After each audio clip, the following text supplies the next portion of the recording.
Hey, what's up, guys? Welcome to the stream. Welcome, early birds, to the stream and VOD watchers. How's it going? How's it going? Yo, so today we're going to be starting things off with a replay between Jens and Hitman. I saw they played this game. We're going to be casting it. It's a very long game. And it should be so good because these players are incredible. Alright, here we go. Don't let me stop you if you were waiting with your, I don't know, message. Go ahead and, drop it. But I'm going to jump right into it, okay, guys? Alright, we've got Hitman here, America's best player, against Jens, who is from Chile, which I guess is part of the Americas, but it's South America against North America. It's Jens against Hitman. These two are the best non-Asian, non-European players. And in fact, they're better than most. Right? Are there any better active pros right now competing from Europe? I don't think so. Maybe Dice22 is kind of on their level. So let's say they're like top 3 non-Asians. And this is a relevant category in Warcraft 3 because Asians are kind of a big category. Either way, I'm super excited to have found this replay. They just played this on the ladder. And I saw it's a very long game, but I don't actually know who won. So we've got Hitman here, aka Ethereal. And then on the other side, we have Jens, aka Mayhem. Jens is the name that he uses. A very German/Nordic sounding name. Maybe he has some lineage there. Thought that would be like a cool thing to do. But he's from Chile. Okay. Yeah, of course, Happy is... Happy Starbuck, sure. Yeah, for sure. Happy Starbuck are kind of a category onto themselves. I didn't even think about it. They seem pretty much Asian to me at this point. Like their level, Alright, so... how are they both going to be playing? Jens is going to open with Demon Hunter and Archers. He is sending a Scout Wisp... I think that's roughly the Altar Scout Wisp, or maybe one Wisp later. This is a connected Moonwell, connected to the tree, so Wisp cannot travel here. Ancient of War Creeping begins. Wisp sees, hey, you have one burrow, Altar, Shop, no second burrow, no barracks. So you know it's going to be Blade Master Harass. But at this level you can't be sure, is it going to be the Blade's going to take one item somewhere and... or is he going to go straight to the Night Elf? So it looks like Jens is going to make use of this time where Archer finishes these 2 creeps and he's going to Immolation Creep the Murlocs. And Hitman did a Speed Scroll Circlet Dust by. He's going to abuse the micro, the AI here. If you attack from... if you attack with Windwalk from this place, then he doesn't cast Inner Fire or heal. Yeah, it's kind of exploit, But we always do this. You just gotta know all these tricks. So no Inner Fire, can creep this. Crystal Ball sees, okay, Demon did the 2 green camps. And falls back and heals up. Now he's wondering, isn't Blade gonna be in my base? So he waits here for a bit. But, again, you attack exactly from this spot. No Inner Fire, he gets the second troll. And Jens is protecting his Moonwell so they don't get cancelled. He keeps thinking... Blade might be here, Blade might be here. If he is, I want to be there, because otherwise my Wisp will start dying for free. Blade, Clarity, Heal Solve. Now has level 1.6 against 2.2. We'll find an Archer. Normally, you don't want to interrupt your Clarity Heal Solve too fast, but he's going to definitely use the tail end of that Windwalk for the bonus 40 damage. Starts chasing Archer, and with 2 sets of Crystal Ball in the dust, he could not be more in the know. 2 Palantirs and a Dust of Appearance. So he gets 1 Archer. Of course, Jens is going to stick to him so he can get that second burn. Meanwhile, second burrow, War Mill. Okay, I have no idea where this is going to go.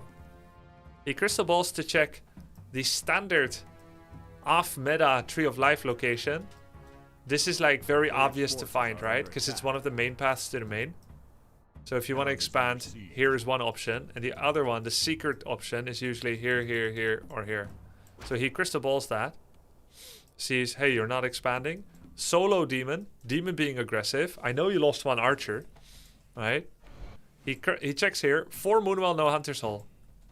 Looks like a Talon opener.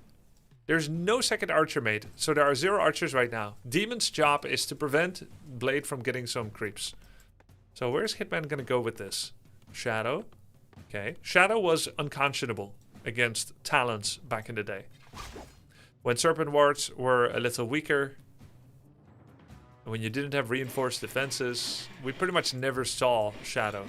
Okay. Bestiary right in Demon's face. One of the things we did against Druid of the Talon Demon Harass openers is we used to have a wall off with barracks and burrows, and then we built the tech in the back so that you could plug the gap with the peon so there's no cancels. But Hitman repeatedly chances building it in front. It's going to be double bestiary cancel. That is a lot of tier 2 infrastructure, by the way. Oh, nice peon blocks.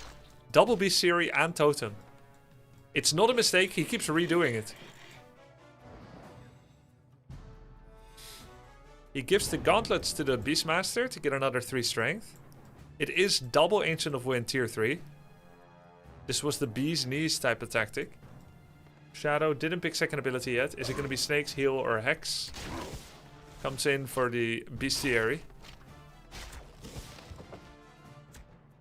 He's trying to body block the Beastmaster. Wisp is here to detonate the Hex away. So he hexes the Wisp instead. Oh, look at this. Demon staffs after a full heal. Starts going for the Beastmaster again. Hitman is prioritizing attacking the Beastmaster rather than going back. But not finishing the job. By the way, that Beastmaster got buffed a couple of weeks ago with 2 extra strength. And he's got gauntlets. So he has 5 more strength than he would used to have it back in the day. That's very strong. That's about how much strength I gained in winter when I went to the gym for 2 months. Of course, I'm losing it now because I haven't been in a bit. Ooh, it finishes and dies. It finishes and dies. Okay.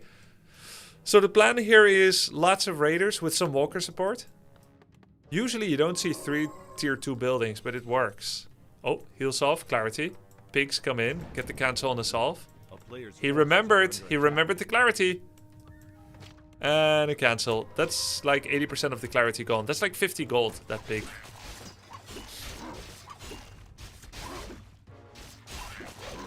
Slippers. Talents in production. Ancient of Wonders. I didn't really know Jens until a few years ago, so I never remember playing with or against him in the Talon era. So my knowledge of his skill with talents is very limited. Now you know that people like Moon, they did talents, you know that. But Jens? Yo, thanks for the sub, Steffelt. Gonna be Staff of Preservation. Maybe. Moonstone. Normally, the hero that has TP should also be the one that has Staff. And once Beast is a little higher level, you can give them to the Beastmaster. Then the Beast will be the TP guy, and then you tank with Demon, and then you staff Demon away, and then he staffs himself back into the fight after healing. Staff of Telly shouldn't be on the same guy, usually, as the one that has the rest. Okay, so early Shredder by Hitman. It's not like he needs lumber right now. So this Shredder means I'm expanding or I'm tier 3ing. It also means I cannot win any fights in the next 3 to 4 minutes. Because that's a 4 population lumber gatherer. For lumber you don't even need yet. Very strange. Hitman plays very different.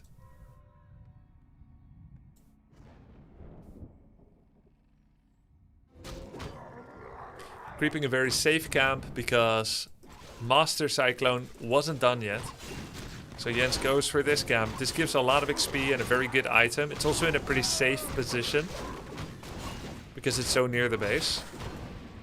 We see Snake creeping here for Hitman. So he's getting reinforced defenses. And he's at 41 pop, getting another burrow. I still don't know where Hitman is actually going to go with this. It's obviously not a timing attack, because Shredder costs as much gold as an expansion. So think of how good an expansion is. Imagine spending that money instead on just more lumber, when you don't even need the lumber. Not yet anyway. Or so you would think. There's only 3 things you need that much lumber for. Tier 3, Expo, so that you can do a peon transfer, and upgrades. Upgrades can be decent against talents. After all, part of their strength is removing 4 armor with Fairy Fire. So if you get 2 armor upgrades, then you've basically removed that advantage. You're tankier. Also, talents as a caster unit do not get attack or armor upgrades. So if you delay a fight until the mid to late game, when you have upgrades on your raiders, they are relatively stronger than when you fight when your raiders are also nil-nil. Because talents essentially are always nil-nil. The only thing against fighting talents later is that after they come onto the field, they keep regenerating mana, right? All of them are getting more and more mana. More mana, more cyclone. So usually you want to fight talents really, really early when they don't have much mana yet. Or you want to fight them really late when they've been full mana for a very long period of time, right? Because if you fight them right when they have full mana, that's their optimum expression level of magics. Oh, look, he is getting attacks.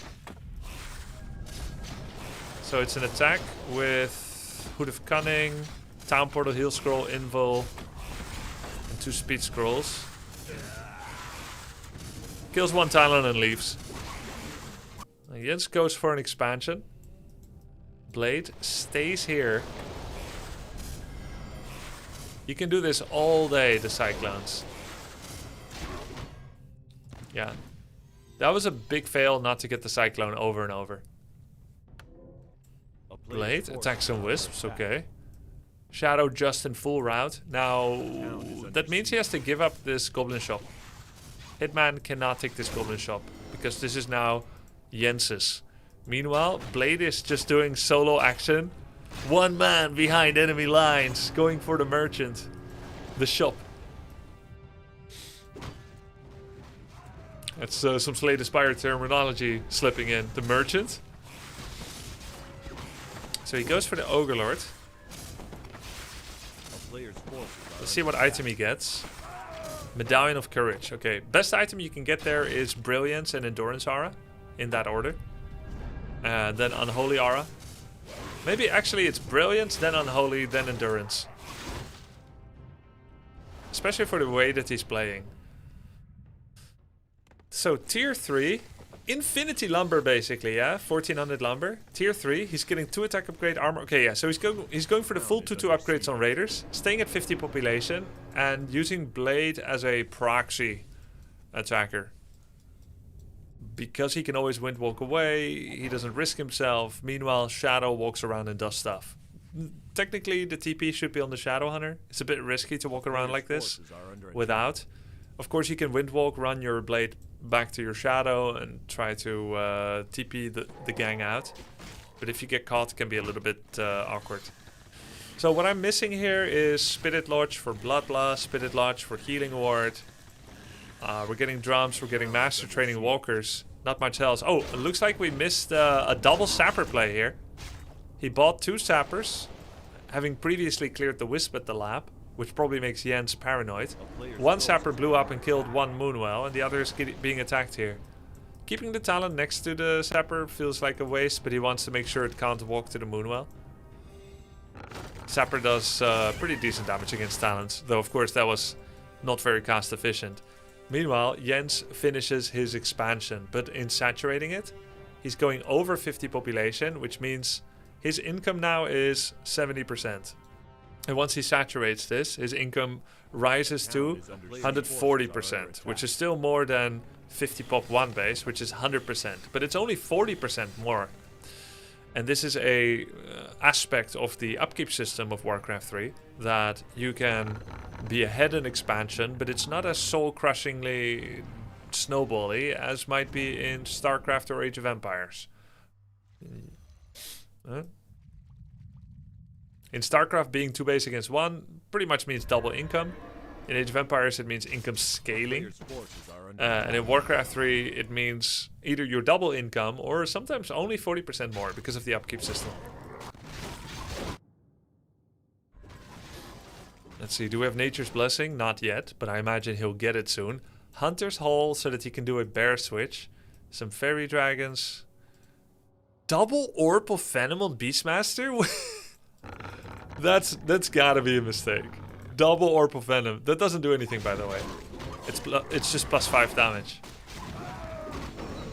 One of those needs to go to Demon or Tinker. Bro, he's still 50 pop. He's getting 3rd attack upgrade. 3rd attack, 2nd armor, pulverize. He's actually going talents. He's actually going torrents against talents.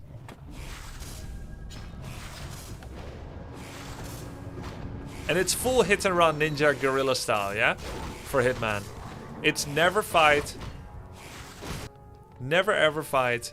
Creep up the shadow. Empty the map of creeps. And knowingly be up against an expansion without a care in the world. Because you're only 40% behind. And eventually, enemies reach 80%. Then they have to make a decision. Sorry, not 80%, 80 pop. Once they're at 80 pop, they have to make a decision if they want to go over 80 or just save up at 140% income, save up a bank of 1,000, right? But there's a really hard stop at 80, usually. So as long as you save up enough money at 50 pop to go straight from 50 to 80, you're likely going to have an even fight, even if you were down in an expansion for like 10-15 minutes, which is very counterintuitive for RTS players. It's what's very special about Warcraft 3. For better or worse, that's how it works, right? So this is a very evolved way of playing that some people figured out can happen.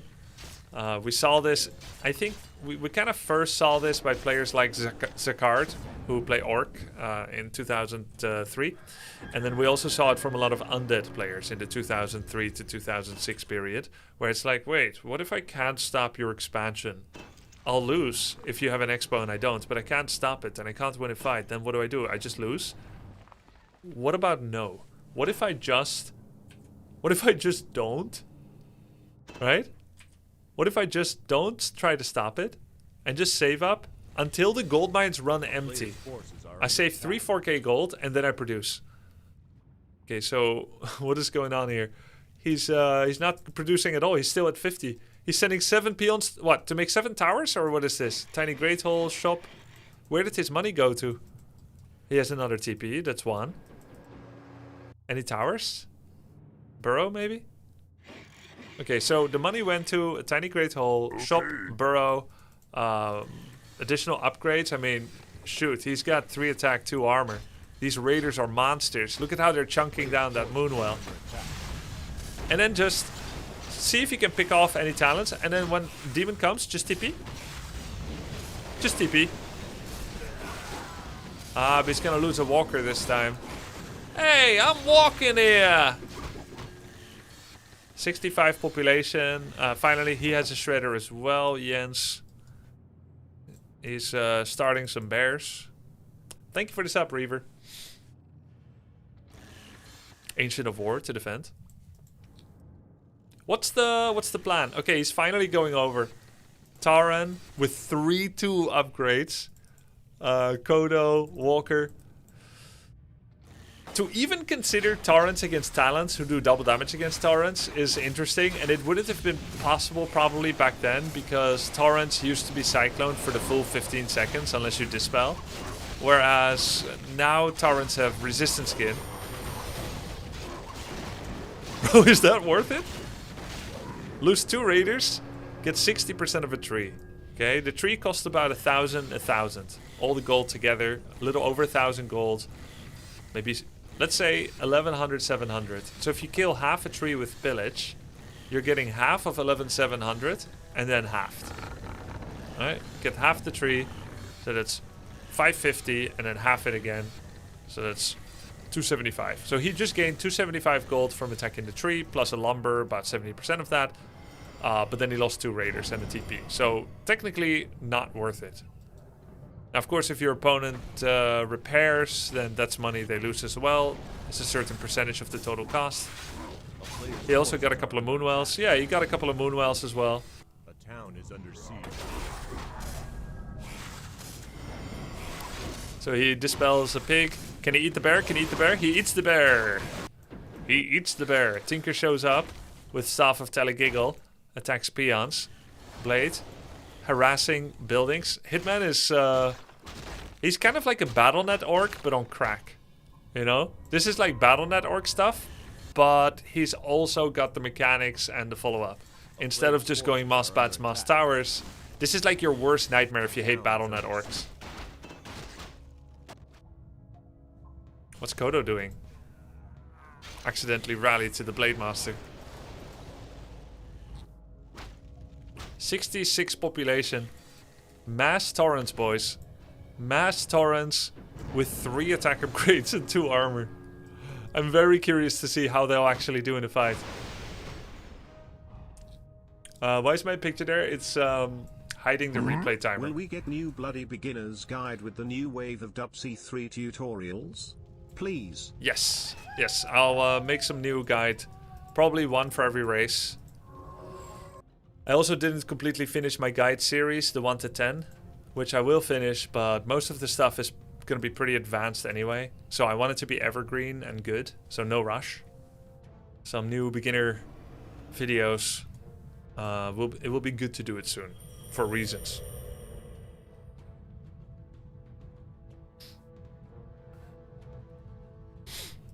So what is Jens cooking up? He's at 75 population, he's going mass bears. And what are his bear upgrades? Currently nothing.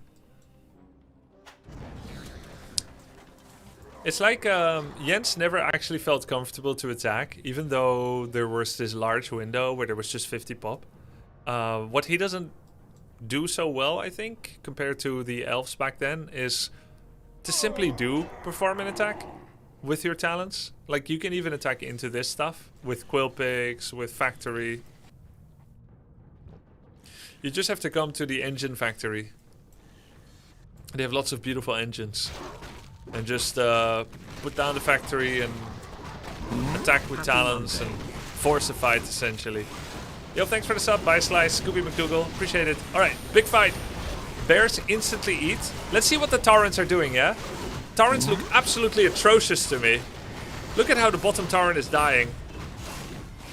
And the top 2 Taurens? There's 3 Taurens in the top, yeah? What are they doing? They're taking so much damage. Now, of course, he can revive them with walkers. He probably will, yeah? Yeah, there it is, revive. And that helps. They're frontlining against Demon, which is something, I guess.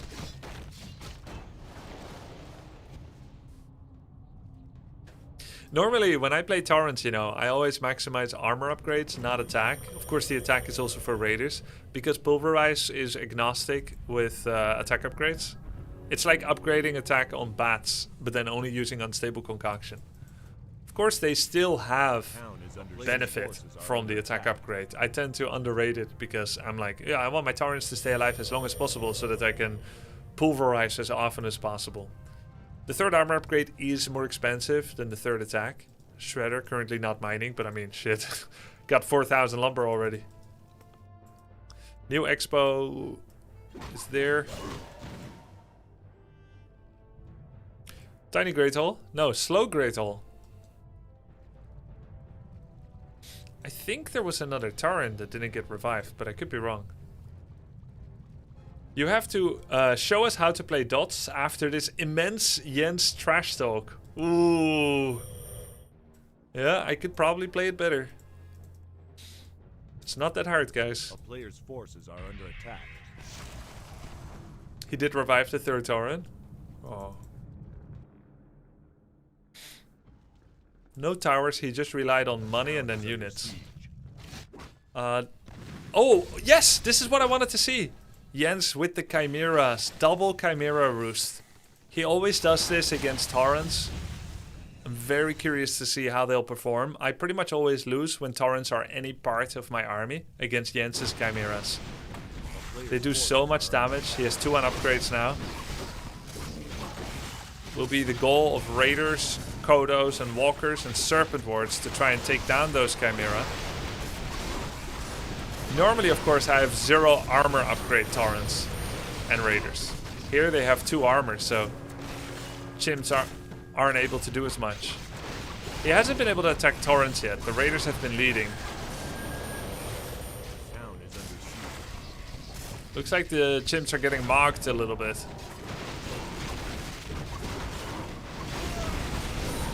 Blade level 5. Okay, the Chimera are finally attacking Taurens. They're taking hella damage from Kodos and Serpents. So he's solving the Tauren problem. Yeah, they're dying pretty fast. But meanwhile, whoa! You see these talents getting pulverized. Shadow level 6. Tauren's getting revived. And the town portal. One Tauren will be too far. Oh, he cancelled the pulverize. They would have killed talents. Whoa! Shredder, Ancient of War, and Tree of Eternity. Okay, damn. 51 population. You know, Hitman lost so much. He lost so much in that fight. And definitely didn't get to revive all of his Taurens. There's only 2 here. Wonder if he could have sent his Walkers here and try and get a revive. So Jens doesn't have his 3rd base mining right now. And he's still making some bears so that he can settle rejuvenation because his moonwells are running empty. And he needs a heal scroll because he still has a bunch of talents that are low. Meanwhile, Blade shows up. 1 rat biter, 2 Taurens and a bunch of walkers. And they take down the Tree of Eternity. So Tree didn't receive any help. He's just going to heal score early so the talents can't get picked off. Hitman is at 5,000 gold left. This goldman has 3,000 left. You know, at the end of the day, this goldman was only 3.5 minutes later than Jens's in terms of mining. I thought that was quite a slow expo by Hitman, but he made it work. Pretty impressive. Wait, he has no pillage? Nah, he does. He does have pillage, right? There's no way he doesn't have pillage. It doesn't show on this overlay. Yeah. I think you're thinking maybe of Back to Warcraft overlay where it shows the upgrades. This one only shows unit attack and armor. Because obviously he has war drums on Kodos as well. He has pulverize. You know, it's one of my biggest nightmares, killing buildings and not having pillage. I actually had a nightmare last night that I forgot what it was, but it might have been no pillage.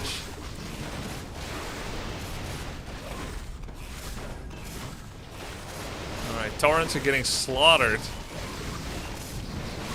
They do a little bit of frontlining. There's the revive though. Bats come in. Kill 1 Chimera, the other one very low. Can he get it? Bears are dying on the front line. Demon has trouble standing that far forward as well. Beast as well.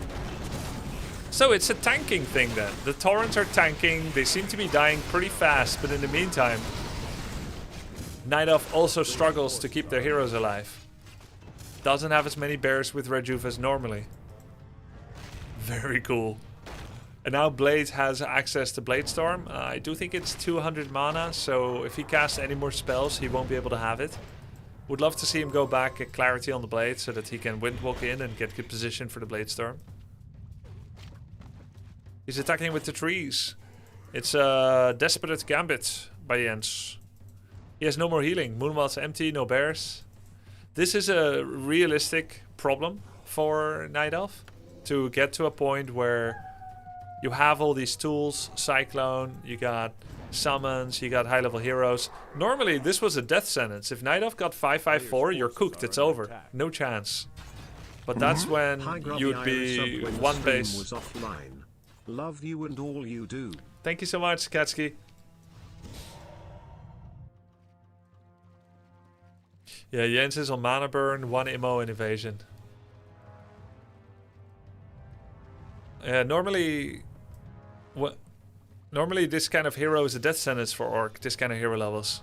But that was against Blade TC with just Grunt Raider Walker. This is like an evolved version where there's more range DPS because of the snakes.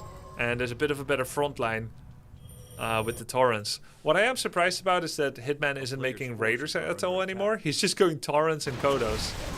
No more Ensnare, just front to back fighting. Blade has enough mana for Windwalk Bladestorm. But he doesn't want to rush it. But if he doesn't rush it, then he's just going to get mana burn. Oh no! Hitman accidentally etherealed his walkers. That's on a big cooldown now. This is actually the moment to attack for Jens. But will he grasp this moment?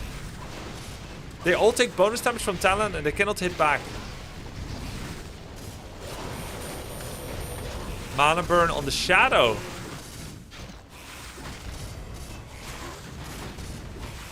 So he's gonna allow Blade to Blade Storm, potentially. So I really feel like this was the moment for Jens to attack, but then it seems like he doesn't really like running through Torrents with Pulverize and into Snake Pits. It must feel a little futile for Jens to kill Torrents. No matter how much damage he does, it always costs him a whole chunk of his hero health. And then they're just gonna get revived. I have never seen a game like this. Look, this is how long it takes to kill one illusion.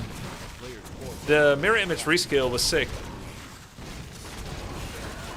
Nobody wants to tank. They're like, yo, can you help tank? It's like, you tank it.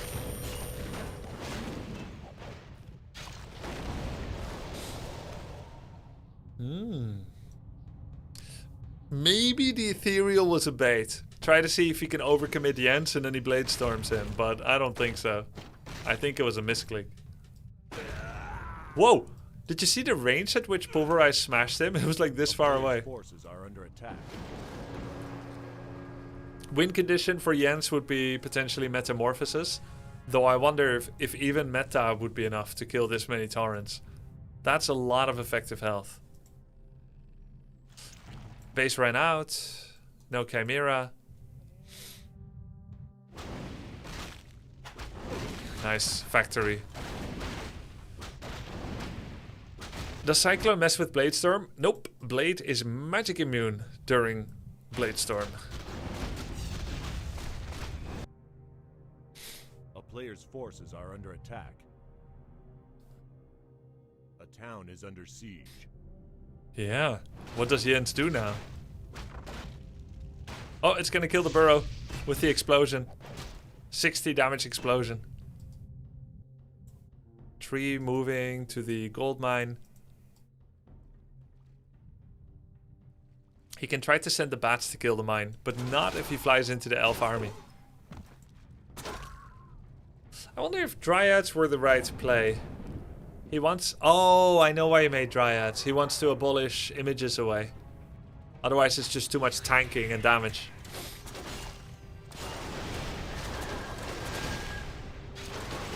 Look at how much it's tanking. Ridiculous.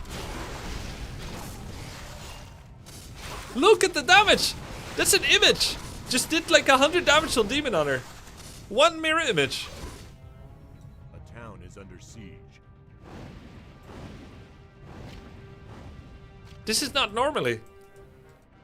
Tinker level 5. He has Factory in 5 mana. This is good place. Make Factory and get out. Player's forces are under attack. You gotta staff away. Oh, he's staffing onto the Moonmouth because he wants to drink it to get mana. 5 Torrents. Nice mana burn on the Shadow. Image blocks! He don't want to mess with that. Immediate invul potion. We need some Cyclones here, Jens. Oh, the demon is stuck. Oh, he's stuck. He got hexed and he's almost gonna die. Yep, he's gonna die. And there's the Blade Storm. Oh, what an ending. Is it an ending? It should be an ending. Is it an ending? This factory is nearly taking down the Great Hall. Demon is not back. He is mining again. I think it was pretty much impossible for Jens to win a fight already anymore. So even though that was like a very poor fight by Jens, it is the expected outcome for him to get smashed at that moment. Oh my god, no way. He had 5-6 Dryads and he had no abolish magic. No wonder he never abolished images. Yeah, then I feel like the whole Dryad line was terrible. Because they're not good damage into heroes and torrents at this phase in the game anymore.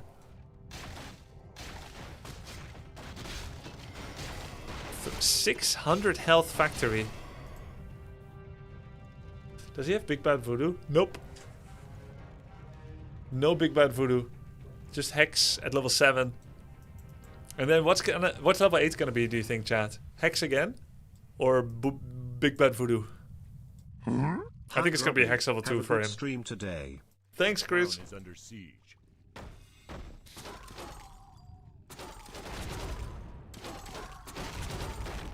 Dryads are okay against Taurens in terms of reducing their damage. Bam! Wait. Oh, he sent his heroes away so he could solo creep the demon. This is gonna be demon level 6 if he gets this. He has abolish. You have abolish, he can take away the images. Demon 6! Demon 6! But he has no mana! He's trying to scramble to get his demon in position to... Yeah, meta. There it is. Hex. Chaos damage. 69 mana burn.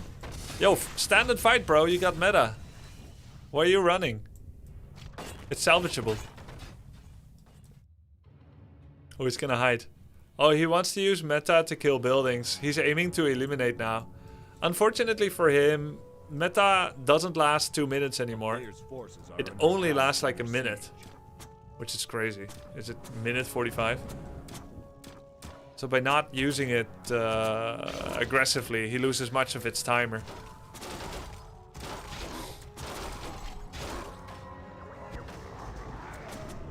He wants to walk there and immolate him.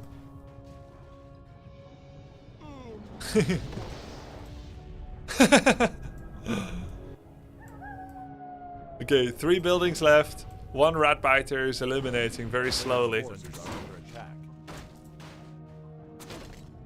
That's still a big army, right? Yeah.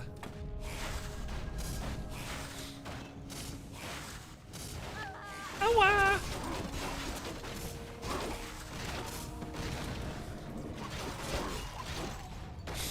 Need to deal with this factory doing too much building damage.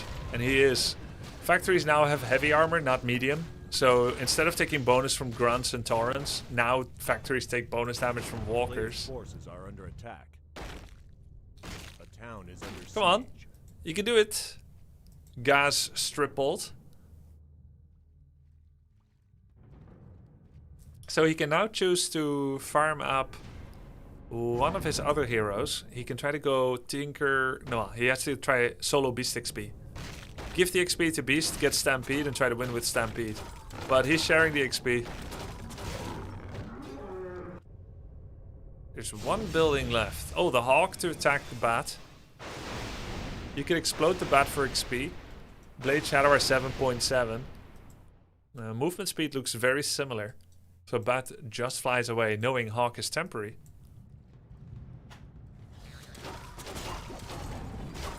Meta, is it back? Under attack. 30 seconds. GG. He knows there's no more chance to hold. Jens leaves. And Hitman with the victory. With the massive torrents. This is the kind of game that's super cool to watch. And that for most of the player base is completely irreproducible. They cycled through the entire tech tree. You can't look at this and be like, okay, that's how to play the matchup. Nah, this is one of those 36, 37 minute amazing epic games. Very cool. Very cool. GG.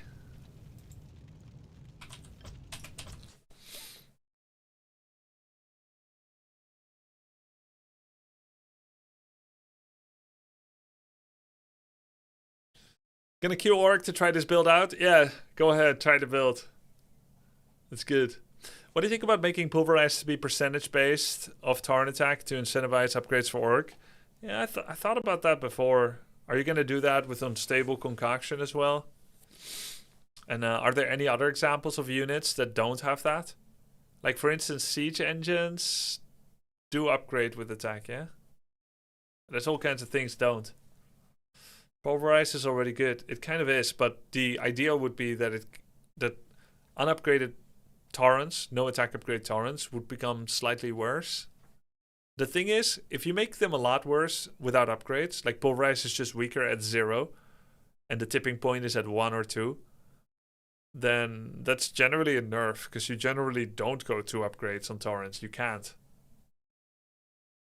And if you make them the same as they are now, but scale extra with upgrades, then that's going to make Pulverize probably kind of OP. I think it's not really very doable. And also because Pulverize ignores enemy armor, it's actually a very strong source of damage. You can call it pure damage. Grubby, you look sleepy today. Are you sleepy? Yes. Yes. I didn't know you could tell, but this guy woke me up. This guy woke me up at 6 a.m. And then it took 2 hours till I could sleep again. It's a very cute dog, and he's sleeping now, and I don't wake him up now, but... Was he having a nightmare? No, I don't know. He just came to stand next to the bed, and then he shook. You hear like his ears and his tail. And then he's sitting next to the bed looking at me. 6 a.m. 40. And I don't know what he wants. So I open the door, let him out. He relieves himself in the garden, comes back. And then he went to lie in the hallway on the carpet instead of in his bed in the bedroom. I don't know why. He never does that. So I don't know what's going on.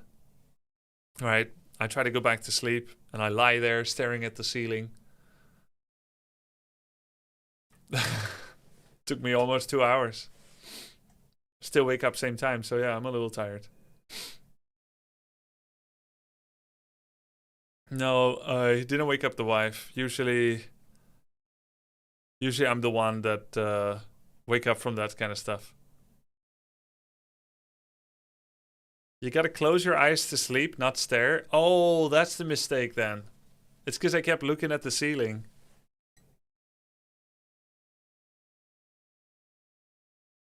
Got it right here, Tearless. 6 a.m. as a normal worker's morning? Well, of course not. My 6 a.m. is normal worker's morning 2 a.m. It's always funny when people are saying like, oh, you're lucky because you can sleep until 10. It's like, no, it's not about luck. It's about numbers. Like, yes, I am lucky, but it has nothing to do with that. It's about numbers. For me, it's 4 hours or earlier than normal. So a normal worker get waken up at 2 a.m. by their dog. That's what it's like. No more than usual, Tearless.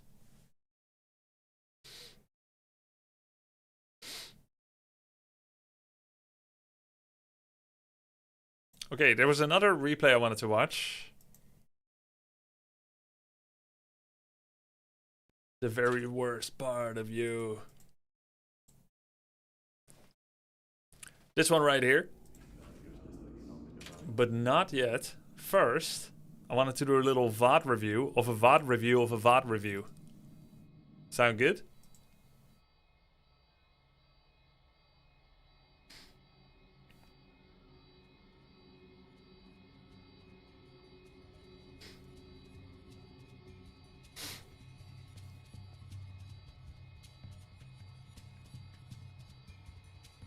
So you may or may not have seen it, but Tyler is back to Warcraft 3, and he has had a rough return. It's never easy to get back to a strategy game that you haven't played in a while, in his case about a year. He's getting back into it, and he is struggling. It's been loss after loss after loss on W3 Champions, and my heart goes out to him struggling in such a way, because I know how hard it was for me to get back to Age of Empires 4 or Age of Empires 2, not having played for a while.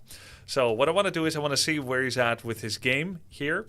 Yesterday he did a little Warcraft 3 stream session. I didn't watch it live, but I kind of want to catch up on that and see what was going on there. Actually, I did a little VOD review on him, and I sent it to him off stream, and I didn't know he's going to watch it on stream. In fact, I would dare say he wasn't supposed to. What if I was like sitting there in my pajamas, you know, with my sitting in my pajamas and baggy eyes from just waking up, and he starts exposing it to the world as secret video. But he did, and luckily I was professional. But yeah, I didn't know he's going to watch this online, so now I'm curious what he makes of it. I realized he watched this, and so let's take a look.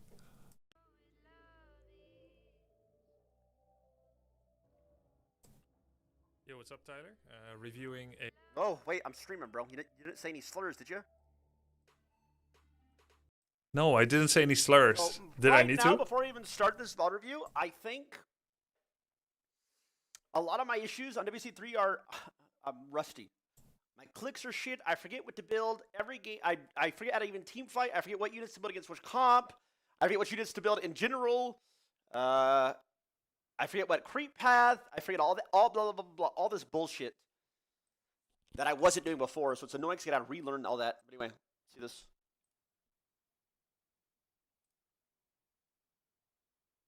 You're gonna hit play, replay to see where you're at. This is your last played game, so I'm... Okay, this is a bad game. This is a bad game. This is a bad game. They all are. It's fine. This was his last play. They were all not very good. It doesn't matter. This is a bad game. This is a bad game. This is a bad game. I was thinking I was streaming this. I think I rage quit. No, I went Farseer against Night Elf. Yep. Correct? I'm gonna watch and maybe give some feedback and some thoughts about where I think you're at or what you could be doing better. Alright, so we have a Farseer opening with Headhunters. By the way, it was a last second decision to delete my webcam from the scene because I thought he doesn't need my webcam since this is not for stream anyway. And now I'm glad, because I was sitting there like a sack of potatoes. You tend to place burrows a lot at the corners. This creates an inability to walk past it, which means you cannot escape into your base. I would avoid putting burrows in the four corners of the Great Hall like you tend to do. Did you say it's not for stream or what? No, I didn't. I just thought it's common sense. Because since I sent it off stream, I didn't think he's going to watch. He also announced that I'm doing a new something. A tournament, which I haven't announced, but, you know, I'll announce it properly soon, chat. This is an announcement of an announcement. Try to place them instead here and here. So, like, even this. This is going to just...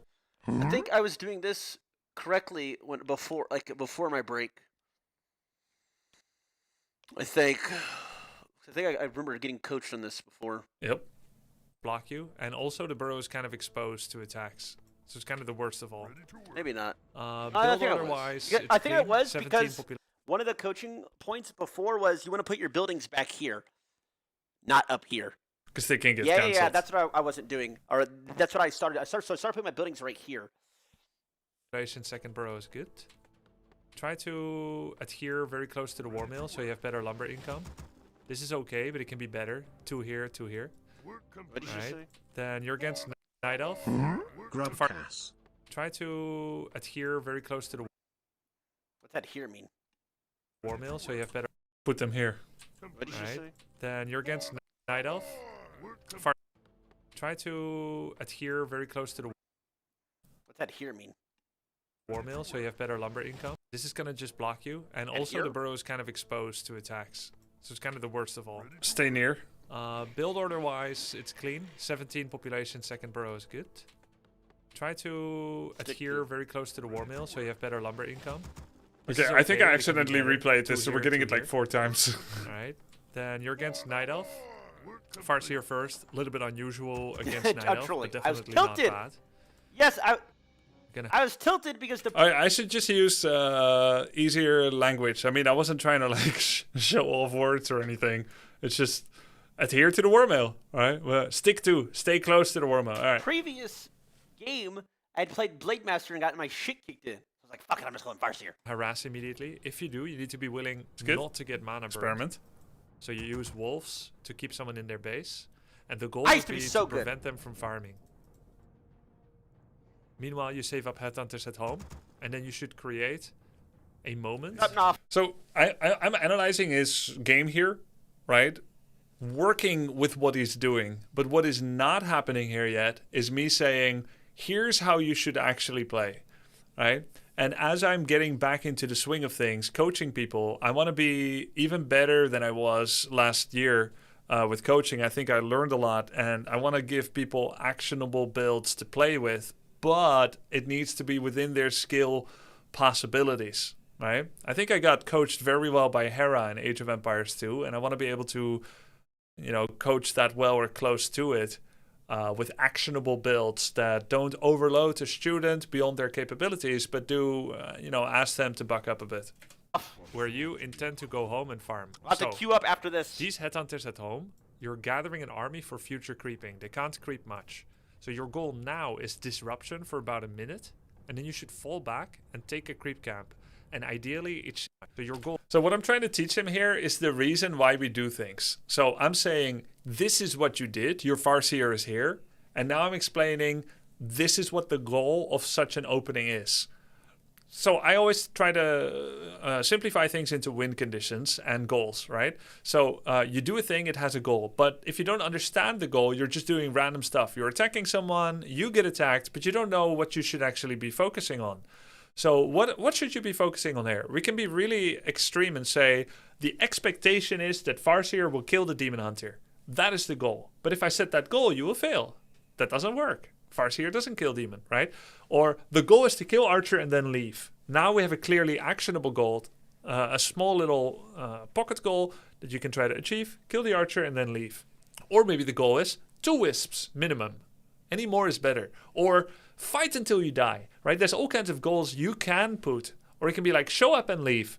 There's all kinds of committal and non-committal goals. So I'm trying to give like the spectrum of ideas of what it is we're actually doing here. And what we should be wanting to do here, and what the goals are, and what the opportunity cost is. Because if we're not here, then what are we doing? Creeping, right? So whatever we're doing here needs to be better than just creeping. And what is he now going to do, the Night Elf? Well, he's going to defend himself and not creep. So if we're not here, he's going to creep. And so who gets out ahead if both Demon and Farseer are creeping?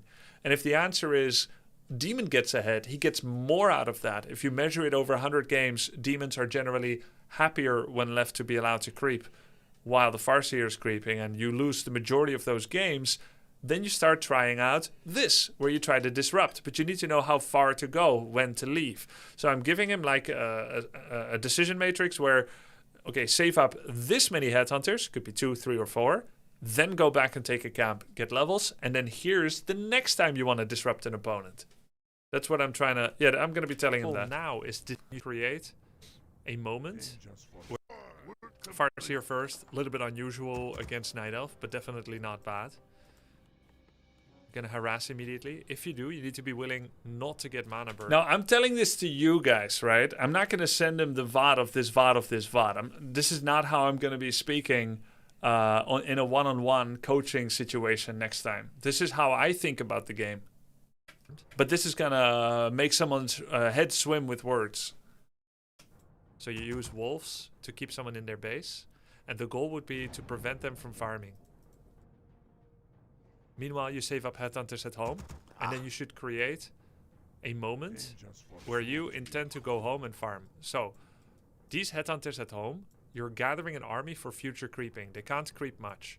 So your goal now is disruption for about a minute, and then you should fall back and take a creep camp. And ideally, it should not be the camps near your own base. Yes. Because those should remain for your second hero. I was doing that before. I know that. Okay. Thanks for the reminder. So here, Thanks what for I would the do reminder. is I would put this wolf on the archer, I would put the second wolf on a wisp, and I would keep the Farseer here. Because Demon is slightly faster or has better turn rate than Farseer. So if he starts chasing you and there's not enough distance, he will mana burn you. So what a pro would do here, a pro Farseer harasser, is one wolf attacks a target archer or wisp, and the other wolf stays on a short leash. And if the Demon makes a play to try and mana burn Farseer, you would press F1, move the Farseer away, and then you do Control 2 on the wolf, and you start body blocking the Demon. An amateur here would walk into range of Demon and then get mana burned over and over and over. But a pro would immediately create distance and never get burned, either by keeping distance, or if you do go this near, then you have to be willing to instantly turn around and start body blocking with wolf. But you cannot teach that to a beginner. And technically, if you keep walking away, eventually he'll mana burn you when you go around the corner. But that is so much lost time for him. At the end of the day, he's going to be level 1.7 and you're not leveled. But because his Ancient of War is uprooted, he doesn't have as much production as you have right now with army. So eventually, you'll have more army and more creeping speed than him, even though right now he's faster. And the reason for Farseer to come here is a couple of things. One, you're hoping to disrupt their focus. As long as your build order is clean, but they're accidentally teching late because they're busy, then you've created a tech speed advantage because you're teching at a good speed and he's teching late. Secondly, maybe you kill some wisps, so now he has lumber deficit, and that may slow down his tech a bit. And thirdly, if you don't show up, this demon will go here and creep this camp, and then he'll get level 2. And then maybe he'll creep this, he'll be level 2.4, and then he can creep this, and he's going to be level 3. So your being here, essentially, it's not about how much damage you do, it's about what he is not doing while you are here. Meanwhile, you want to protect your mana pool, so that you don't get mana burn all the way to 0, and then you have to... So to summarize it, goal number 1, you're here, he can't creep, right? Goal number 2, don't lose all your mana. Remain near, but do not commit. To go back and drink clarity, which costs money. I mean, this is so hard. That's why you're here. I mean, so saying it's not that bad, I think. Like, I understand that. Like, I get it. But I would never go Farseer against Night Elves ever again, unless I'm tilted. But so I have to walk up, put this on him, send this one home, at base producing. You can go Farseer against Night Elf, but what you can't... There's two ways you can play Farseer. You just start creeping, and then you either harass wisps through an angle with Chain Lightning, and that's how you gain a tech advantage. And then you get second hero Blade, or you go second hero Shadow, and you do like a timing attack. Or you start Farseer and creeping, try to get level 3, and then do like an all-in. Or you go Farseer and you harass like this. And then you have to destabilize their economy a little bit while preventing them from creeping. Because... worst thing is, you're level 1 or 2, he's Demon 3, and he's going to mana burn you over and over for 100. Then you just lose, right? And the reason we want to destabilize Wisp economy early is because if you rely on wolves, you don't want to be against the fastest possible dryads with abolish magic. Because if you are, well, he's just going to feed XP off of your wolves. That's why we try to delay Hunter's Hold tech. Kite, while that's all happening, kite out this... the Demon Hunter, and then while that's happening, I have to make sure that he doesn't get the XP from my dogs. That's like fucking 30 things. Oh my god! Which is not. Which I could queue up a game after this, and I could do that, or I could queue up a game and I could have that in mind, but my hands literally couldn't do it because I'm crusty as shit. Like, yeah, the micro, but I get it. Knopf says, I do think Farseer can be tougher on lower MMR level 2 compared to Blade. Maybe Farseer fits better with level 3 creep before push. Yeah, I think this stuff is probably too technical. Because you need to be there, seen, but you cannot get burned. So you have this really small window of operation. This is much more technical. Unless you do the Farseer Naga tier 3 stuff, where you do Farseer Naga, harass... and then you're like depleting Moonwell juice, and then you go Blade Third, Torrents, but not Expo. That's too hard for beginners, right? I think that build can be quite good, but otherwise, what feels a lot better for beginners is if you go Blade Mirror Image with Headhunters, and you just creep to level 3, and then you grab a Shadow second with Snakes, and you just attack Mirror Image level 2. 7 Headhunters, Shadow, and you do like this timing attack, which is very similar to my Age of Empires 2 attack with Ethiopian archers, where I'm like, yo, this is about the biggest army that I can make this early. You have to deal with this. It's kind of brute force. It's a lot of Headhunters, and it's 6 Serpent Wards.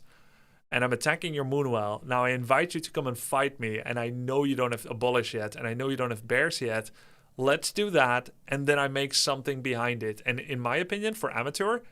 the easiest thing to do is to go tier 3 behind it. Don't mess around with Raiders. Don't mess around with Wind Riders, Kodo, Walkers, and so on. Just do the 6-7 Headhunter, tier 2 all-in with Serpent Wards. Go tier 3 behind it. Make a Torrent Totem. And then go Headhunters and Torrents. Maybe double Totem, even. And Torrents and Walkers. But probably 1 Totem and Headhunters. I think that's probably a pretty reliable way to play early on. Is it a cheese build? It is like, it's not really cheese because you're going tier 3 behind it, right? And then you're going to pick up Lightning Orb, you're going to go back to Creeping, you're going to get Torrents and Headhunters, maybe Walkers. Why 6 or 7? So you can have 6 headhunters before Shadow needs to be made with this build. That's why 6. And then you go tier 3, but then because you don't have a tier 2 building, you've got more money to spend, which means you can make a 7th headhunter. That's why like that number is about right. It's not like it's a magical number that if you have 6 headhunters that you can kill everything, because there's like a tipping point. It's just how much you have money for when you do the build normally. This is what your build wants to do. The second thing is that we want to have your tech happen at a very good time. Now, you've been teching late in some of the replays that I saw. Yeah. Part of the reason you're going to tech late again is because you're not getting enough lumber with the peon positioning. They're going to trip over each other a little bit. We want 1 peon on this tree, 2 on this one on this. We want 1 on this tree and 1 on this tree. That way they have really short return trips. By the time this burrow is finishing and you have your second headhunter almost finishing, you need to be able to click up to 315 gold and 190 wood. Don't queue up third headhunter. Do not make third burrow before teching. That is not what this build wants. Yeah. Why would you make so many units? Except if you're looking to kill someone at tier 1, which you probably cannot do. Not with 1 barracks. They make like 5. I can teach you with 2 barracks if you want. He did before. This one was okay. You want to get to tier 2 as fast as possible without any delays. And the time that you can go is about 240, 245. And we're at 230 right now. So if you queue up a third headhunter as you've been doing, you're misplaying the build. Okay, so you're getting mana burned. He detonated your wisp. You're sending them away. All good. Don't start trickling in headhunters generally because it reveals what you have. It forces more mechanics by you to micro them, and it's better just to save them somewhere. But do make a decision where you want to creep when you fall back.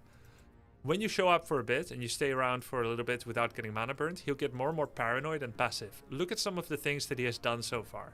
First of all, make note that he has enough money to tech the tier 2 right now. Why is he not teching? He's losing time. Here's why. Bad! He has 3 wisps in production because he thinks he will lose more wisps to your harass or by detonating on your wolves. He's making a 3rd Moonwell, which is not super unusual. So the reason I'm bringing up his opponent, even though he's not like preparing in particular to take down Kampffrosch, I want to show how the presence of the Farseer has had effects, has a general effect on enemies that you cannot know without watching the replay, right? 3rd Moonwell, bunch of wisps in production, screwing up the build. This is all part of getting harassed, which is what the value of harassment is, even if you feel like you're not doing anything. And also, Demon would have been level 2 already very, very soon from now, but now he can't because you were there. It's definitely a safe decision. This Moonwell says, I will have more HP to regenerate, but it also says, I will tech later.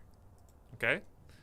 So this is good. Why is this good? Because when your TC comes out as fast as possible and his Naga or Keeper is delayed, that means the time where he can start picking off units comes later. That means you have more time to creep up your Tauren Chieftain.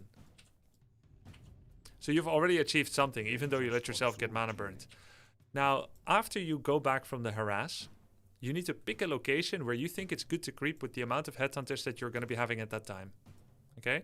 So that could be this camp, for instance. Ideally, you want to steal camps from the enemy side, just like in League. If you get the chance, you want to steal camps first.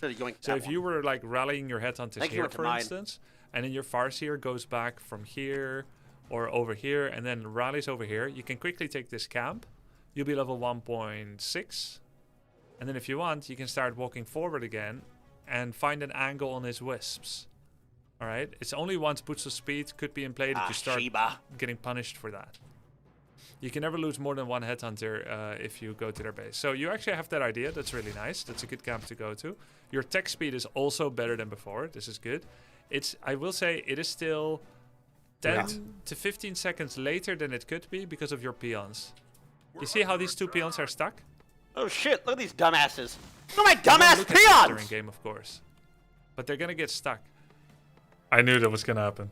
Right? Never knew that. Too far. Stop peon watching, you freak! Nice for the launch timing. timing. Fuck off my peons, bro! Nice for the launch location. You took a camp, okay, Weirdo? I like it. But it's not great to then walk through the middle again, because likely you're gonna run into him. Okay, you wanted this camp, that's not bad. And then, because it's not there, you take something else.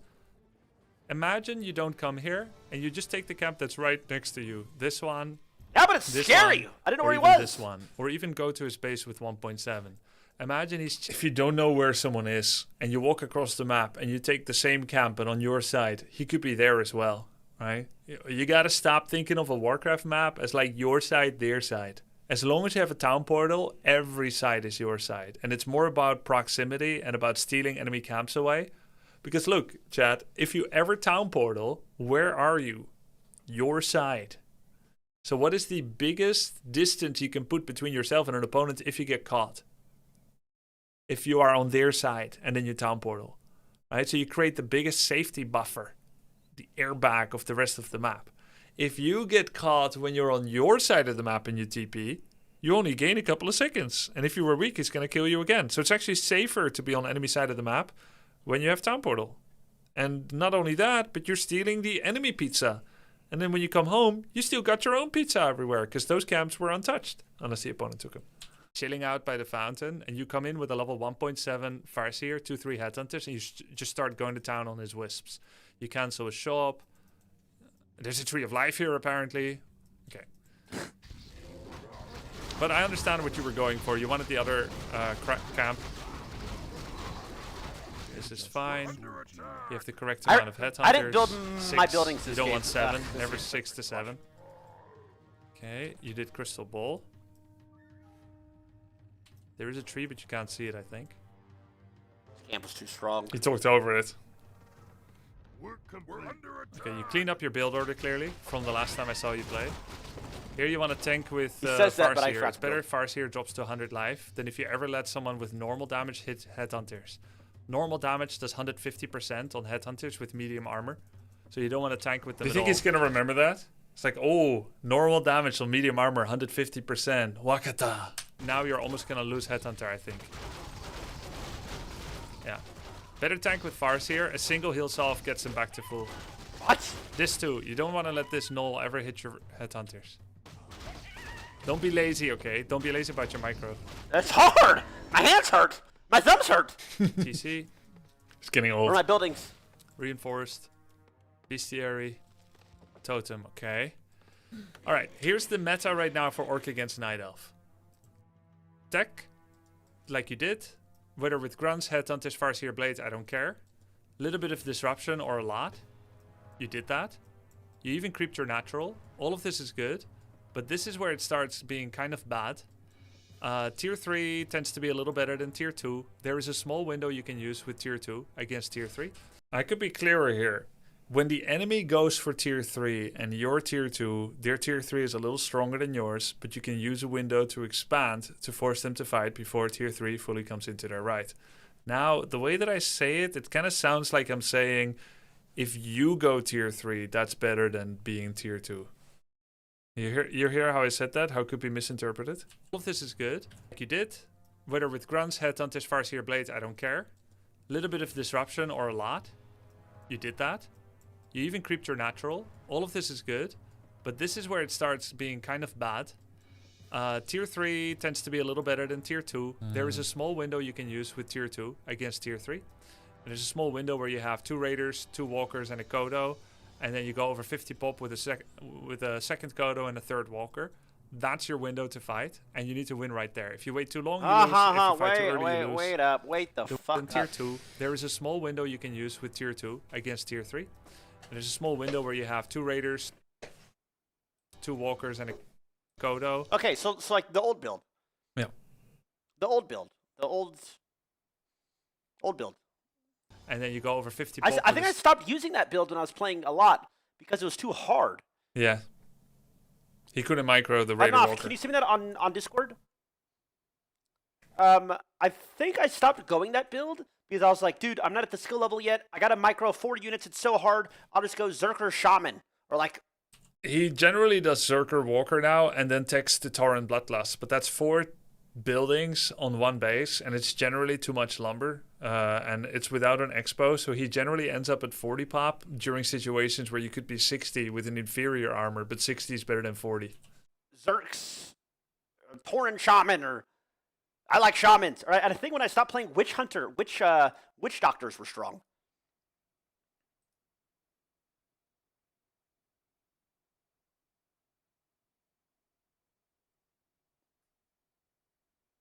I think he's gonna say T3 is easier. with a second Kodo and a 3rd Walker. That's your window to fight, and you need to win right there. If you wait too long, you lose. If you fight too early, you lose. The way to play around this is to create a different win condition. The win condition I just described is a timing-based win condition. You're going to have your level 3 hero, then you want level 3 Tarn Chieftain or Shadow, whatever you get. And then you want to have 55 to 60 population. And it is a timing-based win condition. All right? But it's hard to implement because what if you miss your timing and it's too late? Yeah, And now you're 60 versus 60 pop and he has a lot of bears and etc. Okay? And another way to play around it is you save the lumber on the second building and you wondering a kid's game? expand. Dante's, you're terrible, Probably bro. you cannot get reinforced Hold on, defenses let me because of pause. lumber. I gotta back up a little bit. Dante's, you're so bad at everything you do. Respectfully speaking. And I mean that the most respectfully. You're terrible, bro. And you expand. Probably you. Dante's, have you ever taken an IQ test on stream? I got 100 grand. You scored less than 80. Respectfully. I'm only being respectful here, bro. Cannot get reinforced defenses. Can't get more because of respectful and than you that. Expand. Probably you cannot get reinforced defenses because of lumber problems, okay? You expand at 6 minutes. That's about the timing. 6, 6:15. It's not serious. No. I'm not serious. And you Can you shut the fuck? I need to focus, please. Thank you. expand. And now you're 60 versus 60 pop and he has a lot of bears and etc. Okay? And another way to play around it is you save the lumber on the second building and you expand. Probably you cannot get reinforced defenses because of lumber problems, okay? You expand at 6 minutes. That's about the timing. 6, 6:15, 6:30, 6:45, 7 minutes, the latest. But ideally as early as possible. Okay, what happens when you expand here? It creates a win condition for you. When it finishes, you will have more money than him. Pretty obvious. Write this down. And he is still teching to tier 3. Now, what the fuck is he doing? What's this AP stuff? Okay. Anyway, this guy's weird. So, normally they go to tier 3. And His opponent is going solo demon, solo archer, hunter's hole, quad moonwell, no second hero, double ancient protector into tree of life expand.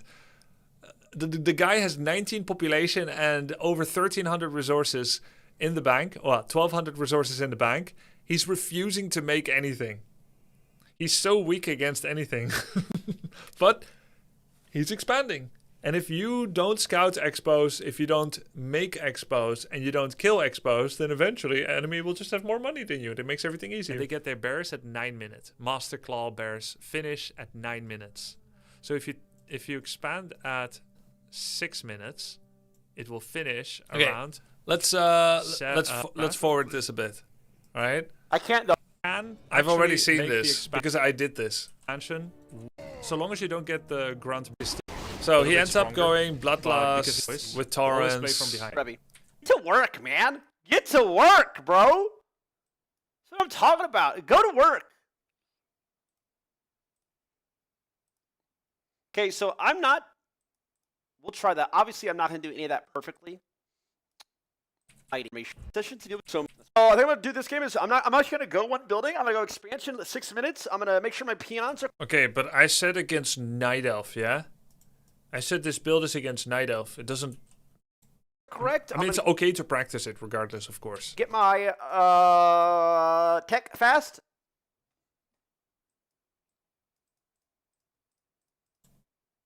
I'm not learning or doing anything because I'm just getting blistered early.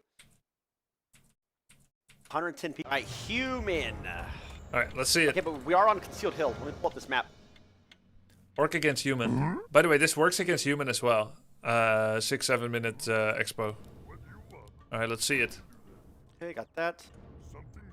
Why don't we see anything? I fucking misclicked. God damn it! God damn it, Noff! Bro, you typed! I gotta close this. I can't have the map open. I can't. Oh my god, I'm all tabbed. Oh my god, my fucking orc, my barracks, my fucking. Oh god. Oh god, it's over. What are we doing here? We don't even see anything. What the hell? I'm crafting a peon. Can we restart it? Can we draw?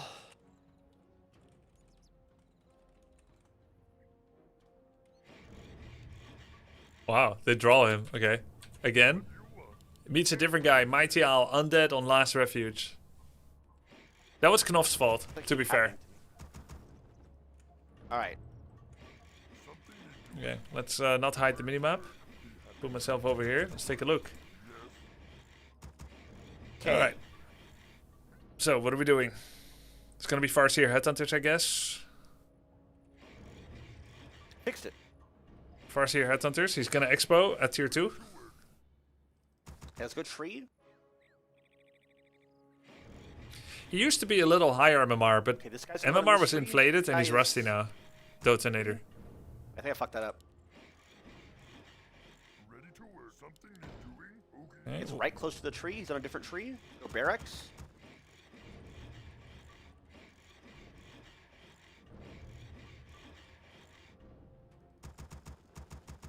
Yeah, build order's all good. Let's go this tree. Farseer. I wonder They if all want it's different trees here, a bud? good idea for Does everybody have their own tree? people to harass with Farseer, or if they should just creep to level 3. Who am I against? Undead? It's undead. Guys, stop looking at my peons. Please stop. Stop it. I wasn't looking. Woody lumber, rare rocks.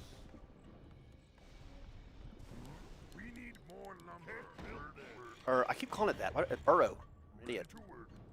Okay, that's last peon. Different tree, peon. Different tree. Let's go to this tree. I think that's too far. But you Let's go gotta this tree. stick close to the war mill. Right? He used to do pretty good Am I against Farseer harass. undead? Yeah, it's there's camp. really a I think rust we're gonna go part this as camp. well. He was better at Farseer harass too. Him, the Viper, Red Panda, they were all doing pretty good Farseer Headhunter harass. Dogs. Two of these. He's Oh 0-12 my god, right now. fucking scouting losers! He's 0-12 right now, but only losing 10 elo per Orc loss. is the worst race in the world. It's brutal coming back to this game. Yeah, it can be really brutal. Or just save up. I think he's still gonna play against XQC. Alright. Rushers is good for us. Just keep running, right? Put the wolves on units and keep the Farseer running. What's the guy doing even? The guy has no chance to even achieve anything with this because he has no impale. Okay, well, never mind. Holy, that was a freaking smooth surround though. Bro, what? That was super freaking smooth, this surround. He doesn't even have impale. He kind of allowed himself to get surrounded, but wait, what? Wait. Shouldn't he have teched already? He teched. He cancelled his tech for what? Alright, we can't do this expo. Oh, he thinks he's getting all in, but actually it's only 3 ghouls and there's no new ghouls coming, so he cancelled his tech because he thought he's getting like all in. Kind of damaged the self, right? And also, no reason to run the headhunter out See, of like the this. base. Like, now it's all fucked up. Like It we all is. worked on all that bullshit, but it's just fucked up because this guy's not a complete noob.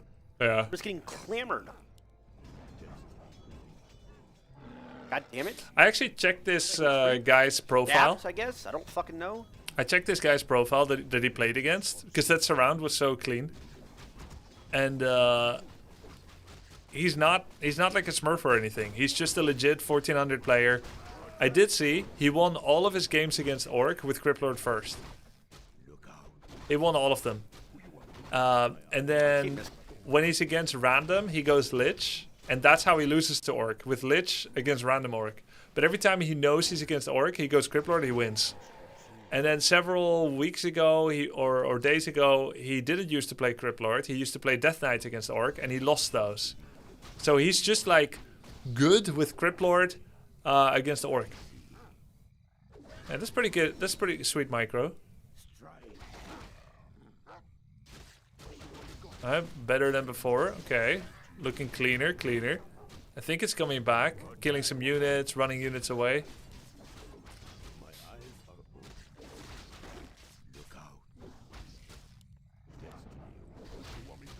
That's a lot of summons.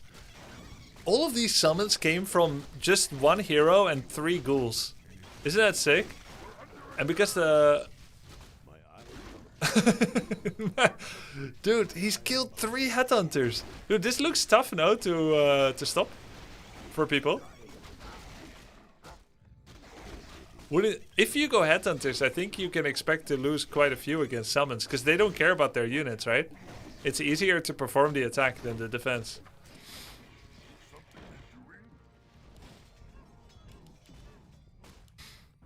Grubby, a year ago, I played against Tyler. He flamed me a lot, and you defended me. Thanks for that. I think about it a lot. Ah, yeah. Maybe. I mean, I like Tyler as a person, but that doesn't mean I agree with everything he does or says, right? He'll like open a game and just flame his opponent. It's not my style. But yeah. Do the summons come out too quick for any dispel effects? Yeah, you couldn't have dispel there yet, so you have to handle it with micro.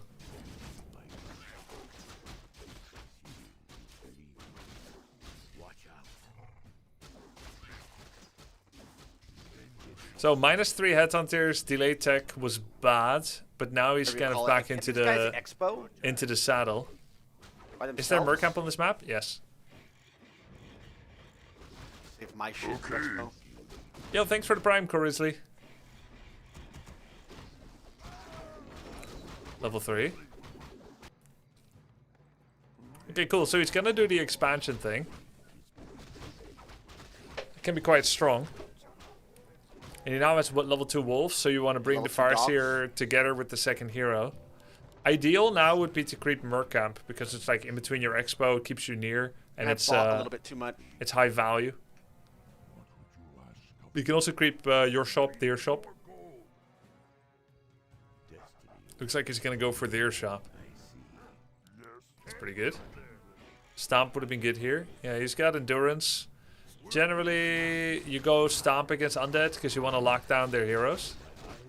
Oh look, solo creeping TC, this is good. Tanking, headhunters. Generally not ideal. Farseer looks a little bit too close. Okay, that's better. So he's expanding walkers and headhunters. All of this is good. Wait, but now so do I tech the 3? The only thing is he has no lockdown, yeah? No war stomp, no ensnare. That's the main downside of this. Usually you don't go headhunter walker because you wouldn't have lockdown.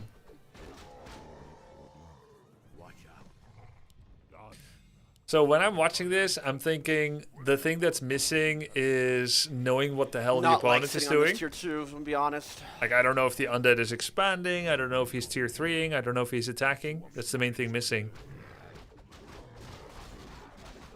So he is sending a wolf to scout, which is nice. The Farseer is too close. He's going to share XP. Yeah, see, he got 35 XP from the Ogre Magi. He's still sharing XP. Okay, now he moves it farther. So he checks. Tier 3 in sequence. Lost Headhunter to creep. And now he's not level 3 because TC was sharing XP with Farseer.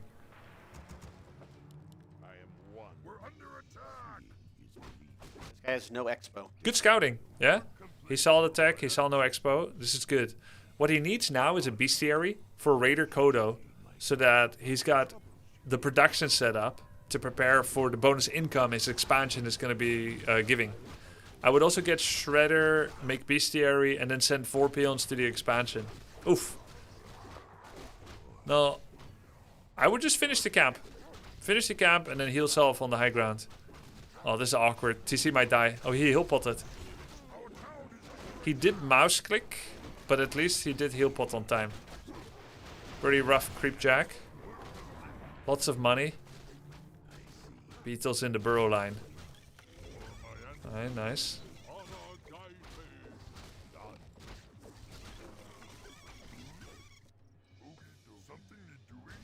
Alright. I don't think he killed them all. Maybe something burrowed? I need raiders now. Overall, I still think this is a much better game than before. Even though we can see he's floating a lot of resources, he crept better. He crept his heroes up. He has an expansion. This is much better. Like, it won't take long actually until he's going to get a win if he keeps practicing this. Obviously, there's rust in the early surround and the follow-up and how much money he has now, but he's got the basic idea right. Yeah. Here, he probably doesn't know the burrow mechanic, and that you can still disenchant even when they burrow. Oh, they're all dead. The beetles give a lot of XP. Yeah, quite a lot. By the way, chat, it's much harder to return to a game like this with while streaming than if you do it off stream. I think if I ever go back to Dota, I'm gonna play my first games off stream because I I wouldn't want to be like rusting in front of people. That's just really anxious. Okay, nice Farseer movement. Whoa, he's trying to reselect it, but he didn't quite get it. Nice saving the Farseer. So here you need Kodos, you need Headhunters. This looks really tough to fight. Like you would actually kill 0 units here against Destroyers here, because you have no lockdown. But at amateur level, this still looks pretty even. Because the guy bust out units, I think. Doesn't have an expansion. Dota has MMRDK? Oh, I see. Farseer in trouble. He needs Spirit Link, Heal Pot. I feel like he's holding pretty well. He just needs to get another burrow and then make a lot of units, yeah? It can be Kodo. Hell, it can even be Windrider. Honestly, switching to Windrider now would be pretty good because they can't get impaled. I don't see any fiends that can web Windriders. You've got the bonus money. Normally Windriders are tough to make work, but if you have 2 against 1 base, it's pretty good. Bad here. Second Bestiary, mass Windriders. And then, of course, TC should have been War Stomp, and then you got a really good setup. Yeah, he's going to TP there. Oh. Is the MMR score today higher skill than what it did 2 seasons ago? Yeah. Yeah, because last time I did invitationals, there was a lot of people joining the game, and therefore... oh! Misclicked on the shock. MMR is harder to get by now, because it's gone back to the, let's say, the tryhards. And not a lot of new players. Next time, if there's an influx again into W3 Champions 1-on-1, it'll be a bit easier again at the 1500 elo range. That's why he's struggling now, because back then, 1500 elo, there was a lot of new players. And now it's all sweats again. I mean, you know, not pros, obviously, but try-hard casuals. He has a bigger army, but no lockdown. That's why the guy can, like, move in and out. War Stomp would help with that, and Raider and Snare and Wyverns. My fucking dogs, I think these guys all die. Now he just needs to make sure that the Undead doesn't expand.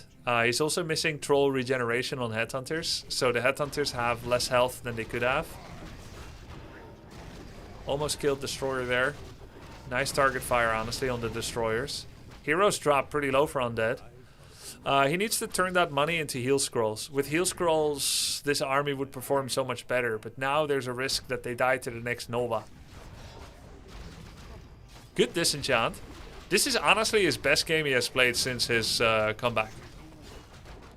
Getting some good damage on the heroes here. We want to see some shockwaves. Look, he actually got in position for a really nice shockwave, hitting both Death Knight and the units as well. His third eye is actually opening again this game. This looks really good. Of course, I know that he hasn't won a single ladder game yet, so this cannot be a win, but it looks really good. The Undead honestly cooked pretty good on the micro I here. have so much gold. I need a shredder. Oh, I need some on lumber. I'm just gonna go shredder. Actually, what am I doing? I told him during the VOD review that that's so big. By the way, if I'm fucking in my prime, said easy win. I need a. He needs a shredder. I agree. Need a shredder. Shredder, heal up. Need a burrow at the expansion. Shredder's a good call. And to heal up. He knows he's in a good position, but he's also choking on the production, right? You want to have heal pots and heal scrolls and invils on all heroes.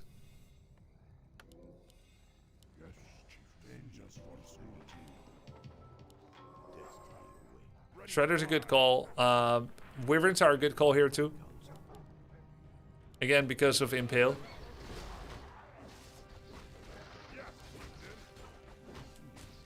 So, it's a great luxury to play from a position of this much gold, and it's because the 6-minute expo is a really good meta play. A lot of people, when they play on ladder, they have all kinds of plans, and then it's much harder to stop the enemy plans than to make your own. And so when you have a very early plan, like I'm going for expo at 6 minutes, generally people are so obsessed with their own play for the first 10 minutes that they don't have their timings down to stop expos, and then you just have bonus money. But now he's underspending. It should be Kodo and Wyvern, so that you have some non-Raider units that just have good damage output and good health. Right, Raiders are a technical unit. You want some, but not mass. And my fear is now he's going to be into a fight before he's fully produced. And he's also been blind on the map for a bit. This should be a disenchant. You can actually disenchant burrowed units and they still die. I don't think he's aware that they burrowed. I think he feels they disappeared or something. Out of sight, out of mind.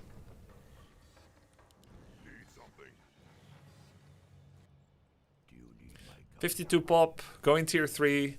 Of course, tier 3 will eventually probably produce torrents. I'm gonna sit here all day, I think. But he's lacking units now. So the sitting here all day, this is a good thought in StarCraft. If you're up a base, you can sit and defend. But in Warcraft 3, usually you need more than just economic advantage. You also need to contest for creeps, because the bonus money is usually not enough to stop someone who's mass creeping. This is because he didn't know that beetles actually burrowed.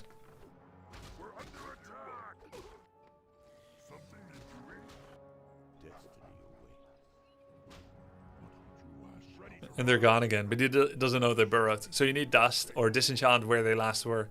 You can also make some towers in both bases. Just 2 towers. Okay, the guy expanded. And is in the corner. Note that Tyler is still going to tier 3. Still has a lot of money. And shows up without heal scroll, invul, and TP on Farseer. So it's pretty ballsy to go into this choke. Where the guy is already positioned. TC wasn't in position. He has good spell damage with Shockwave Chain. But because it's such a tight choke. That was good moving the Farseer to get the TC to the front line. Heal scroll. Nice target fire on Destroyer. Does a disenchant. There's a lot of good stuff happening here, but the tactical... He's even targeting statues, see? Quite a good idea. But the tactical decision to attack with this much money in the bank is a little lacking. He's choking on the Farseer. Yeah. I fucking... Yeah. So, execution is one thing, but giving yourself a good situation to a fight is another. At this point in the game, you want Town Portal and or Heal Pot and or Invul on all your heroes. Right? So coming here without is a big risk. Bro, fuck this goddamn game. I hate this fucking game. I hate this fucking game. Bro, just fucking put me at an 800 rating! That's all I'm fucking asking! I don't want to sit here and fight fucking 8 turrets getting shit on at the same time, early game harass, early some of this, but I'm trying to learn the basics again, this dog shit fucking game. Stupid fucking rating system. Holy fuck, it drives me crazy. At least he didn't get tilted. Bro, what logical fucking person is gonna queue up and be like, well, I haven't played this game in a year, let's get my ass kicked for 20 games in a row? Nobody!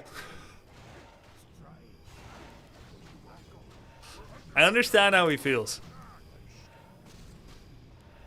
Everybody feels like that, but not but not everyone can put it as eloquently as he does. That guy's dog shit too. He has a point. There needs to be MMR DK if you haven't played for a while. It's true. And many games have MMR DK.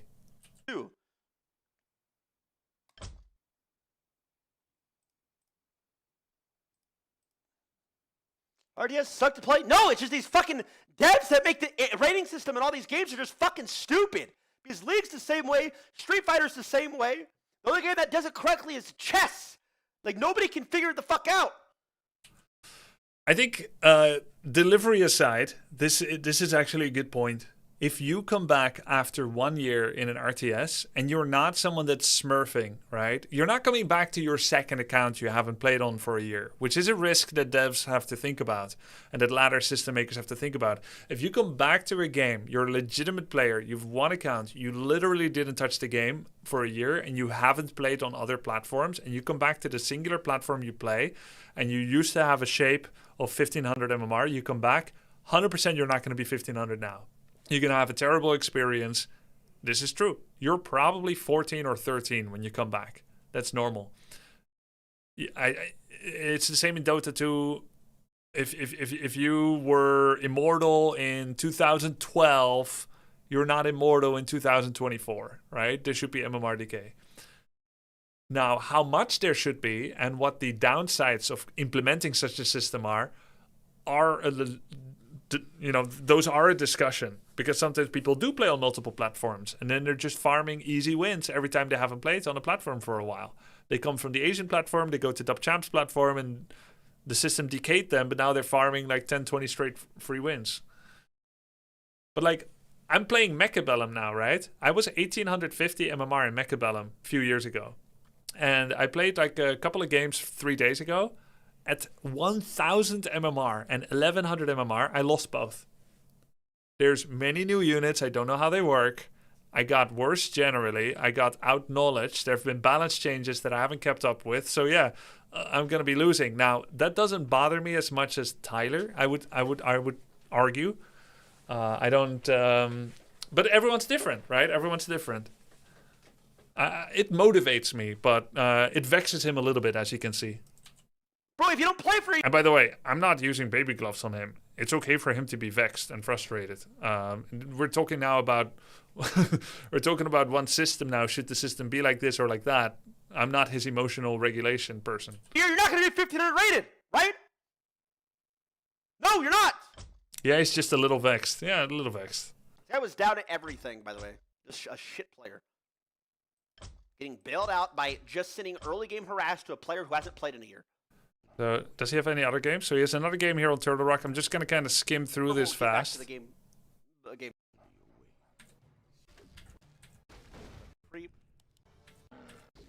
Is this ladder game? Ladder game, right? Against human player. Alright, let's go next. It is what it is. I'm late on everything. Throw me up. Wait, did he just quit this game? I'm building a peon. I just want to... I'm just going to leave. Bad. Okay. He's tilting pretty hard. He just left a bunch of games. And then?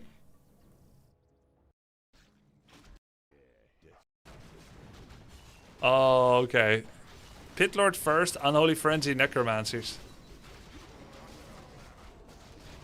Honestly, he's at 50 population, 1700 gold in the bank. He has a larger army, but there are skeletons that need disenchanting, and he's probably not going to do that perfectly. And meanwhile, Pit Lord is owning.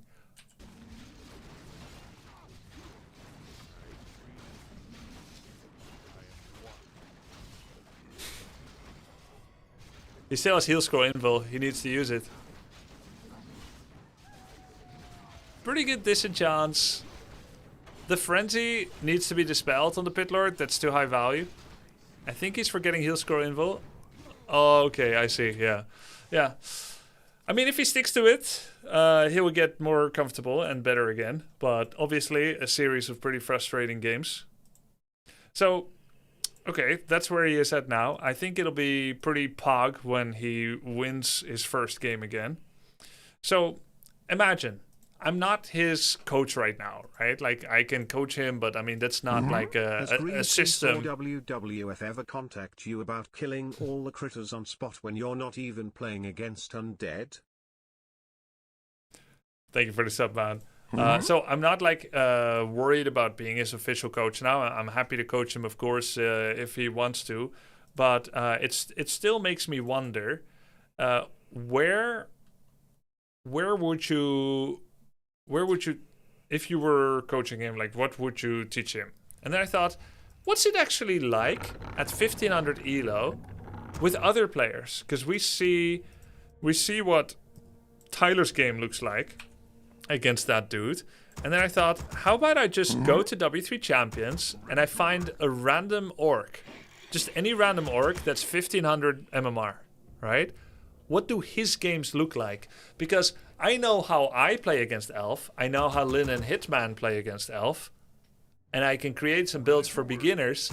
But what is it actually like at 1500 elo? What's it actually like? And we're not talking about Bronze League heroes, but this is what? Is this Platinum? I'm not sure. So I queued up this guy's replay, and I wanted to show it to you guys because it was way too funny. So guy goes Blade Master, Peon Scout, yeah? What does the Peon Scout? He sees Demon and he goes back, okay? What's he doing? Double Burrow, Blade, Headhunters. Mirror Image creeps. He's got one Peon more than what you would normally want, so he cannot immediately queue up another. Burrow finishes, he can make more. So, Mirror Image creeping, I think this is a good call. This is probably the best opening you can do as a, you know, lower rated orc. Blade, Mirror Image Headhunter, I think is the highest value opening for amateurs. Isn't 1500 elo like top 20%? Yes. So not really that beginnery actually, right? And even Tyler's MMR now, 1400, is probably still top 30%. So it's not that low, but it's obviously it's low for me because I'm I'm really tall. So yeah. So he's 2 Headhunters and then tech. And then what? He has a sentry ward. He places it poorly next to the tavern so that there's no vision on the side. Look at this. What are you doing, bro? What is this? This is what it's like at 1500. Guys, do you realize there are gems like this that are constantly happening and we don't even know? Like these guys, they aren't even streamers. They're not beholden to anyone to play these games and to follow certain builds. They just do whatever the frack they want. And this is something that they didn't get from a build order. Maybe this part is kind of build ordery, right? But this is just random stuff. All around the watchtower. AoE 2-player. Work complete. I am 1412 MMR myself, and it says it's top 35. Right. Yeah, so that's still pretty good. Above average, right? So he has his Blade Master level 3, bunch of HH, got Mirror Image level 2. Then goes to the corner and he just starts creeping this. Where's the Night Elf? Night Elf is over here. And he previously scouted this with a Wisp. Ah, that's why he came here. Look at this. He just sends the images on the demon and just creeps anyway. -1 Headhunter. And the Night Elf is like, he knows there must be something going on, but he just keeps fighting the image. He just keeps fighting the images. -1 Headhunter. -2. 3. And 4. It's a freaking disaster. It's a total disaster. He dropped a sentry, picks up a pipe. Shadow comes out. Mana burn. And then you do all that and then he leaves. And why does the Night Elf force to leave? Even though he lost 0 units and he killed 5 Headhunters. Because Blade level 3 hits hard, right? So why is this still possible to play the game for the orc? Because Blade hits hard. This is the value of creeping. And having a hero that's just a brainlessly strong hero like Blade and Demon, right? They hit hard. Farseer is harder in some ways because he doesn't hit hard, right? Okay, so he comes back here, starts snake creeping this. And you think, oh, he's probably gonna expand here. Or make a tower or something. He queued up 2 towers. This is good again, because the guy keeps creeping, right? He creeps orange camp, creeps another orange camp. And he has nothing, he's not producing.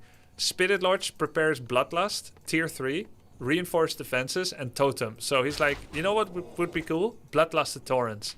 Now, this is why I like this. This is a okay, this was a freaking disaster, right? But he's doing something clean.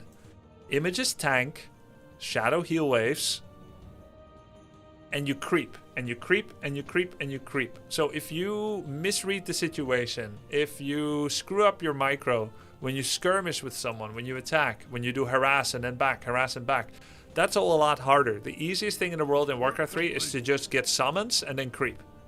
And you have a healer hero. So this is easier than TC second because you got heal wave.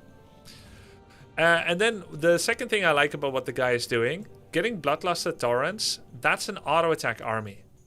You know what's a hard army to micro? Raiders, Headhunters, Kodos, Walkers. That's hard to micro.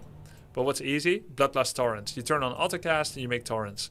So if you go for that, anytime you go for something that has automatic value, like expansions, automatic bonus money, an attack move army like Bloodlust Torrents. Now you put the pressure on the opponent to execute. There's less pressure on you to execute. And because you have like a late game plan, time is on your side. People are bad at utilizing timings at low elo. So you go for something strong, time is on your side.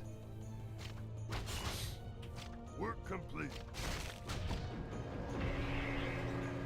Look, he can step up because Blade is 4. If Blade is like level 2 here, then he can't step up. And that's the value of creeping. So, no rush to expand, just making a bunch of towers, establishing. He's creeping his Blade and Shadow, getting a lot of XP and gold from this. It's great. Earth and fire. Heed my Gets to call. tier 3 soon. You can't rush the choice to expand. By the way, the funny part is, once Expo comes here, it's attackable here with almost no tower defense. We're under attack. Alright, let's see this fight. It's 67 towers, Fizzy. Nice targeting on the Dryads. Obviously, Headhunters are much worse than Bear Archer. So the Elf has a better army here.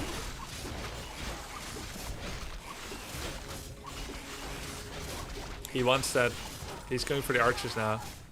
Can he really get this Bear? I don't think so. Work complete. But, oh, he got the Bear.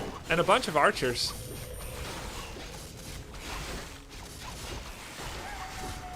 Got an invul out of the Demon. Lost pretty much every single Headhunter. Almost everything. He saved 2. Well, he lost like 3, but honestly, not bad. I think he killed 3 Archers and a Bear. And 2 Dryads. So Orc actually comes out ahead. Was forced to use Town Portal though. And he's still preparing his master plan of expanding. Shamans are on the field, but he forgot Bloodlust.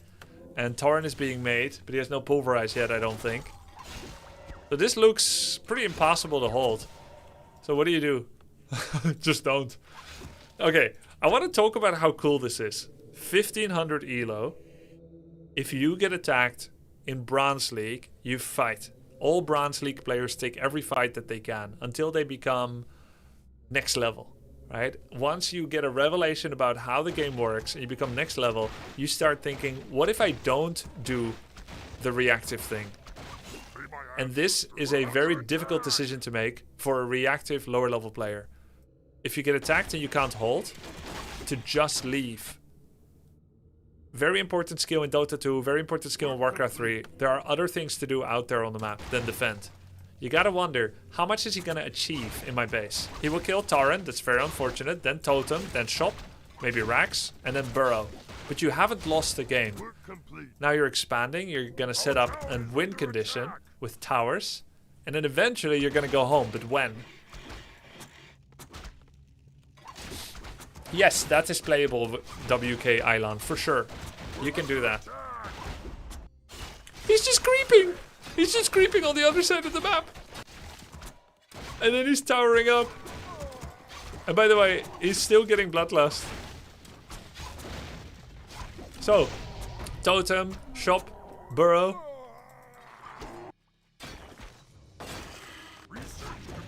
Losing towers. And there's Bloodlust. He's gonna run his Shamans away. There's an Entangle. He's making new towers in the back. Purging the Entangle away, running. Let's see, what items does Night Elf have? Staff of Tele Ring, Staff of Prezi, and a bunch of mana on Keeper, but he's not using a lot of mana. Night Elf has a 50 pop army. Orc is at 26. He's losing peons. What are you doing here, man? He's just waiting. But look, he put the tower on the Keeper. The Keeper's slowly dropping low. The Night Elf is not super aware. Oh, he is. He just rejuvenated it. This is a 1500 elo Night Elf Orc game. He's waiting for the opportunity to defend. Look, he got one Shaman out. And now he can finally Bloodlust his heroes. Finally, he comes back. Demon actually got level 5. He killed everything. By the way, Night Elf, 1700 gold! He's completely stun locked by how much he's allowed to attack the Orc base. Complete stun lock. Keeper level 4 didn't use a single point of mana. No entangle. He's fighting ghosts, images and snakes. And now, Bloodlusted Blade with Lightning Orb. And he's even manually purging the demon as well. He cannot get away. He has no boots. That was a very bad image, because he actually is allowed to walk away now, the demon. He should have kept attacking demon to purge. Oof. Huge mana burn. TC. He's just slaughtering those bears. War Stomp. Staff. Crit. Dead. Night Elf has 1200 gold. And meanwhile, mining with 2 peons. 0 at home and 2 at Expo. You know what? If I was the Night Elf here and I was at this elo, I'd be thinking, man, this guy, he's not even good. He lost his whole base, but Blade is just so OP, it can just kill everything. One-man army.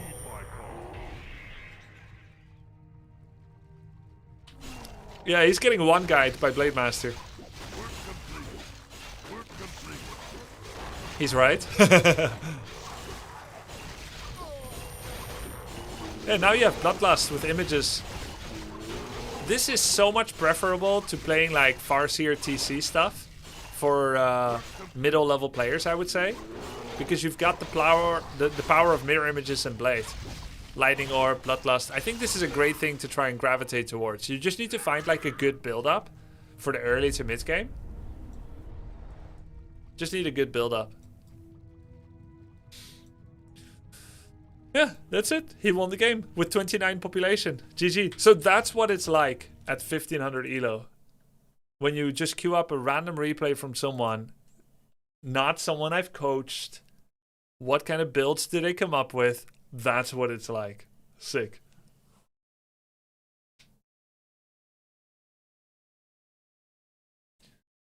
So I'm going to do a little bit of build order testing. I want to see what builds can be good with less micro and decision making.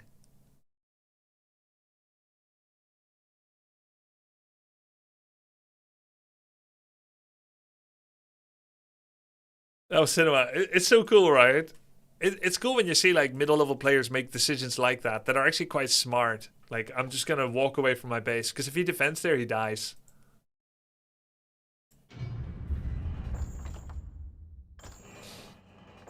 Yeah, so let's do a little bit with every race where we try to do some builds that are good for beginners. We'll start with Orc and then we'll go to the next.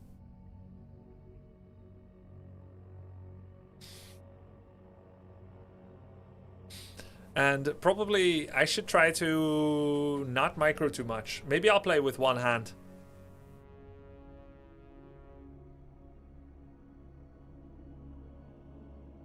I think I'll play with one hand. Yeah, less than 100 APM challenge. One-handed play. Don't okay, so I'm gonna play with one hand. Don't ask where the other hand is.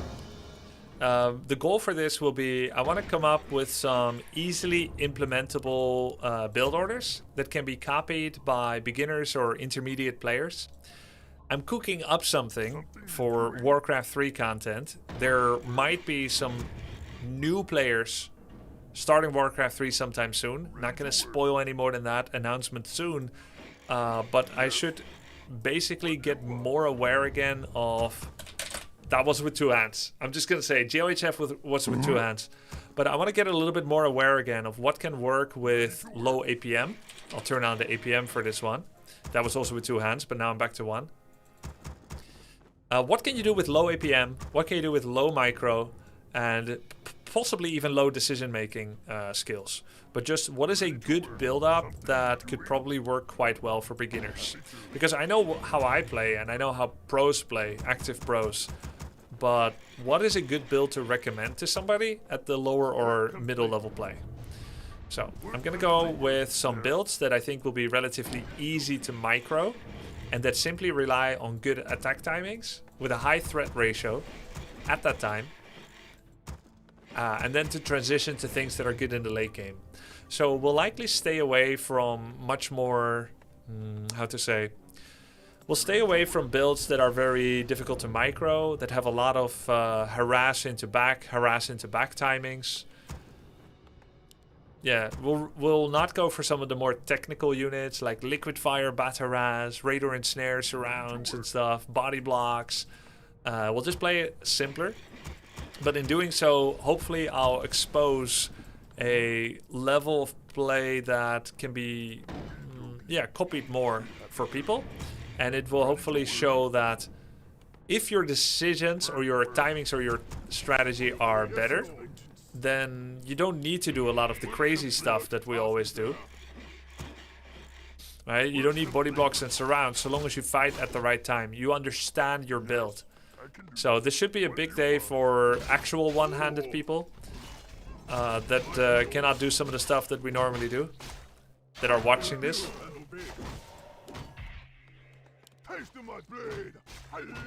Alright, so we're just going to use 2 sets of images and we're going to creep up.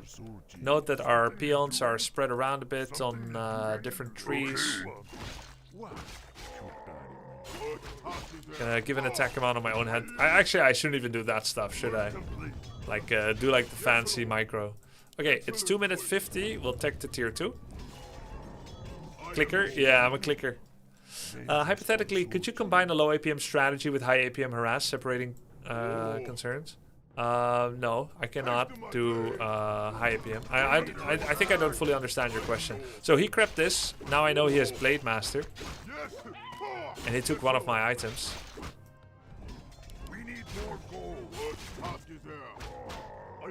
Not quite leveled yet. Let's creep the Murlocs here and prepare a shop. So the plan that I'm working with right now, what I think might be good for intermediate or beginning players, is what if you go for level 3 blade creeping, and of course you deal with any threats as they crop up. What if you go for level 3 blade, and then you take shadow and you get serpent wards, and then you do an attack while going to tier 3 and preparing torrents. And I'll be using this most likely in every matchup. What if you do that? Can you win with that? Does it feel strong? That's what I'm testing here.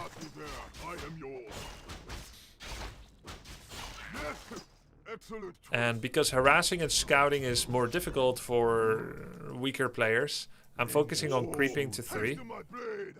This will probably give me level 2.9.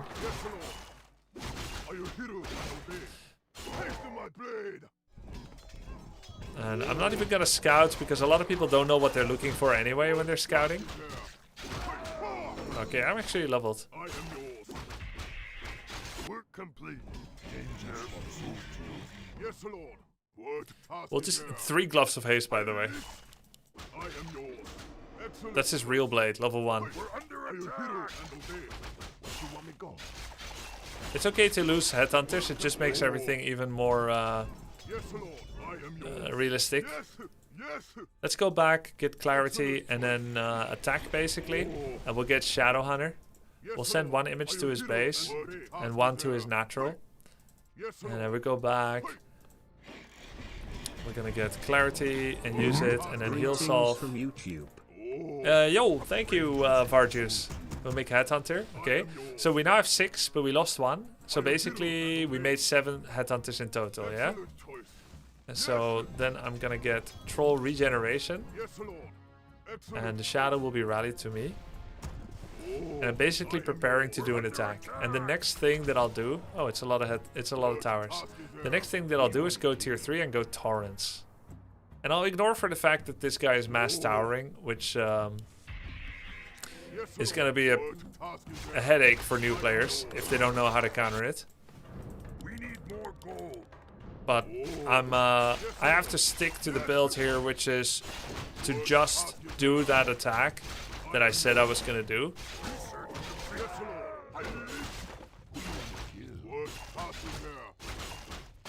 No matter what I see. And I get snakes. Torrent Totem. We're under attack. I of course cannot control group because I'm not even just playing one-handed, by the way, but I'm literally playing one mouse. One-handed and one mouse is not the same thing. I hear you, man. Okay, now we try to start killing some towers. I feel you, man. They are not yet upgraded.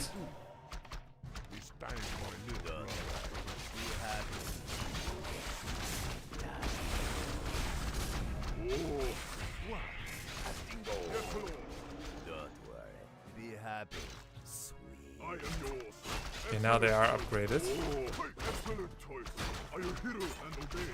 Yes. Happy Jaman. We're under attack. It's bad riders, I see. I got the righteous groove. What task is there? Excellent choice. How do I coach a beginning player through this stuff? Yes. Excellent choice. Yes, Lord. Yes, Lord. Hey. Yes. I will hero and obey. I am yours. Hey. Yes. Vengeance for Haste Sultan. my day. Work complete. What task is there? Oh. He's got full inventory. He's attacking the wrong blade masters. Hero and obey. Excellent choice. That's the best you got, man. You want me gone? Oh my god. Alright, let's remake the shadow, get burrow. Alright, so after the attack you do, that's gonna work well or not well. What would be a logical follow-up for a beginning player? Of course, maybe we will have lost more units against other type of player. We're gonna get Lightning Orb and Tauren, yeah? And then Berserker training, if you still have any headhunters. What task is there? And then normally I would say start creeping up your shadow after the first Serpent Horde attack. I come back to W3 after 15 years and importing your build order M after 10 games 4K MMR at Battle.net even when you lost my first 3 games. Oh, nice. Without you I would be trash. Thank you. Hey, cool. Good job, man. I am yours. So, Yes. I know he has bats and that bats attack bases, so I'm making towers. I can't expect a beginning player necessarily to know this, but I know this, so I'm gonna make some towers. Yes, Lord. Don't worry. I am happy. yours. What task is there? Hey. I got the righteous groove. Our town is under attack.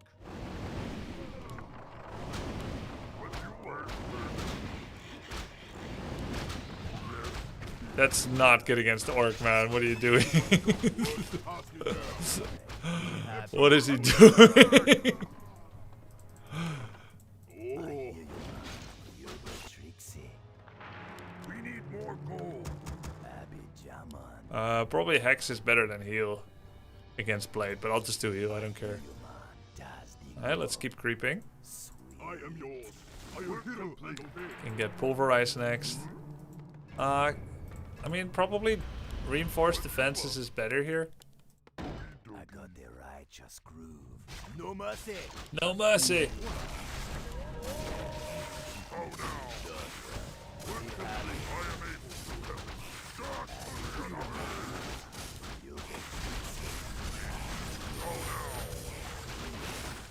Yes, Lord. Yes. Party face emoji. Party face emoji. So we'll check Expo now, both Expos. Hero and I am yours. Thank you, bro. Thank you for the sub.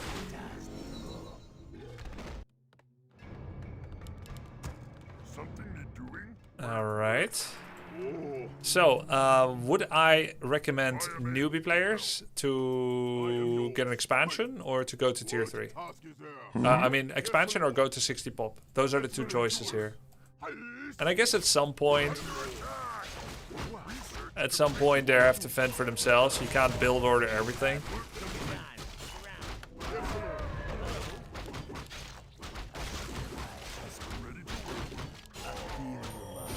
Probably 60 pop is a better idea. I can do that. Something need doing? What task is there? He did clear it, but he did not yet try to tower. So we get Pulverize, Armor Upgrade, What task is there? Hey, are you hero and obey? Yes. 60, because 2 bases make opponent attack more difficult to defend. Yeah, true. And probably it's not a bad idea to tell them they're allowed to make a couple of towers if they want to defend, right? I hear you, man. But it also depends a lot on how the opponent is playing. What task is there? Oh. Hey. Where you want me to go? Anything you want.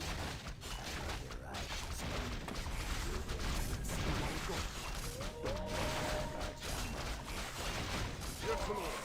Oh. Research the base to bring it on. I am yours.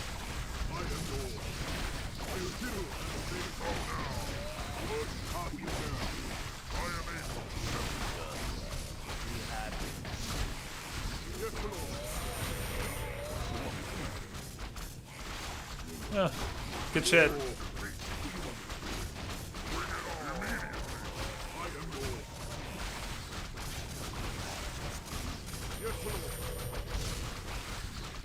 Quite easy, right? Even though I got money in the bank.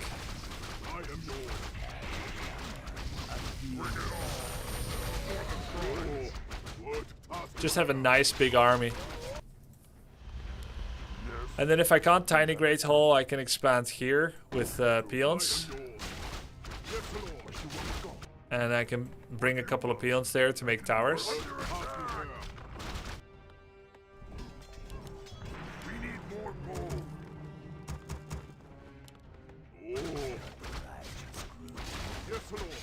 Right now we have so much power that we can lose so many units and still be in a good spot.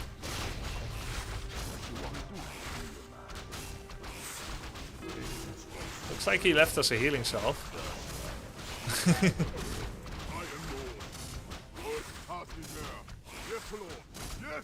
APM still...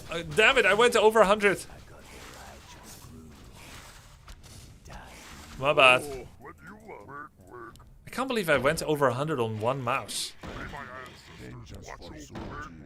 I can't believe I'm 51 pop. Man. Excellent choice for the burning blade.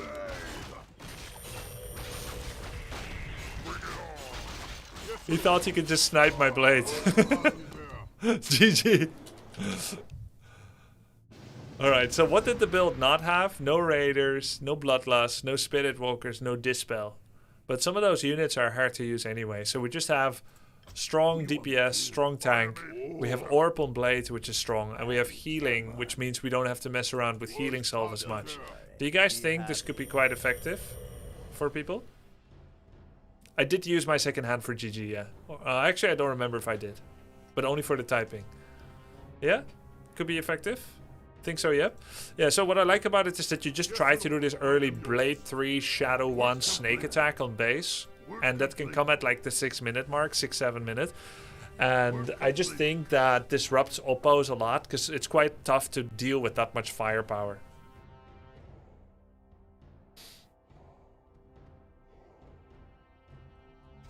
Yeah, okay, cool. Now let's do it with another race. I want to try that build. Yeah, let me know how it goes. What should be the goal when attacking base? When do you pull back? Yeah, that's a good question, I guess. I guess I want to see it first. It's really hard to say what the goal should be. I think sometimes, maybe 10 to 15% of the time, you'll win outright. And 15% of the time, you'll die outright. And 20% of the time, you won't even make it to their base. But I think about half the time, you will do significant damage. Maybe kill one Moonwell, kill a bunch of their archers, lose a bunch of headhunters. Maybe you kill a bunch of footmen, right? Maybe you kill their second hero. And then at some point, when you run out of mana, you go back. I think that's the window you would go back. You have no more mana on Shadow and Blades, or you have no more health. And then you go back, either by walking back or by town portaling.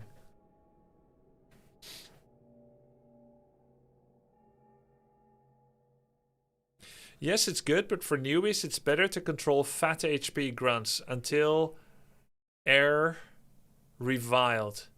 Okay, so you're saying headhunters are already too hard to use for newbies. And it's better to go grunts? I'm not sure about that. You might be right. I'm really not sure.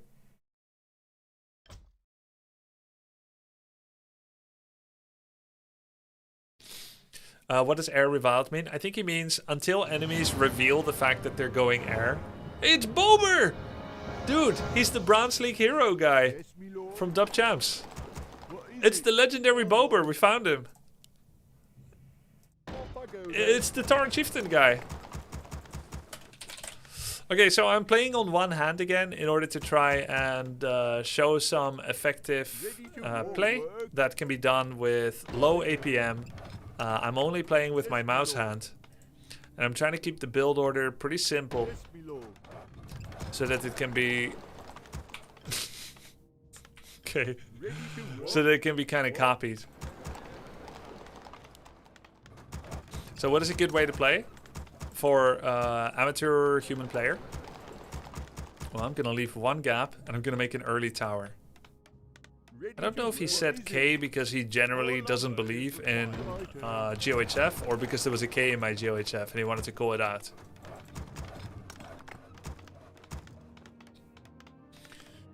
Other hand is right here, it's not doing anything.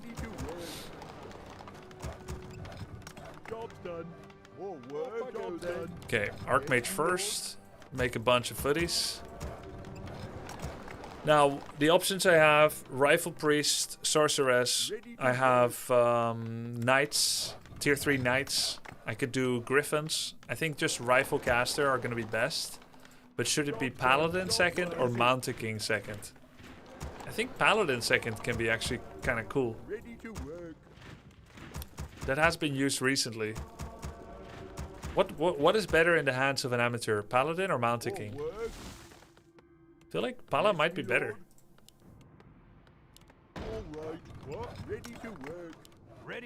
So that you can heal and you have more time. A lot of you guys are saying Mountain King is easier. Because what? It helps you kill things? What is it? This had better be working. What is it now? You click target and boom. Yeah. Because stun. Yeah, stun are pretty good. What? What is it? Job done. What is it now? Ready to work. Say the word. All work. Job done. Well, you require my assistance. Off I go then. Let's go 25 pop, maybe 27 actually. Perfect. I'll basically follow a similar idea in that More work. What? trying to double click them. And then I try to just level up to a certain level, apply a standard timing window of pressure, and then go to the next part of the build. He stole my creeps.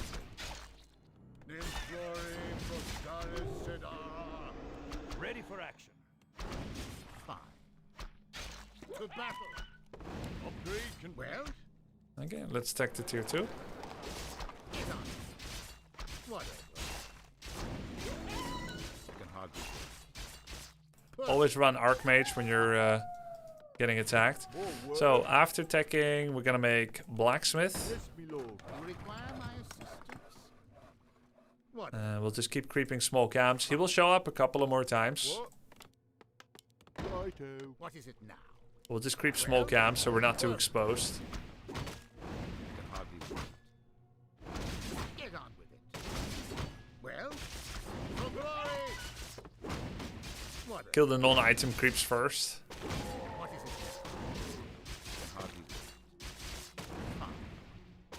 For glory. It's too late. You require my assistance. To battle. Did he buy anything? He bought boots and circlet. So I think the best advice I would have in such a situation is just to send the Archmage home. Go back to the tower. That's the standard response I would have to coach people. Blacksmith, oh! Yo! What the hell? That was so high level and accidental. Oh my god. I didn't mean to make a wall off here, by the way. Yo, I never did that before. I never did that before. Yeah, he blocked me in, but also I'm safe, you know? That's crazy. That was a mistake. Yeah, but I mean, I chopped my way out. That's crazy. I've never done that. It's like, oh, I'm just gonna squeeze myself in here, okay, if you don't mind. What is it? Righto. Alright. Right, we'll keep creeping. No, I'm not injured. I'm just doing a challenge, let's say. Instructional play. What is it now? Just instructional play. To prepare for Not enough, man. how to teach new people to play.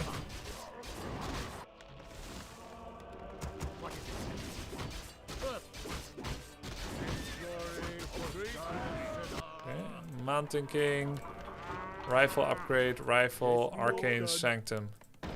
And power build it.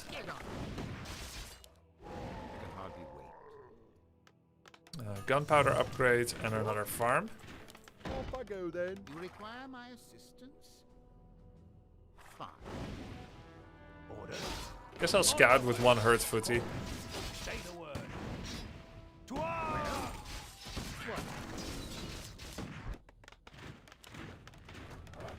Well,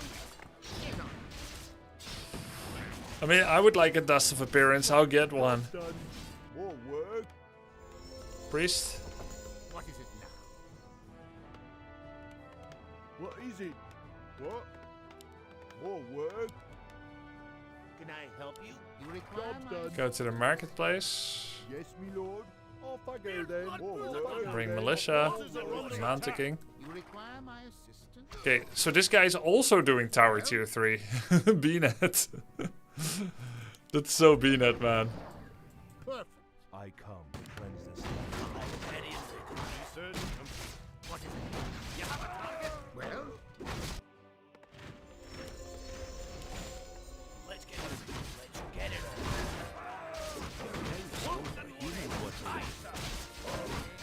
What is it? Yes, me lord. Righto.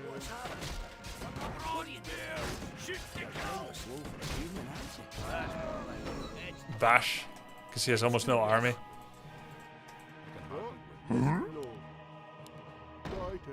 Well, I think we're already quite far out of the let's play a standard game window. Like, there's no way that I could teach how to play against these tower lamers. What is it now? Beginners can't deal with this. Get on It's a nightmare. to battle. Yes, my friend. I guess I'm just trying to make a clean as possible win. Well? Job done. More work. Let's get What's happening? Let's do this. You require my Yes, my liege. Well? I'm your shooter. Yes, me Right. lord. Yes, me I lord. cannot teach them the paradigm of this opening. That's more like it. What's happening? Let's do this. Say the word. Let's get moving. Get on. My aim. Aye, sir. You're kind of slow for a human. Job done. What is it? All right. Get on. Well? His Fire Lord? I didn't even know you have one. How did it die? What's happening? I don't even know it was dead. He lost it to creeps without my knowledge. I'm ready and Is someone kind of slow for a human. Let's get moving. That's more like it. What's happening? Let's get it. is someone That's it? more work? Ready and That's it? 4 years of Grub Zepega. GG. Grubby, how do you think it would be interesting if someone with zero practice but nice stream watching background will buy Warcraft 3 and facing legendary player? This experiment show how small talent per 6p means without practice. Someone has no practice Okay, but they're used to watching stream, and then they start playing Warcraft 3 for the first time ever, but you're facing a good player. Job done. Yeah, and then the value of no practice. Yeah, of course, you will not have any chance. You need the experience, no matter if you're very intelligent, right?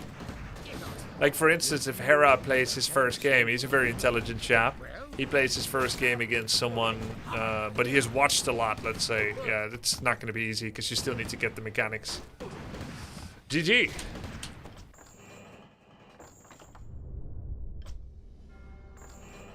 So as someone who only watches Warcraft 3 but doesn't play, how is this tower strat even remotely viable? They turtle, but you have full map control, and you can expand, creep, harass freely. Yeah, no, that's a great question, and you're completely right. You only watch, you never play, but you're like, how can this work? And the truth is, well, technically it doesn't work. It doesn't work. They're doing solo hero nonsense. They're doing random shit. They're making loads of towers, and then they go for some late game strat. It's the equivalent of playing StarCraft Brood War on one base, making photon cannons, and then rushing battle cruisers. It's just not good. It doesn't work. However, from watching the OnlyFans Invitational participants last year, here's what actually happens. They face one of these clowns. It's the equivalent of arena clowns in Age of Empires 2. What actually happens, they do their thing.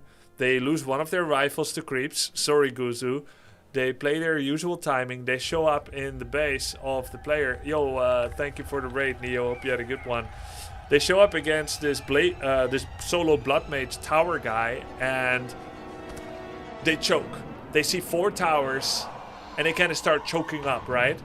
And then they're not control grouping well, so accidentally some of their rifles are starting to path around the castle, and they're starting to path into towers, and they're like, oh, let's holy light, and it didn't work, so now one rifle dies. Less than 3, Then my dude. Hope the all Blood is well. Mage does a flame strike in the middle of your rifle army, and you don't know what it is because you've never seen it before. Or maybe you do know what it is, but you're too slow to cancel it. Boom.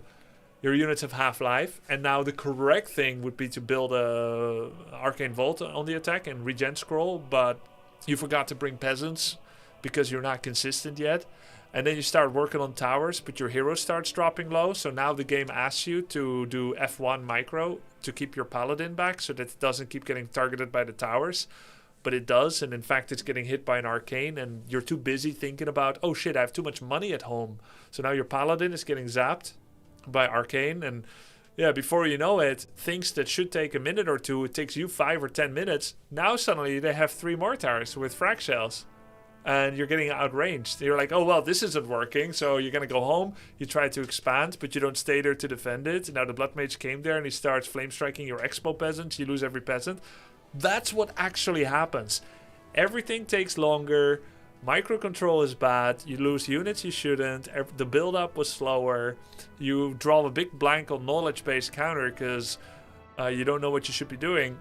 And you see all these towers, but instead of thinking, oh, he's got a lot of towers, therefore he's lacking in the economy of opportunity cost in contesting creep camps. No, you don't think that. You think he has a lot of towers, I need to kill them. Reactive. Right? But you don't need to kill them. But you don't know that because you don't have the game clear in your head like that. I am a slightly above average talent RTS player, and I play Age of Empires 2. And when I have a few hundred games, I also still look at games where I'm like, I don't know what to do right now. Like, he's fast taking to castle with 0 units. What am I supposed to do? So I tried to tower him and it doesn't work. And now suddenly he's got Conquistador. And I tried to do some bad tower rush on his berries. But the key resources are gold and wood. And I didn't tower those. And now I'm trying to get to the other side. But oh, I failed my wall. And now it's all going downhill. That happens too. Yo, thank you, Joshua. Found a job yet? I know it's tough. Thank you for the sub. As a 1500-ish player, in my experience, there are a lot of players just trying to play meta timings, but it's inconsistent or missing details. Yeah.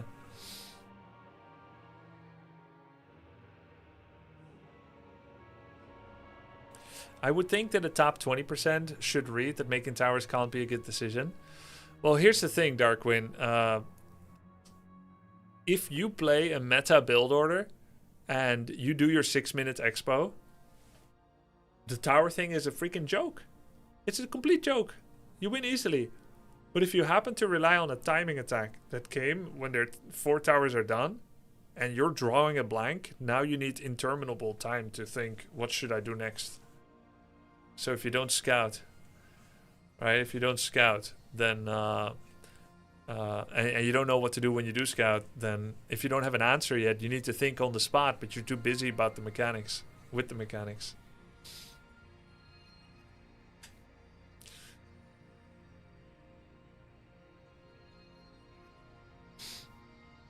Okay, let's do one more with the other 2 races. What is a good way to play for Night Elf for beginners with one hand?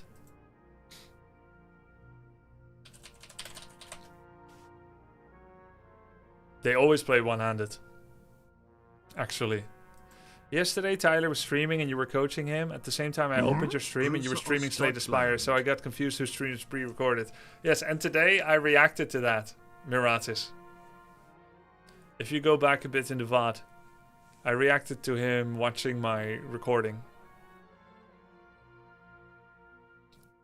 Yeah, Warcraft 3 just works a bit differently. I guess I pondered that as in AoE 2, I don't think that could ever work. Of course it does. The Phosphorus Fast Castle is the equivalent of it.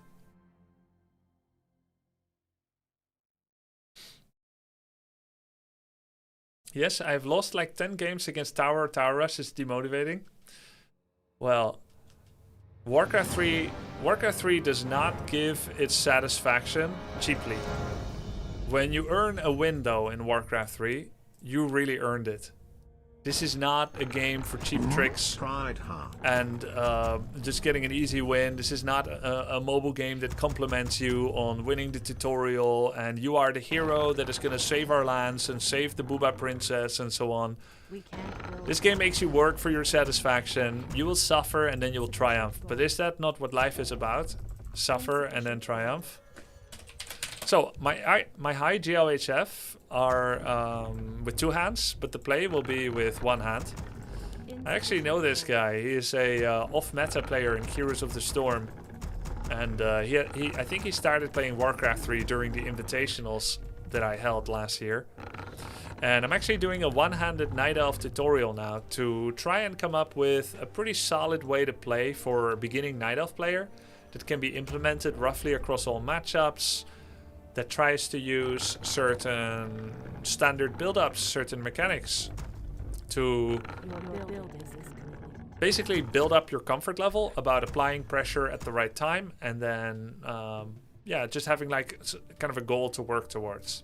So we're gonna put 1 wisp near their expansion. We're not actually going to scout his main base because we don't know how to action on that information, right? We'll put a wisp near their expansion so that at least we can know, are you expanding? And if you are, then that changes things. But if they're not expanding, we'll do a pressure at some point that will help to kind of make opponents make mistakes. Think of it as like a skill check. I'm gonna make 3 Moonwells. Think of it as a skill check. If you do a strong attack early on in an RTS, it's a skill check, it's like a question. Are you allowed to go to the late game? If you cannot hold this heavy pressure, which is not an all-in, you're not allowed to play late game with me. So we'll kill this camp. And then we're gonna root the Ancient of War. Of course, I'm one hand, so I'm not using control groups. We'll go to 24 population before teching. So 2 more wisps after the second Moonwell finishes. And then we'll make 1 archer. And now we're going to use wisp to see, are you expanding? Evasion first. Looks like he is expanding with Dark Ranger first. Or at least he's creeping it. I don't know if it's an expansion. He doesn't have Skull, so he's not expanding well if he is.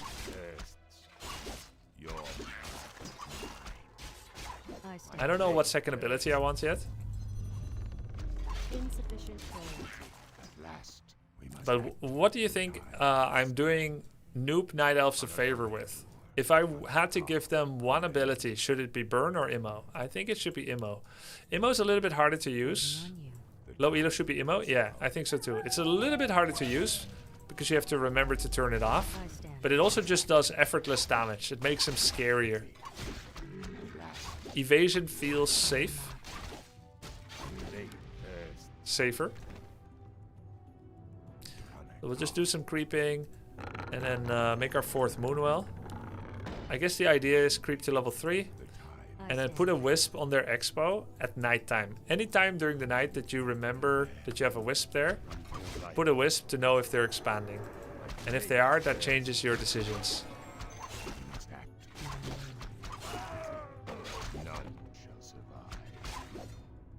Now we're gonna make a hunter's hole.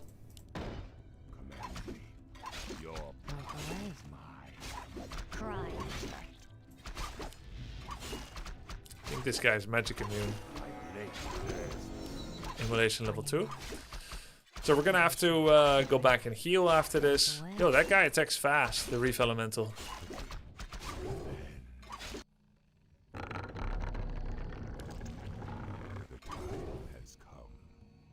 Okay, let's put Ancient of War in defense location. Obviously, if it was normally me, I would come and try to cancel the expo the moment I scouted it.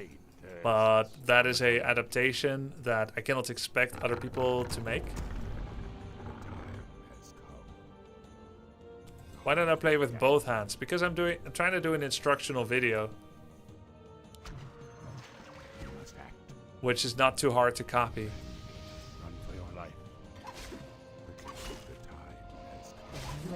And my one hand is sadly still better than most beginners' 2 hands, but I want to close the gap a bit in an artificial way.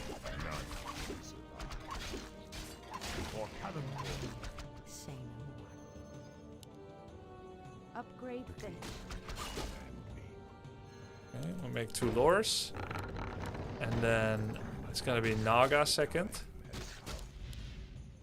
I stand Our ready. will shall be done. We must act. Run for your life. Your blood. And then tier 3. My blade thirsts. At last, revenge. None shall survive. Okay. Now we have to do an attack. So normally we would want to fight like this. Demon 3 with Naga. Do a fight and then rely on Moonwells to heal up. I'm gonna see if I can get a little bit more. Damn. Run for your life. My blade thirsts.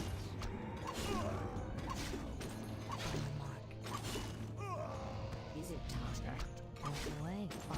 Oh, I shouldn't be... shouldn't micro too much. Make a shop. The amount of time I don't look at the fight is actually realistic. I know it may feel like bad when I look away for that long, but that's great. Your building is We must act.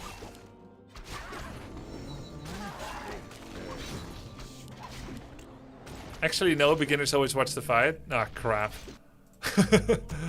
Dryad, Abolish, Adept, and then Bears. insufficient gold. Man, there's one thing you probably know better than me in Warcraft 3, Candy, and that's whether beginners watch the fight. Actually, I need your help, Candy. I need your help to get into the mind of low elo players. It's actually very helpful.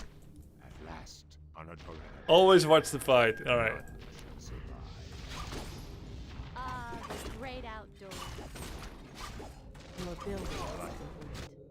Waiting on you. Is there trouble? The tide. That's my problem. The whole game is too damn entertaining. Yeah, it is. 80 months. Can I get a one-handed clap?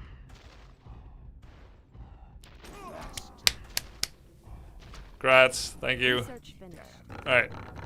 So now we're gonna heal. I will not be trifled with. Oops. On your mark. Accidentally healed my demon on everything. My blade. And Orb of Venom, Staff, Master Training. So I would normally recommend to put the Staff on Naga. Research finished. so that she can staff the demon. Command me, though I be damned. The time has come. On a direct Yes, I was Luke Hello maxing. Logan and Grubby. must act. Hey, Zender, thank you. Wellspring, Ultravision.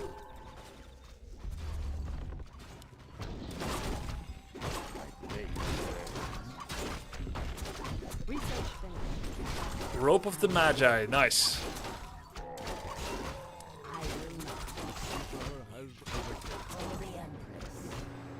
My strength is yours.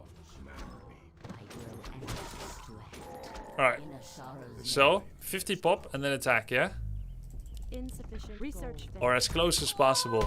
Yo, Seraphim 369.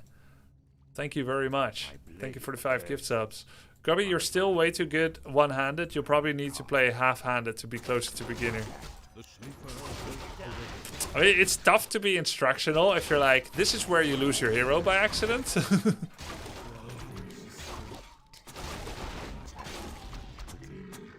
Can I help you? the time. You're probably right. Time is short. Our sacred grove is being desecrated. The sleeper has awakened. My blade thirsts. Where shall I strike? At once. Thanks for the content, Grubby. Yo, thank you, Marco. Run for your Research life. finished. Nature's call. Is it time? I'm awake. I'm awake. Where shall I strike? Insufficient My gold. blade thirsts. Our sacred grove is being desecrated.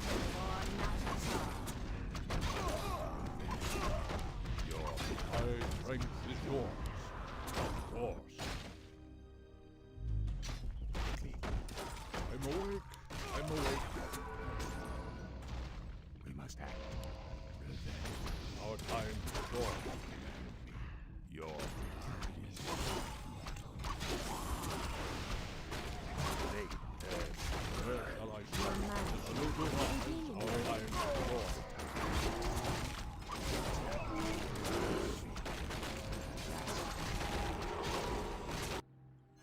Oh no, I looked away again. We can't build there. my blade thirsts. Shall be done. Gladly. For the trees. Command me.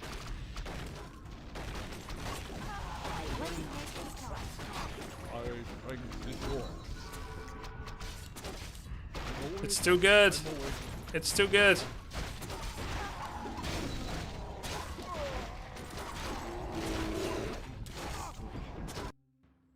Our warriors have engaged the enemy. My blade thirsts.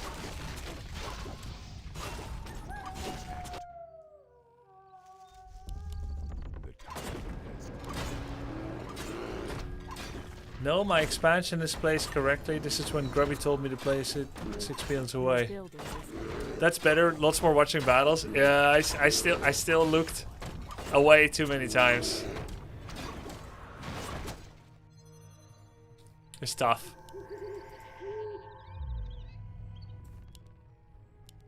Command. What MMR is his opponent? 4,000 on BattleNet. I think 4,000 on BNet. Has awakened. My That's strength a is little yours. under the starting elo. Hurrah, at once. A little bit under it. Hoarding at least 1,500 gold is essential. On a Tyranitor. You're Where right. shall I strike? I'm screwing this up. Act. Though I be damned. Do you remember a Rotani mod? None. Very vaguely. I'm ready. Hey, maybe you don't need this spell with Immolation. Our time is short. I'm awake. Just kill everything with Immo. I'm awake. I'm awake. Research finished. My strength is yours. Are we being invaded?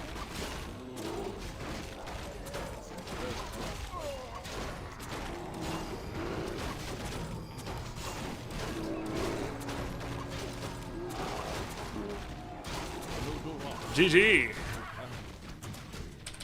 That was a one-handed GG.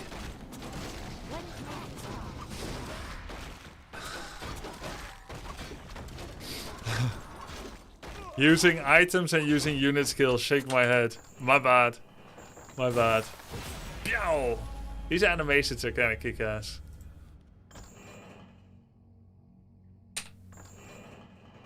Alright, nice.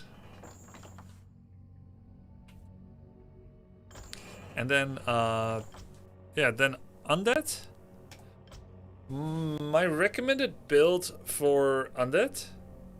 Should it be like tier 3 Coil Nova or should it be Expo? This one I'm the least sure about because I feel like expanding is a lot easier, but there is a certain difficulty in execution of expansion as well. I just feel like it's such a bonus to do Cryptlord Expo, right? Cryptlord Expo 100%. Yeah, it's so much easier. It provides clear goals. Can we not have a Cryptlord start? As a beginner myself, it feels really challenging to use so many summons. I see. That's very valuable feedback. As a noob, I do best on Undead with Crypt Expo.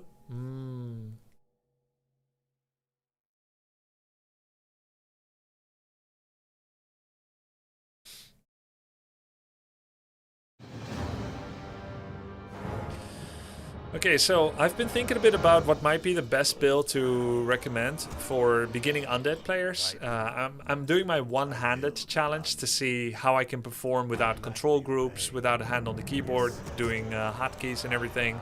And it looks like the opinions are a little bit divided. Some part of my chat who have a closer relationship to being noob at the game maybe than I am, respectfully. Some of them feel like Cryptlord Expo is indeed a good recommendation, whereas some feel that Cryptlord Expo is actually difficult to do because there's so many summons to control. Some people feel like one base Coil Nova is easier because the extra base complicates a lot of things to noobs. Yeah, I think for intermediate, not beginning players, intermediate, not beginning, Cryptlord Expo is probably the strongest. But for players that are closer to their first 500 games ever, it's probably better to Coil Nova or something. But yeah. I will do the version of Cryptlord expansion. I think there is a lot of power in it. We'll do that. If there's a desire to see more games that are of a different nature, right? Different builds, different heroes, or like you actually think there's this other build that's easier, but you would like to see how it's done, feel free to let me know in the comments or here in Twitch chat. Joshua says, I disagree, lower MMR will lose Death Knight a lot more because of melee and fairly soft. Yeah. Yeah. So it would probably be like Cryptlord and then DK second and Lich third. That is 3 hero play. That is fairly challenging in and of itself. Yeah, maybe we'll end up showing 2 to 3 variations. But this is going to be the Cryptlord expansion variation. So double Ziggurat, Crypt Altar into Ziggurat on the 4th Acolyte and then make the 5th. And we're gonna go here, we get Rod and Skull. And then we take 3 ghouls, we drop off the lumber, and we go to the first creep camp. We go beetles first, we kill a critter nearby, we keep making ghouls, we go in and we summon. Tank a little bit with Cryptlord, and then a little bit less. Okay, and we're gonna make Acolyte and another Ghoul. Now, this tends to fall apart if enemies harass. Like, then it gets a lot more difficult. So, while this is the standard window of expanding, if an enemy hero shows up, just hit them. Hit them, and even if you're minutes later, it's fine. Just whenever they leave, or they're not there, or you died and remade your hero, that's when you go for it. I'm going for it because I don't see anyone.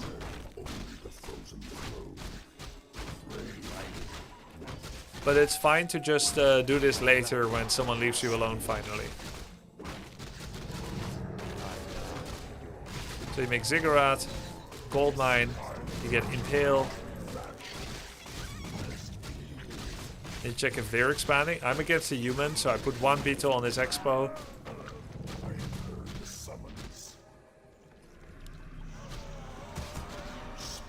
I can see how there are a lot of units to control. A legitimate beginner would probably accidentally take their acolytes with them when they start creeping more. I bow to your will. Like, I just know that's gonna happen. Okay, he's not expanding. I just leave it there. Where shall my blood dance? So, make the full 4 acolytes. Nerup at home. Nerup at the expo.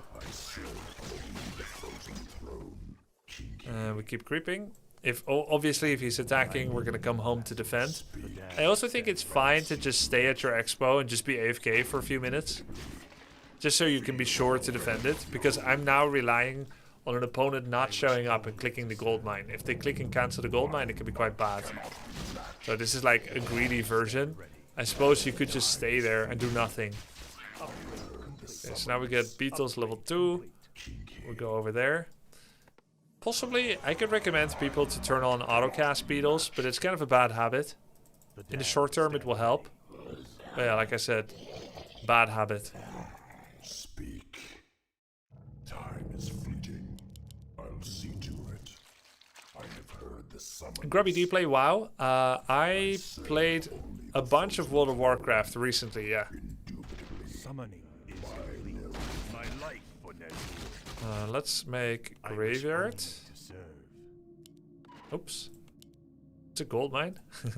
My fate I serve only the frozen throne.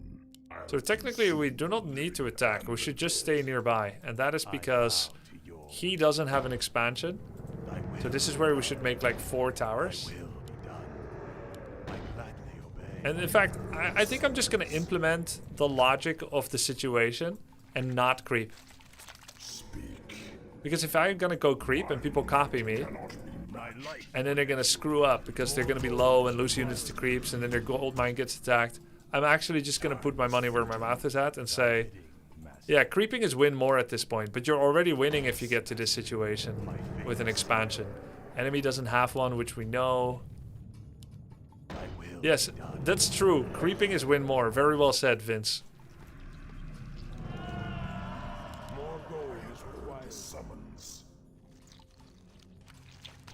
So send a beetle to his main.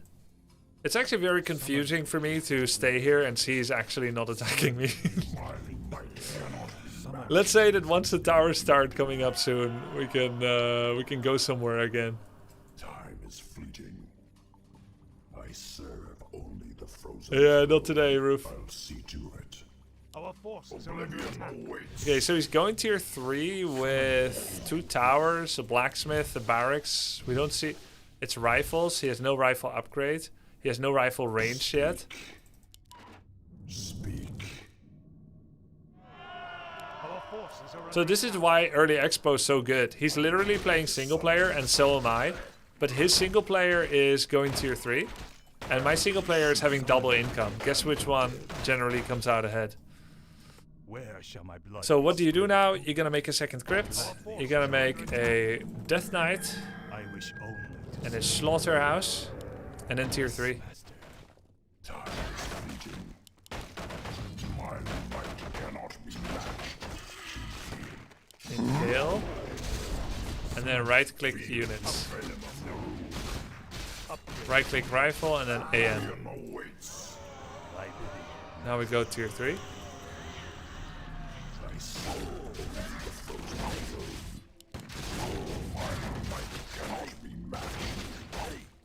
Yeah, I'm going full Pepiga. So I lost all my goals.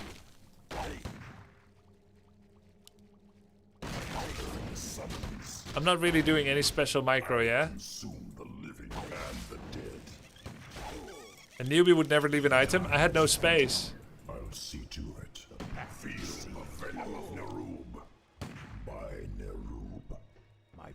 vengeance is yours. Our forces are under attack. Only the frozen Okay, now we make fiends Summoning is complete. with web, 2 upgrades, and statue.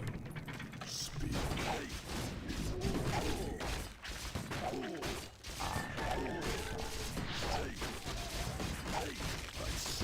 Only the frozen throne. Time is fleeting.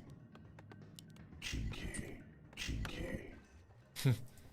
My patience has ended. TP mana pot. I have heard Our the forces summons are under attack. away. Alright. See to My it. vengeance is yours. My might cannot be matched. Oh god, oh god, one more hit, baby. I serve only the frozen throne. Your choice. My might cannot Our be forces matched. are under attack.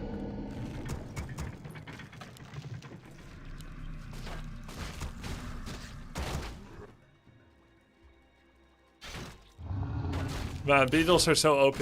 Research complete. Like summons in general can be so OP like this. Because it costs him so much time. Burrow probably would never get it. I have heard the summons. Speak. Is the one-hand mouse our only one hand but can use mouse keyboard? So I'm actually not using keyboard either. Sometimes I do one-handed challenge. I show the other hand and then I actually use keyboard strokes.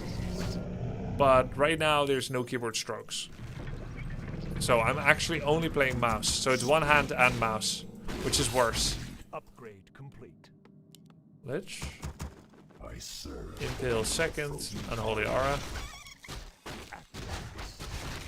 Time is fleeting. My vengeance is yours. Red He still didn't expand, right? Okay, but he is expanding now. Indubitably. Or, well, he's creeping it. Does he even know that I have an expansion? research complete. Where shall my blood be spilled? Boneyard, Disease Cloud. I mean, at this point, these are good units to get. Frostworm, A-Bomb, Fiend. This might be a good recommendation, but I'm not sure how clean the boys can get to this part. My life for Nezu. My fate is sealed. This is supposing everything goes well. Hello. To command. Camera moving too fast from place to place. Well, I'm not completely handicapped. I'm still me and showing something, of course. I know it's unrealistic. Our forces are under attack. This is not like me, Bronze. This is not me doing like Bronze to Grandmaster. You can do it too if you just do this. Because I know that I'm showing some higher level play.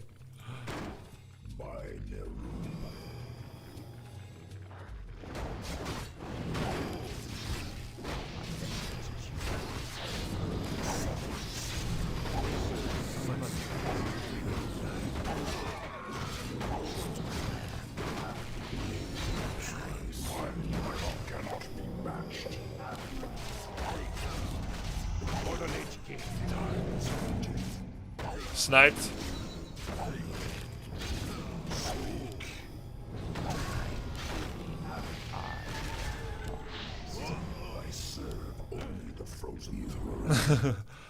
Okay, Frostworm, A-Bomb, and Fiends. My might cannot be. One-handed nukes, yeah. I'll consume the living and the dead. I have heard the summons. My Oops. patience has ended. Is this against computer? No, it's not. It's against the player. Are you looking to give it a try and do better? Are you saying this guy sucks? As you wish. Red Baron joy. Yours to command. I serve only the frozen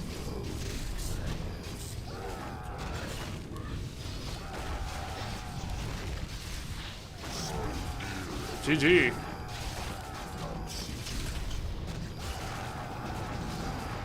GG. I would do worse. Okay. All good. What do you think your W3 Champions MMR is with one hand? 1,400? I think it's higher. I think my one-handed MMR, if I do my best, and I'm not also playing bad on purpose or instructional, it's probably more like 1700, 1800.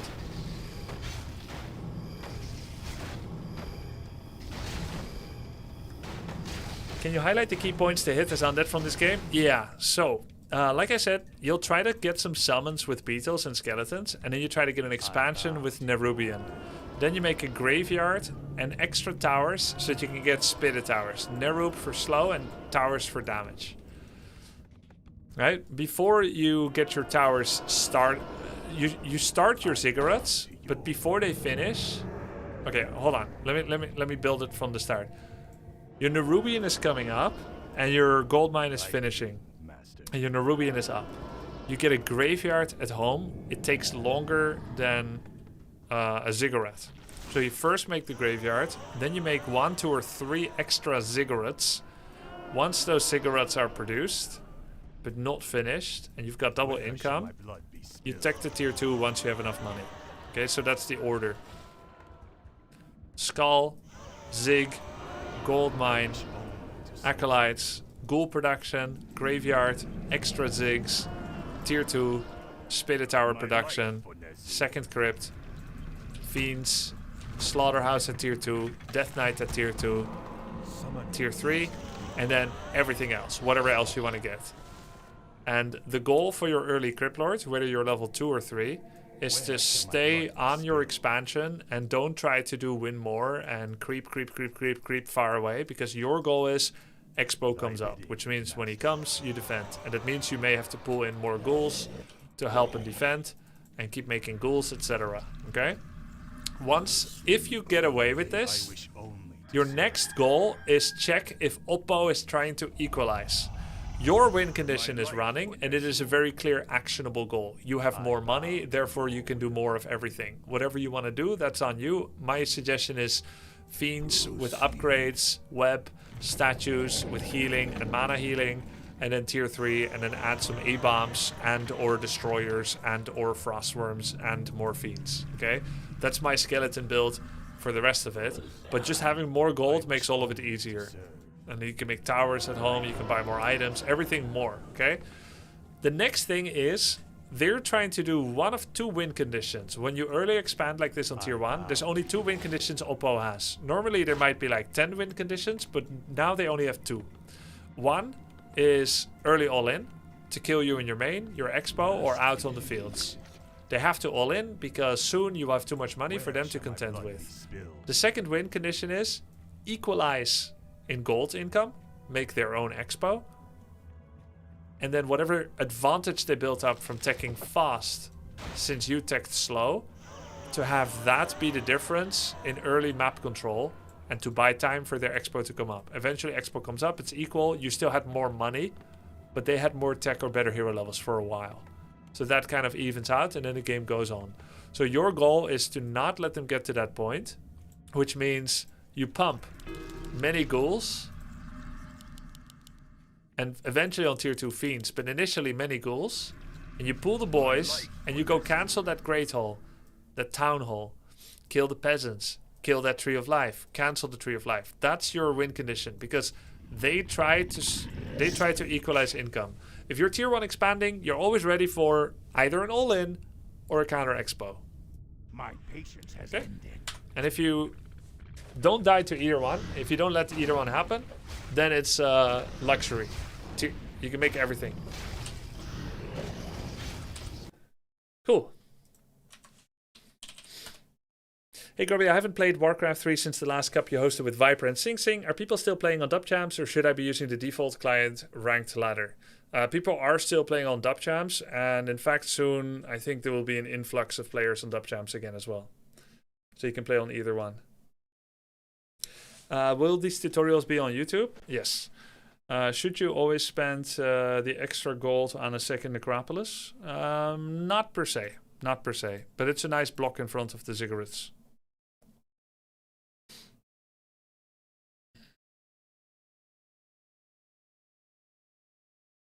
Next time, Tiga, thank you, next time.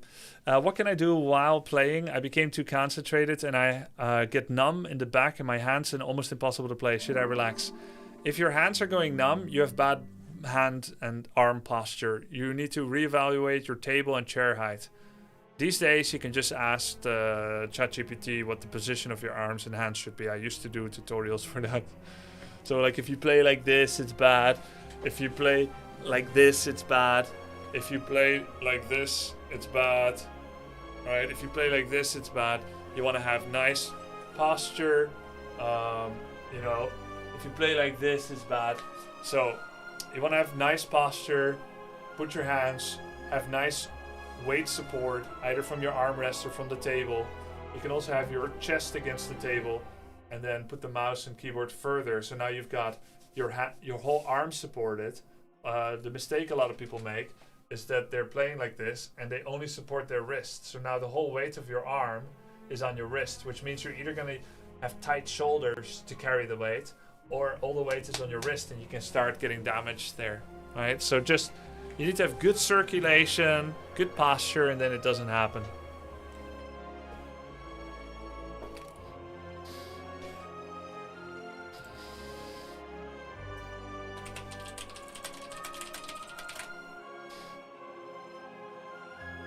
Is Grubby still working out? Not recently. I need them out. I wish to try Dark Ranger some more, but Crypt Lord looks easier early. I told you, but you like to play special builds, Mircrit, and you did pretty okay for a newer player.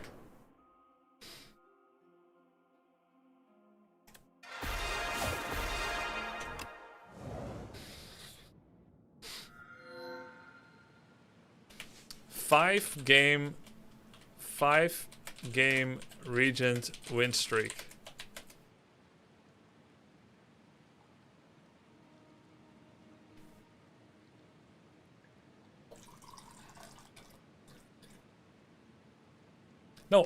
No, I have a 5-game win streak. There's no copium.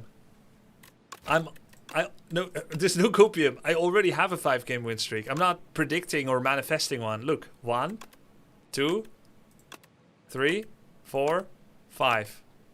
I have a 5-game win streak. Currently 5 win streak. Regent.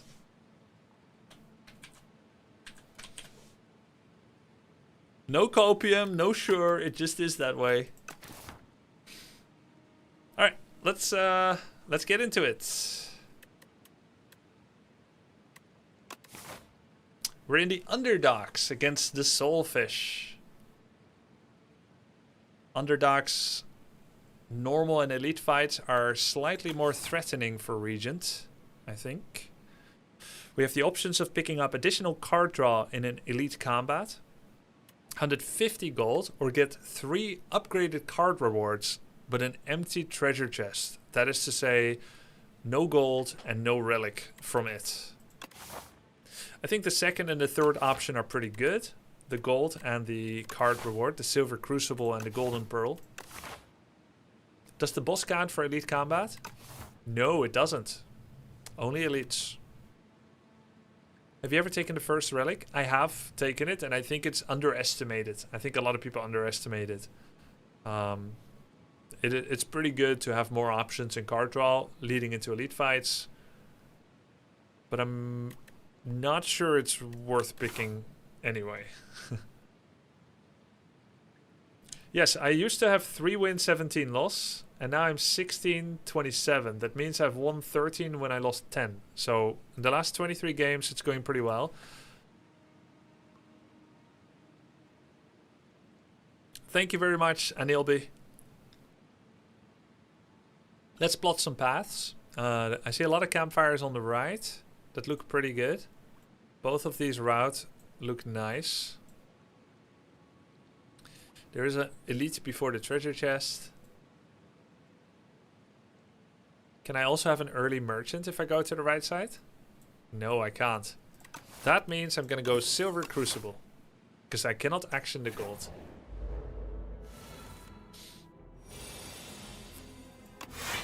Gonna immediately take 4 damage against the sludge spinner because of an unlucky opening draw.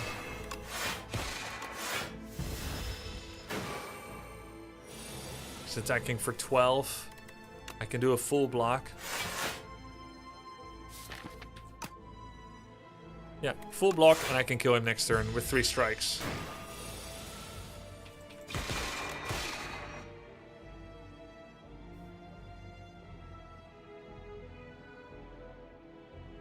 My win streak is in jeopardy.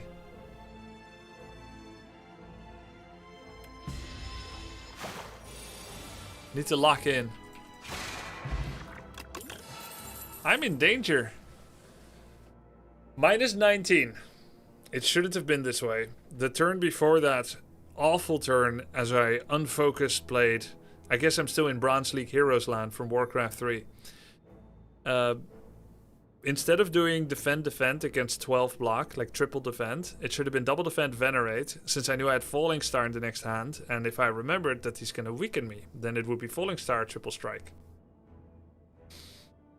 That was very, very painful. Okay. Let's see if we can still make a comeback, because that sort of stuff is game losing. Kingly Punch Plus. I think it deals 16 damage on first draw. It's also a good boss fight scaling. I usually don't open with this, but it is a plus. And it's 16 damage on the first draw, actually. That's pretty darn good. Okay, this looks like a triple block turn. Take no extra damage. Weaken him, and then I can't quite kill him. Let's see, we're gonna draw 16, 22 damage minimum. This puts him on 23. So it's safer to be able to kill this one next turn. Yeah, Kingly Punch synergizes well with, among other things, small decks, as well as Cosmic Indifference. 16, yeah. So that you can draw it as often as possible. So yeah, Cosmic Indifference is another good synergy. Another Kingly Punch. I don't think you want that. I don't think you want 2. Yeah, Glimmer, Photon Cut. Yeah, any card draw, but also... Oh, Glimmer and Photon Cut, because you can put them back on top. Yeah, for sure. I don't think you want 2 punches. For the memes, I want to win. I don't want to memes. Why is everything upgraded? It's this relic, Silver Crucible. So I think Cloak of Stars Plus is the best choice. It's a nice big block for 1 star. I'm also looking at Spoils of Battle. It's decent. It draws faster. Isn't too better? It's not better. So Spoils of Battle actually draws into Kingly Punch more often. A 2 is not better, no, because you cannot always play both. Look, think of I used to think it can be good to have 2, but think about it like this. You get a Cosmic Indifference, you can put one of your Kingly Punch on top, but you don't put the other on top. So next time when you draw the cards, one is more damage than the other, but maybe the rest of your energy needs to go to blocks. So you've got the choice between a punch that does 16 damage or 22. You're gonna always pick the 22, of course. So oftentimes the second one doesn't do anything. I think these 2 are both good. Do I need to think this much in the game? Is that why I'm always losing? No and yes.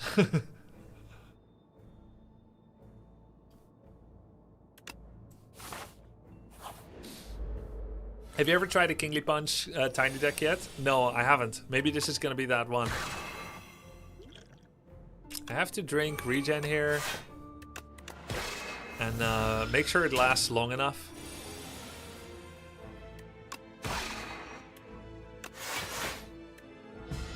I want to get all of the regen points. So I'm just going to put him on 4 life. Ideally, I get a full block turn here. 10, 15. Okay, it is a full block. And then... Can I kill him next turn for sure? Probably. Probably, yeah. The world is healing. And we got a new potion. Okay. Whoa, Kingly Kick. Wait. It seems like the game really wants me to do this. Kingly Kick, Kingly Kick, Kingly Punch, Kingly Punch, Kingly Kick. It's a Kingly belt. Kingly is OP, it becomes 0 cost. Yeah, eventually. But Gamma Blast is also very good. Though I haven't the stars to afford it yet. And then there's No Thy Place Plus, which is also very good.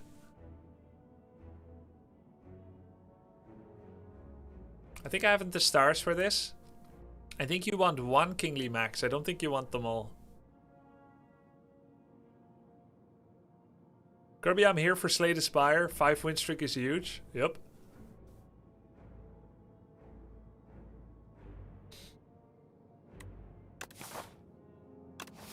But I think Kingly Kick is very good, by the way.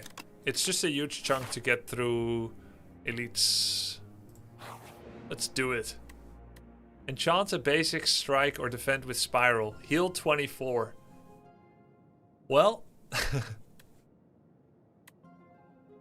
Damn.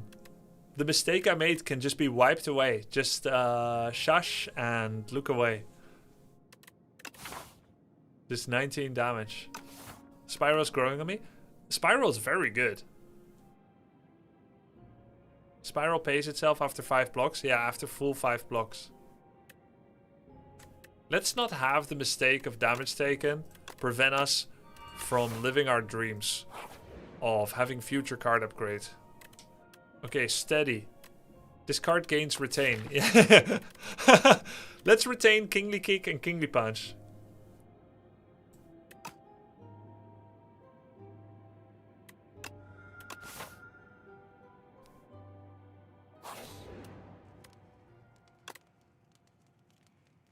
Choose a card to upgrade. Defend plus. No, you want to discard them and use them and draw them again. Yes, I was joking. You saw through it.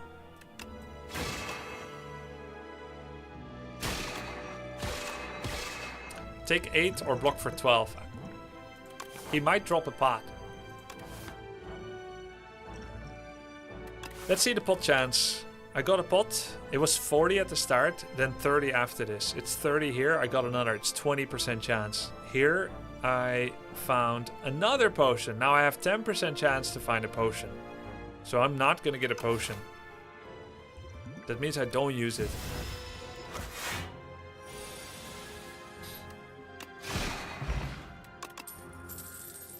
Okay. Orbit, Royal Gamble, and Astral Pulse. There are Phantasmal Gardeners. We one-shot one with a kick. Orbit is, of course, tasty. How do you calculate potion chance? Well, it works like this. 40% at the beginning of the act. And then it's either 30 or 50, depending on if you found a potion or not. Right? Yes. No. And then it's either 20 if you still didn't. I mean, if you found a potion again. Or it's 40 again. Or it was 50 and you didn't. And then it's 60.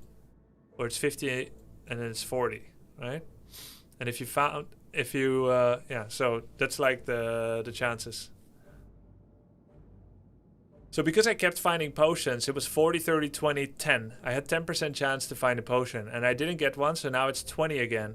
But I think elites have a higher chance to find potions. So it's 20% base plus X. Whatever the modifier for elites is. Oh, that's very useful. Yeah, it's very useful. And there will be add-ons that will calculate it for you. But they're not there yet. Does it go to nil? Probably, yeah. And then it resets after the boss. Whether it was 10 or 90% at the boss, it will reset. And the next act begins at 40 again. Now, keep in mind, I didn't data mine this myself, but this is exactly how STS1 worked. And I haven't seen any evidence or seen any trends that it's different.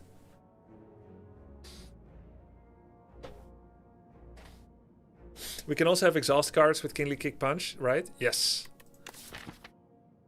At the moment, Orbit feels rather like a curse, but it's good for the future. Astral Pulse is good, but I haven't the stars to make it work. So I can't really take the pulse. Orbit is good future investment. Royal's too far in the future. This is unaffordable. So I think it's Orbit or a skip. If I deem myself fairly strong... By the way, Orbit will be completely unplayed in the Elite fight. If I deem myself to be strong now, which I should be, considering I have Silver Crucible with 4 upgraded cards, then I could take Orbit as a curse for the boss fight. And so I'll take it, but knowing that it makes me weaker for the Elite. The reason I'm okay with it is because I have 2 potions and 4 upgraded cards. And therefore I think I can get away with having a curse, essentially. So I'm actually going to play it, which means I miss out on a strike. I'm being attacked for 10 unblocked damage. Now I'm being attacked for less than 10. So I'm not going to block pot for that. It's just 8. It is still a quasi-curse, the Orbit. Okay. 16. That will leave him killable next turn. But next turn I'm probably going to Kingly Kick. Kingly Kick, block pot. So I'll kick whoever is going to hit the hardest. Probably the guy in front. So I do want to do a full block this turn. He's going to attack for 11, 18. Works.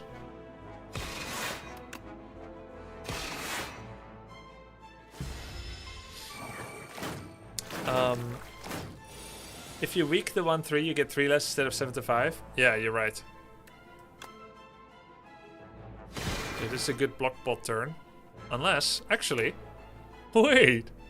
Orbit! Not a curse! Not a curse, Pog!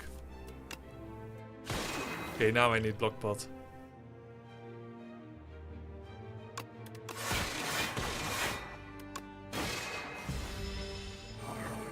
Orbit and spiral value, yup. Can actually kill this one. Don't waste another block for posterity. Waste Orbit. Orbit was actually not even a curse this fight. Wow. Got a potion with 20% potion chance plus elite modifier. Also Anchor. Conqueror, no. Second Cloak, no. Glitter Stream, not terrible.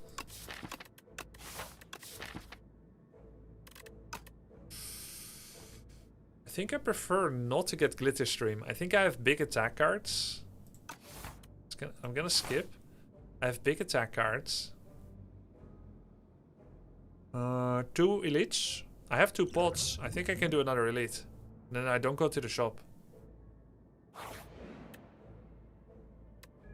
Yeah, I know what you mean, Max. I feel the same when watching.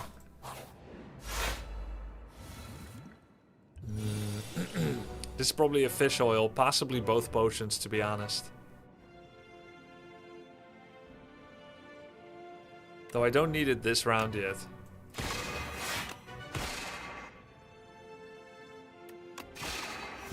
Doesn't do anything yet.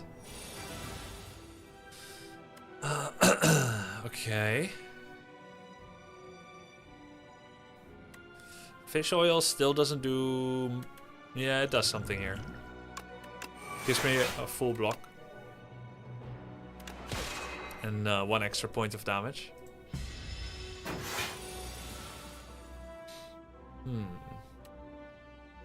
Orbit, replay defend, or kick. I think it's orbit defend.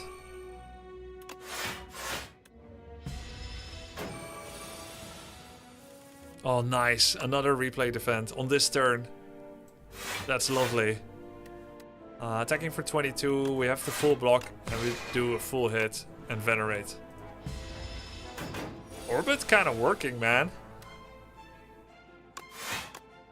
Okay, here's where we suffer a little bit. I'm not gonna weak pot for 4 damage.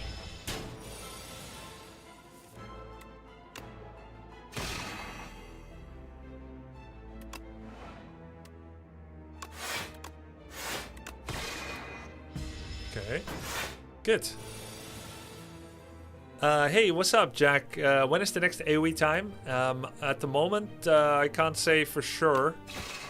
Because right now I'm really digging my heels and my nails into Spire 2. I guarantee you Age of Empires 2 will come back. The game is dear to me now. But I don't have like a schedule for it. I want to keep the deck as small as possible and really play around the kicks. So it's card draw, energy. So Heroes of Might and Magic comes out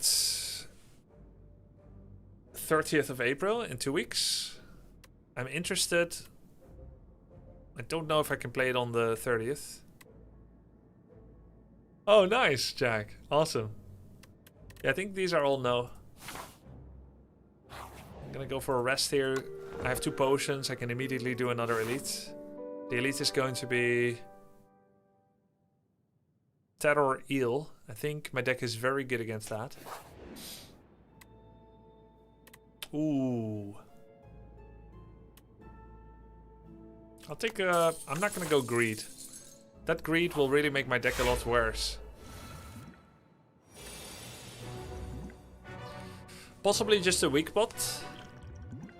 And then ignore. Ignore blocks. Just hit him.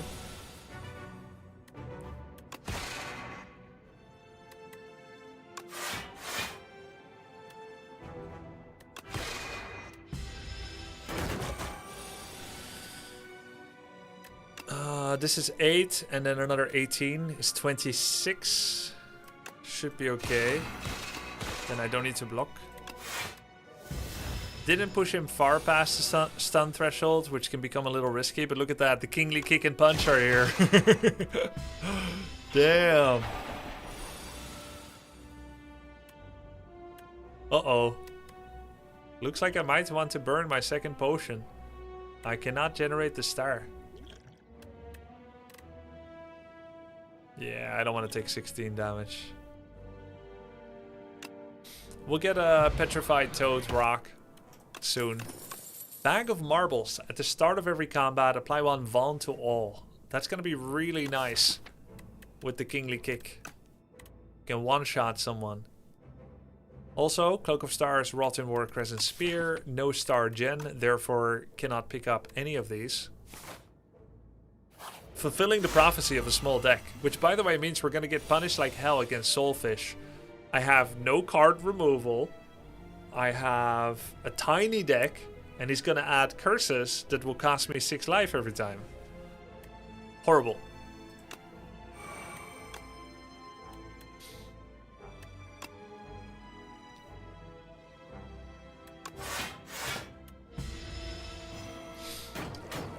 Orbit might be the savior there, yeah.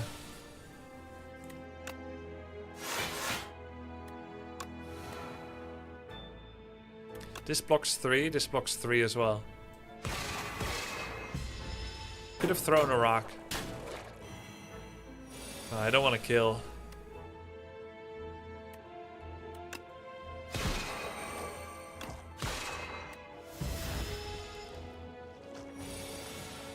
Full draws of Beckoning coming. Yep, I'm kind of afraid for that. Deck spot. Another orbit. Bro. Oh, man. Sure. Sure, I see what this is. Guys, orbit will be big for drawing through. Alright, but now we have to make a choice. So it's orbit deck, and then we're orbiting the deck. You see how this works? Orbit deck, and we're orbiting back to the Kinglies. Yo, thanks for the sub, Sky TV7. Appreciate it. The correct play here might be Venerate. Need card draw, yeah. Well, you know, we're not going to get it. And we didn't get offered any except Guiding Star long time ago. I could have gone to the shop to fix my deck, but I didn't. Where was Guiding Star? Oh, I could have gone Spoils of Battle instead of Cloak of Stars. Guiding Star was the opening hand, so that was not possible. Didn't give me any draw cards. No. The only thing I could have done differently is merchant. Actually, why not just upgrade orbit? Yeah, because he kind of scales slowly, the soulfish, but then it gets tougher and tougher. The way that I see it, I'll have one bad turn with orbit, but if I can't play venerate... No, let me phrase differently. If I can't generate enough stars, and I keep spending 1 and 2, 1 and 2, and I'm only generating 2, then eventually something has got to give. And I'm going to run out of Falling Star and Cloak. Venerate is the only thing that allows me to keep casting Falling Star and Cloak. If you have 3 upgraded orbits, you get unlimited energy. Wrong. If you have 4 orbits, you have unlimited energy. And it doesn't matter if they're upgraded or not. Yeah, just wanted to let you know you were wrong on that. Yeah, have a nice stream. Anyway. Yeah, I mean, I don't mean it badly. I mean, it's just, it's incorrect. It's just not... You know what? It wasn't rude until I did that. And I knew that. It was for fun.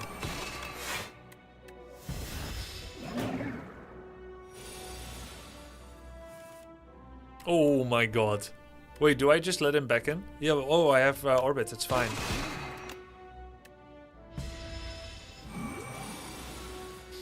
Basically a no star deck.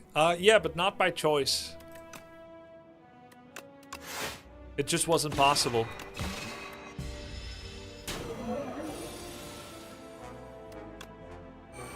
I really want to play Venerate, but I have to... Oh, I can do both. Thank you, Orbit. But yeah, the damage of the kingly spells is just so good that it seems like there's no concern. I think we're gonna kill him right before he kills us.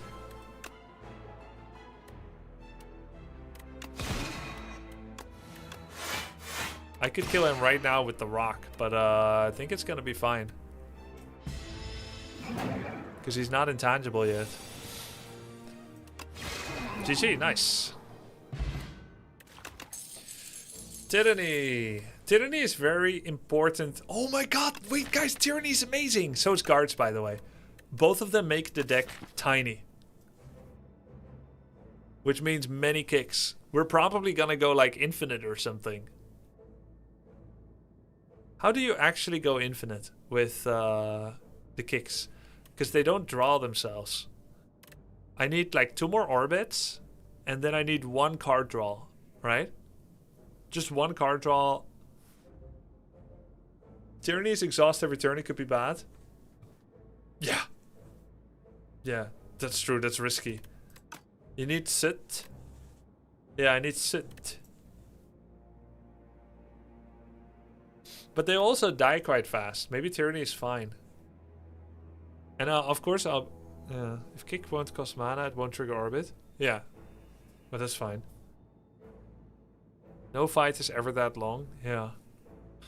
Yeah, I like Guards too, but let's do Tyranny. I think it's actually quite good. We dropped to 11 HP, now back up to 67. Add 2 Relax to your deck. Gain 15 block, next turn, draw 2 cards, and gain 2 energy. Relax, just do it when you want to go do it. How does it upgrade? 3 energy, 3 cards. But it's next turn, so you can't go infinite. Yo, thanks for the Prime IT33. You may sacrifice card rewards to Pale every 2... This is kind of good, actually. The wing. Oh wait, Pale's Blood. Oh, this is also very, very good. They're both really good because I want to add very few things. But drawing to 6. We're now going to draw 7 cards because of Tyranny and Pale's Blood. Yo, thanks for the sub. Void 1872. Wing is like 3-4 relics. Yeah. Yeah, but it's slow, right? It's kind of like Black Star Wing.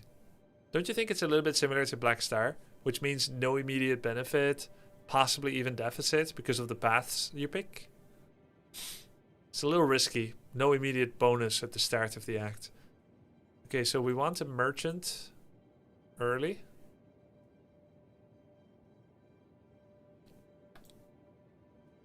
because we got money. Wind kicks in faster. Yeah, true. Maybe an elite. Bunch of campfires. I think this all looks pretty good. I can also do campfire elite instead of elite campfire, and then campfire elite, and then yeah, it's actually pretty similar, to be honest. All of this is fine. Like literally every path is fine. Let's decide later. Yeah, everything is fine.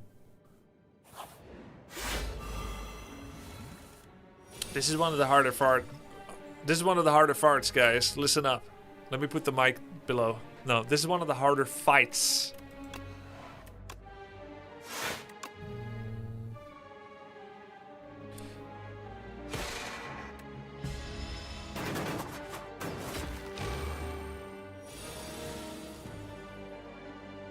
Okay. Scary.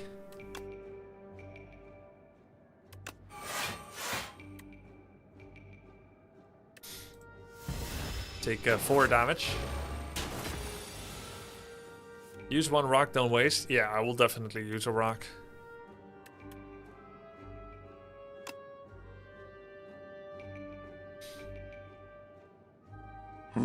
Walk with the Earth Mother.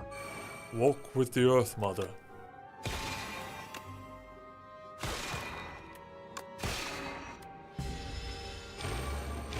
Could have kicked him for more. Let's see, 20 damage? What the hell is wrong with you, man? 31, 16, 26, 31.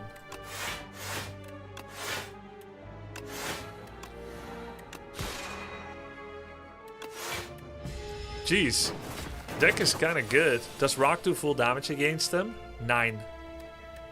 It does not.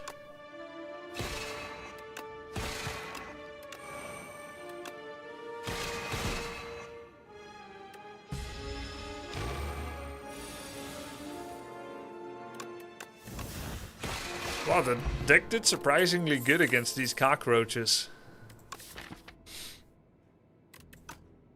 Okay, we got a choice to make here. Might as well use rock. Guys, I didn't need it. It doesn't matter.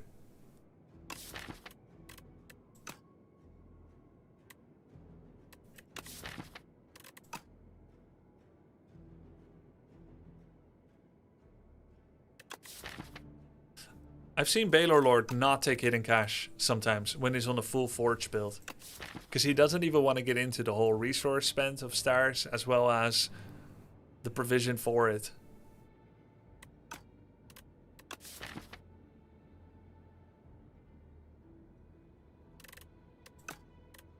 Refine Blade gives you 4 energy with 2 orbit.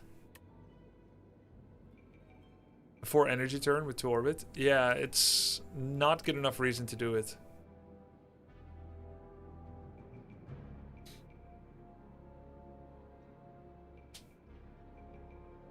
I need to think very carefully here, because there's many options.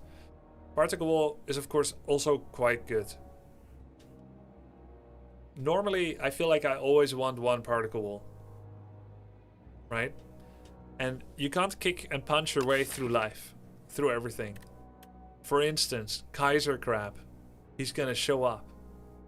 He's gonna kick me. And he will kick me before I can kick him. Right now, I cannot take wall. But I can try to vow to find future Star Gen for the wall. But then 1 is being offered as a plus. I may want to future reflect. And right now Particle Wall is a curse. Hidden Cash Plus lets me pick up all kinds of cards. It's not kingly talk.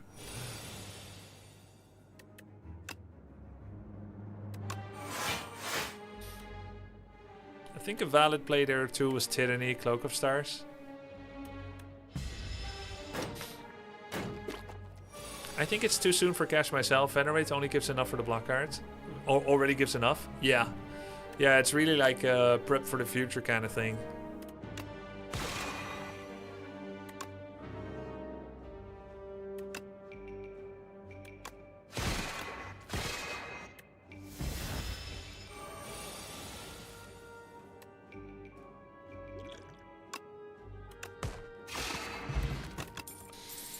Prophesize, collision course, radiate. That's a pretty clear triple no. Well, actually, prophesize is not a clear no. Prophesize is a clear yes, actually, with 2 orbits.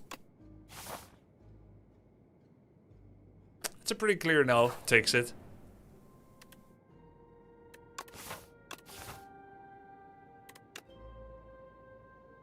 Can we get some curses?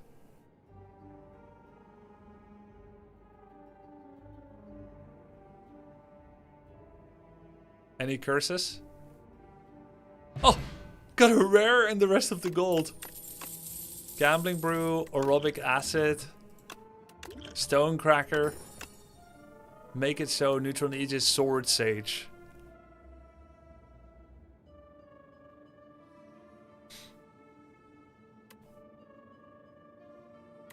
Is it ever neutron aegis? It cleanses itself. Oh, that is definitely a block solution that makes use of the stars that I now generate. And then just...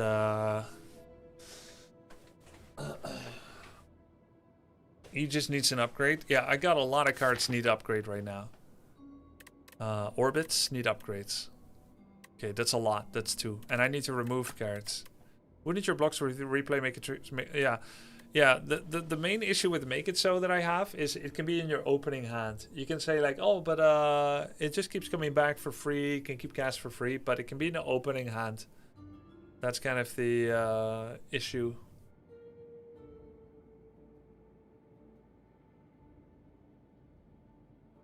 And ideally, I want to pick up 2 more orbits to go infinite energy.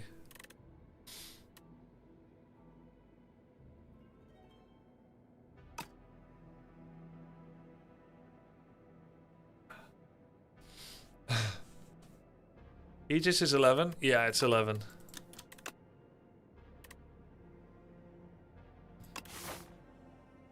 What's the ideal opening hand? Kingly kick. Kill someone instantly.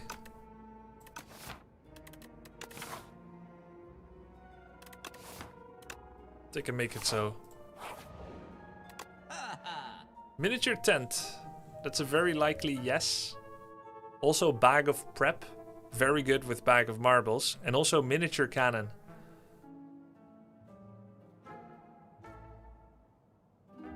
I like all of those.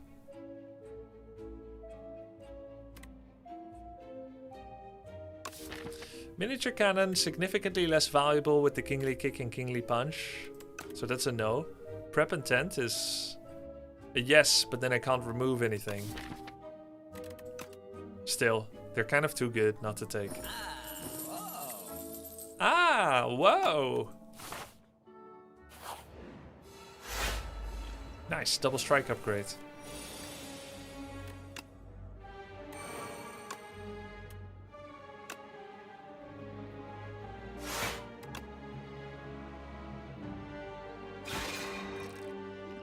Probably gamble brew in this fight. -10.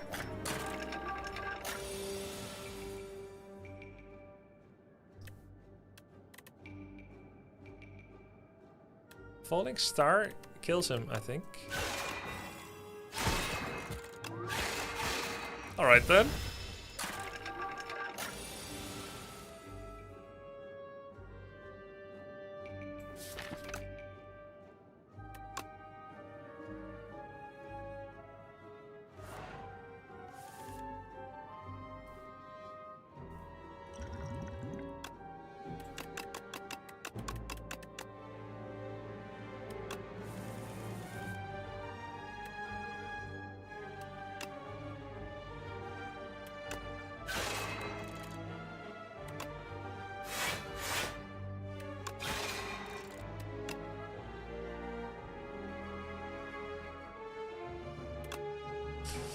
Two damage block. Easy choice, because he dies next turn. Does he? Or do I lose 10 gold?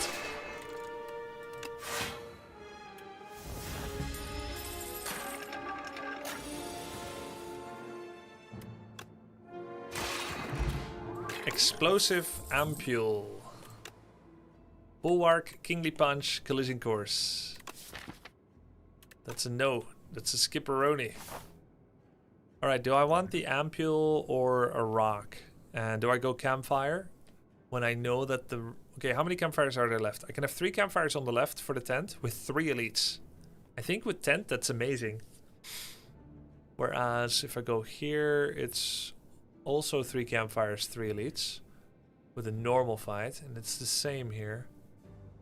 Wait, 1, 2, 3? Oh yeah, normal fight, question mark, normal fight, question mark. So left and right are the same. And then if I go here, it's 2 elites, 2 campfires, and a shop. And oh, this is the best. This right here. 3 campfires in total, 3 elites in total, and a merchant instead of a normal fight. Grubby, there's 4 on your left. Left is 4 campsites. Huh? Oh, yeah. Ah. Yeah. That's 4. You won't have money left when you go to the shop. Yeah, we'll see how it goes. It branches off here, so... Double strike again, man. What?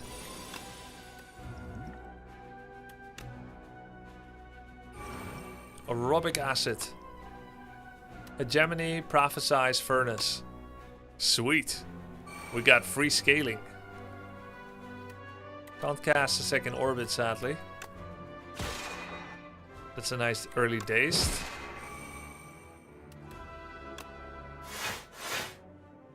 Don't think I'm gonna do prophesize. Or maybe. Draw them as often as possible. Get through the days as fast as possible. But then I may not be able to play Tyranny. I won't be able to play anything else. I do cycle the kings faster, yeah. Tyranny, Dazed, Bane. I'm glad that I did that. Okay.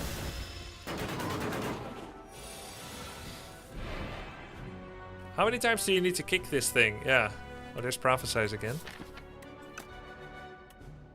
How many times must I kick you, old man?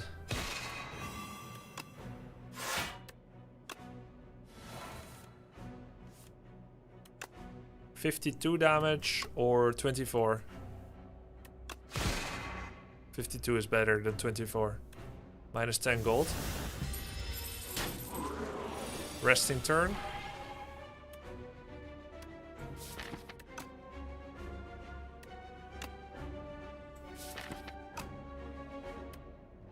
Prophesize, orbit?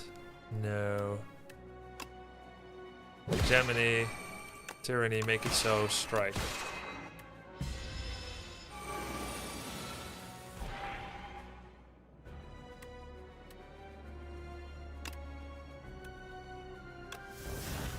This is not good, actually. 22, 28. Okay, he's dead.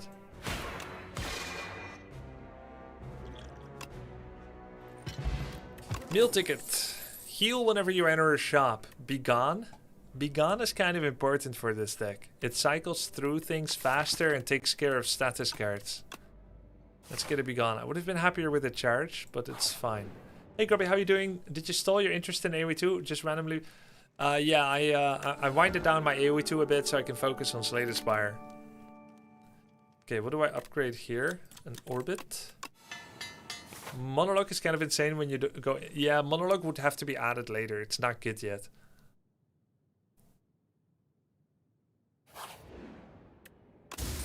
Strawberry.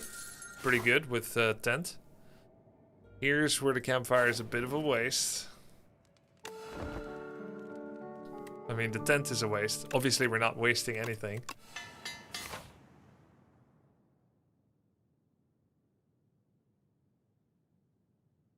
Now I'm thinking this campfire don't make sense. I'll take the elite. Make it so and strike.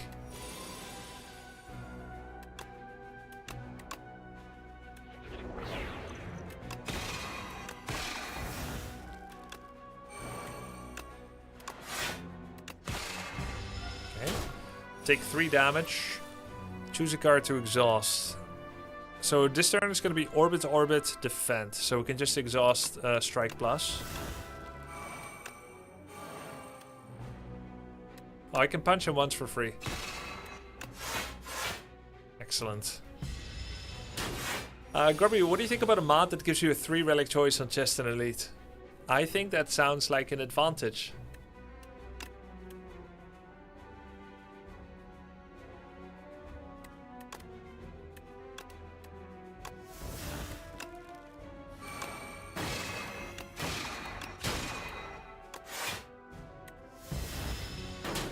Yeah, that sounds like an advantage to me, Saint Dreamer 93. Something that makes the game easier.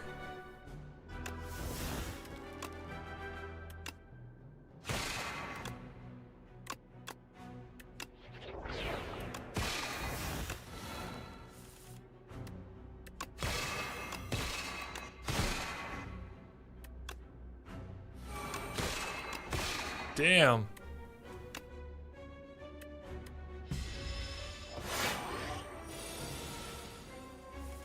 Why beta version? Oh, because it gets updates. And I find those fun. Centennial Puzzle. Spectrum Shift. Okay, Spectrum Shift is really bad. Heirloom, Hammer, and Hegemony. These are all a skip. Spectrum Shift is very good. I love it. But it's very bad for my deck. I should have clarified. Okay, I almost don't need any upgrades anymore, which is incredible. Prophesize feels like overkill, but it will be good later when we have 4 orbits. Tyranny opening hand is probably pretty good. Take 10 damage for that, which is fine. Merchant, remove the debt. Also get some healing. There's a Stardust, but that's a distraction. Reflect is pretty damn good.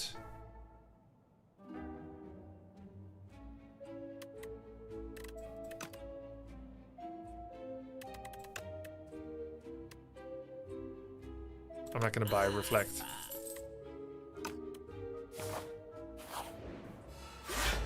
Remover broke forever. Yep. Wow. Wow.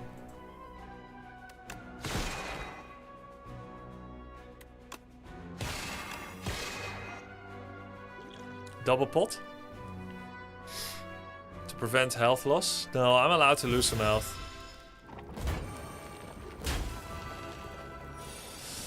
Saint Streamer said, it's not cheating, it encourages choice, deck building, and you don't end with useless relics. Well, let me posit another argument. You are not cheating because you're playing a single player game with mods. You are modifying the game experience. Everyone that says cheating are engaging in a little bit of hyperbole, saying that it's cheating when really maybe that's just how you want to play. But if you're making the argument that it is not an advantage, you're just making more choice, then of course that argument doesn't float. Because if you have more choice, that is by definition an advantage based on vanilla players. So you are choosing to make the game easier, you have more strength through choice, useless relics are a part of the game, like getting Ectoplasm and then Altcoin. And so you're not cheating, but you are making the game easier. And the reason I say you're not cheating is because it's a single player game.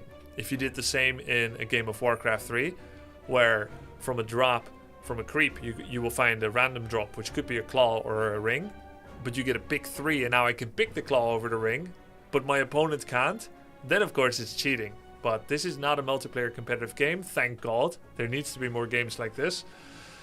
But it is an advantage.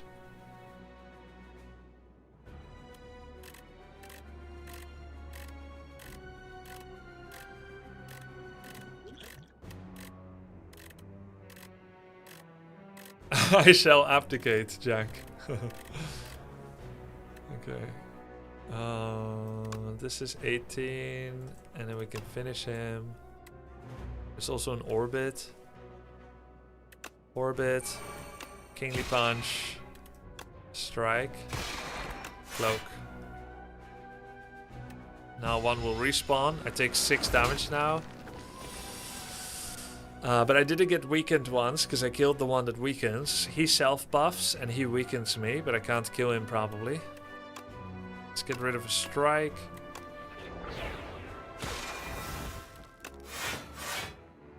Make it so. 18 damage. Hitting cash, defense.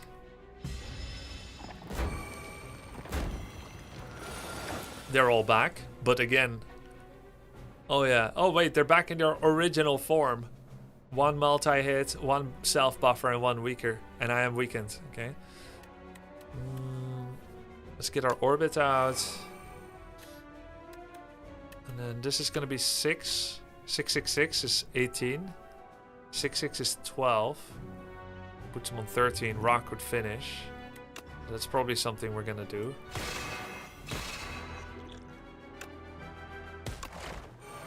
And cloak. No. We're still allowed to take a little bit more damage because the tent will take care of mandatory healing. Choose a character exhaust. Probably a strike at this point. This is 26. Falling Star finishes him. 16. This does not finish. Punch him. And he's dead. Nice. Horncleat. No way, dude. We got Anchor into Horncleat. So our block solution is actually being built by relics. These are all a big no-no. Guiding Star is a quasi maybe. But I think I would just like to let Prophesize and Tyranny do the draws.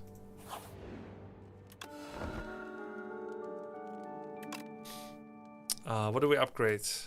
Almost nothing is essential. Make it so will get played often. Prophesize feels like overkill.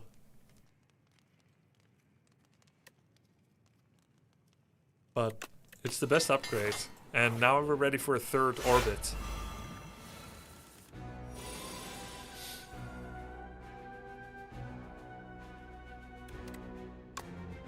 Probably want to get the Tyranny out ASAP. Let's see. Blocks are required.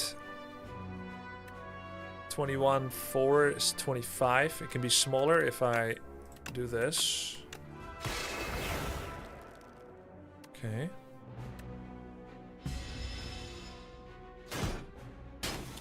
We just want to draw the Kinglies as often as possible, which is even more important than playing them as often as possible. Orbit, orbit, falling, 21 damage.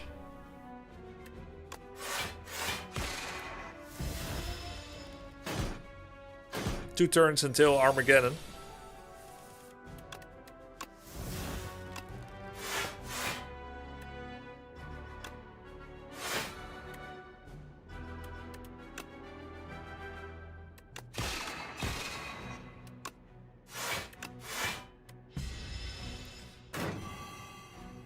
Yeah, Horncleats and Anchor put in pretty good work. Tyranny at some point is going to get risky. We're actually getting close to that point. Let's get rid of Venerate.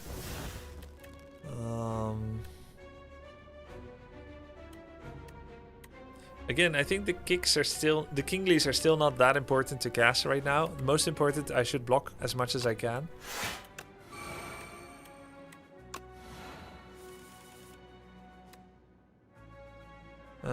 Not enough for Falling Star, okay. Because I threw away my Venerate.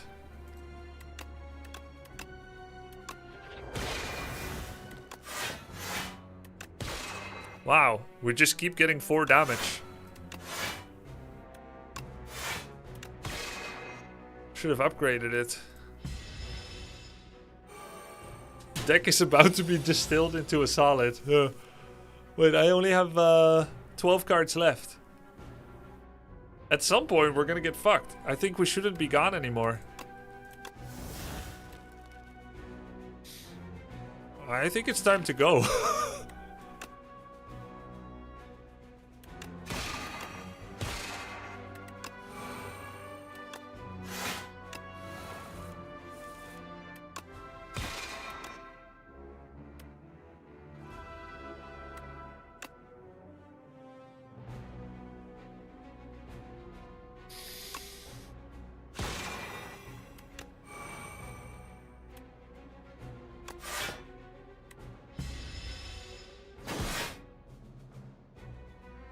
Should have taken Spectre Shift. Yeah, for sure, man.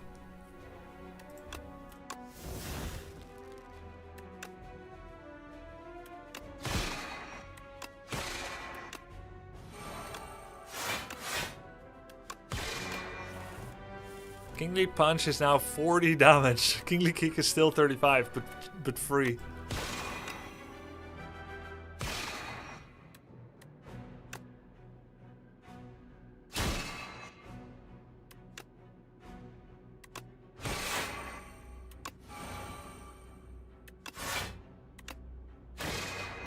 Alright, good. I think it's working. Start exhausting, make it so? No, of course not. Why would I do that? It's still free damage.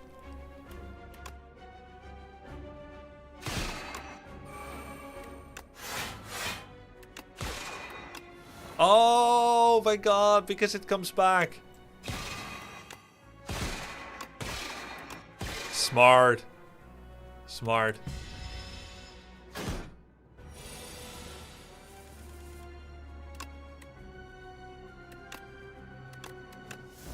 Wow, that worked so well, actually. I'm actually I didn't even need potions. That was insane. So Make It So protects you from tyranny. What an insane synergy. I picked it up without that in mind. But from now on, I'll always remember. Impressive you pulled the win rate up this much and got a streak going. Oh, thank you, Matty. Yeah. Bundle of Joy is counter synergistic. Guards is obviously quite good. You lost like 8 HP on boss, okay? Yeah, I lost 7 HP. Beat into shape is not useless here for once.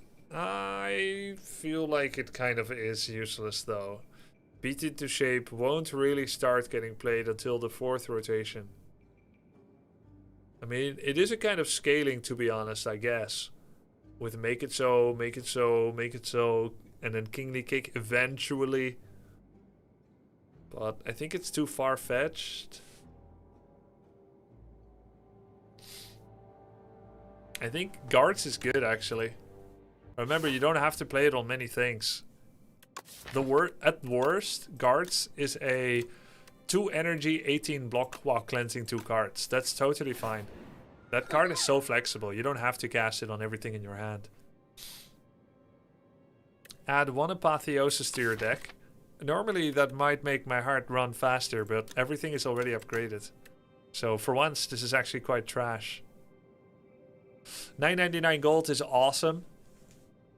We also have meal tickets, so we might like to go to many shops. We'll take a look at the map soon. Gain energy, but you have dazed. This is kind of a large downside. Because the deck is so trim, the dazed will be more keenly felt.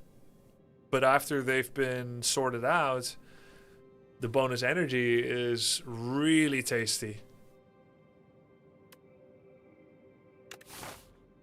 Still, 999 gold. It would go to 2 merchants. If you have 999, you always go to 2 merchants. So I'm kind of looking which paths it can come from. Can't be this path because then you only have 1. This one can always be reached. We have a triple campfire path on the right, double in the middle and triple on the left. Triple on the left can be played without Signet Ring. It's a pretty decent path. 3 normals, 2 question mark, double campfire, question mark elite normal shop. It's totally fine. Totally fine. This is the Antlers path.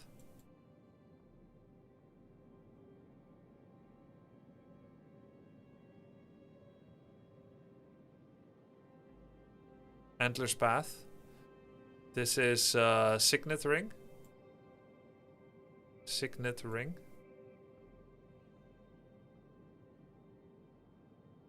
And then what kind of path is this? Double normal, double question mark, elite, second elite, campfire, elite. Ew.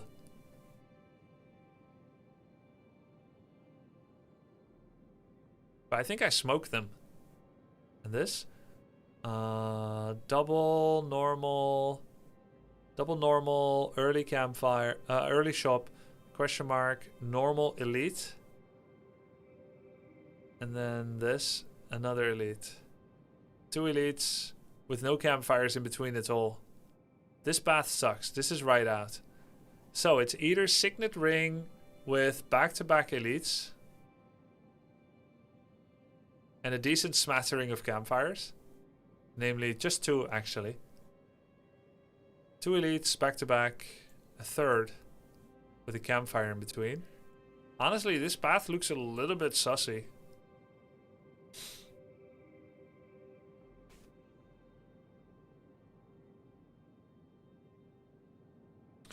To me, it looks like an antlers path on the left.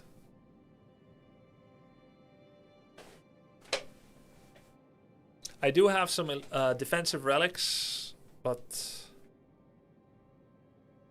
I already have tent. It feels bad to skip the campfires with money.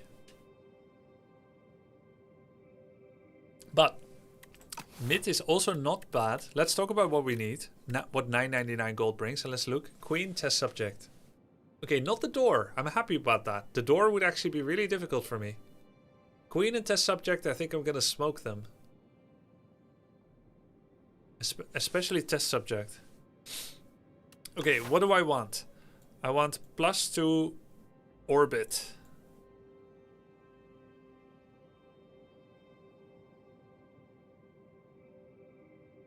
Ideally. Plus card draw.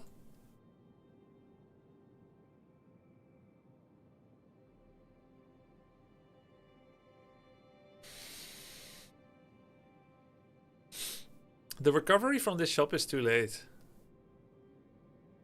How many campfires again on the right?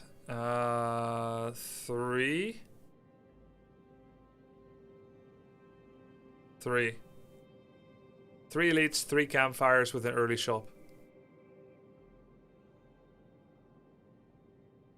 That's also not too bad. How is that different materially from left?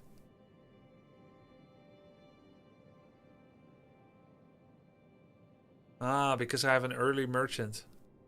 Okay. It's actually not that bad either. 9.99 gold, 2 removes, antler, 3 curses, 5 card difference. Yeah.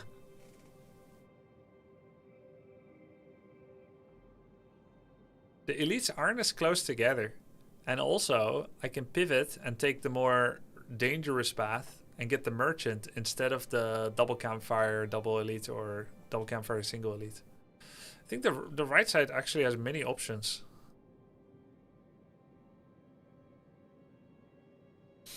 Oh yeah, but then you don't have... Yeah, you even have a chance of a double shop.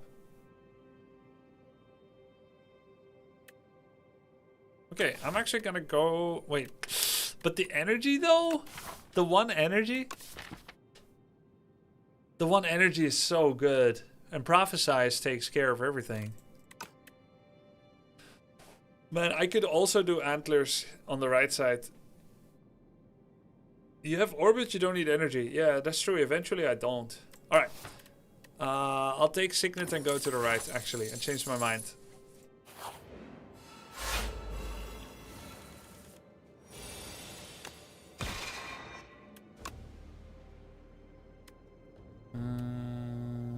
Let's get Tyranny rather than the kick.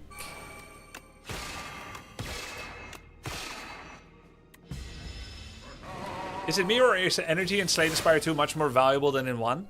It's rarer.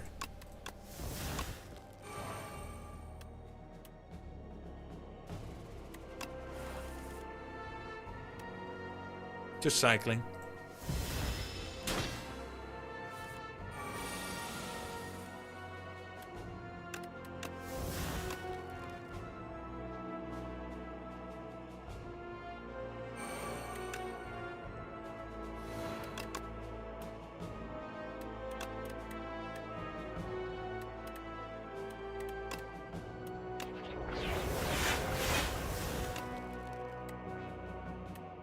Venerate might be a better idea than Kingly Punch.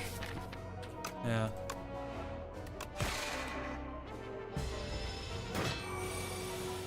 Okay, he's scaling. He's scaling pretty fast.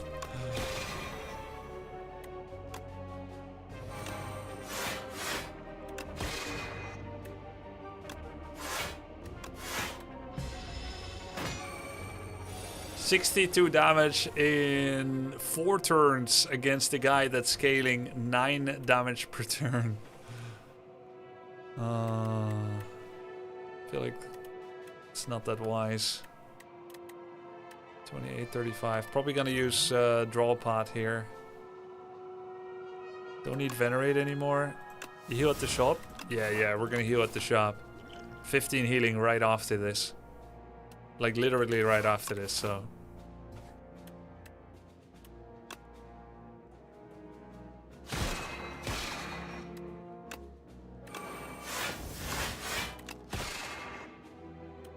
That's 15. Use your frog potion. Nope.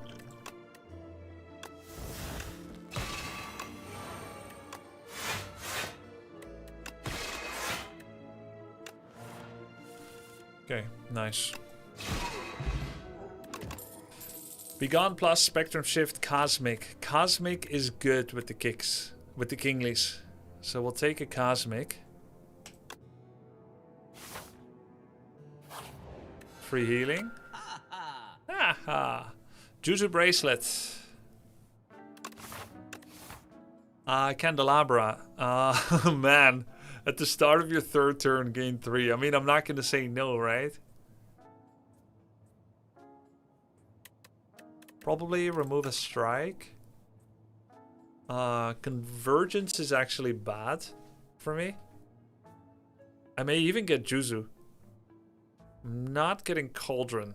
But Ritual... You know, Ritual ain't even that good. Mayhem at the start of the turn, play the top... No.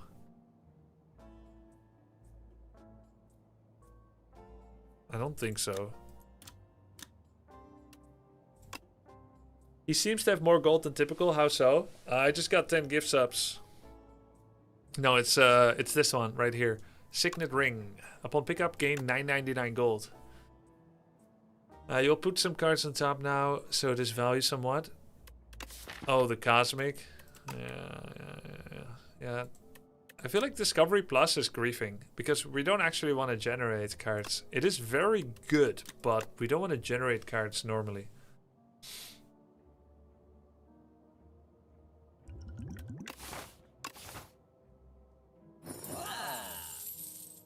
But think of the orbits you create. I don't think it creates orbits. Is Pale Blue Dot not good? It is, but you want to be careful not to get too many powers to set up. Like, if I get Orbit Tyranny in my opening hand, I'm not casting Pale Blue. Wouldn't Discovery help with Tyranny? Yeah, but Tyranny is not a problem. Make it so can be Tyrannied once the deck gets small enough, and I'm always drawing my whole hand. Make it so prevents it.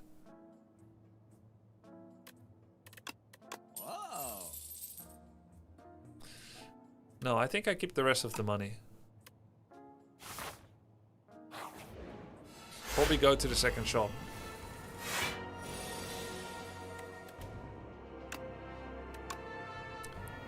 $52.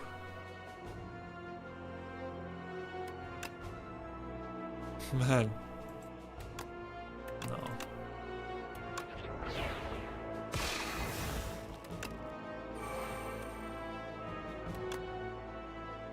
Take 6 damage if I do this. And Kingly Punch.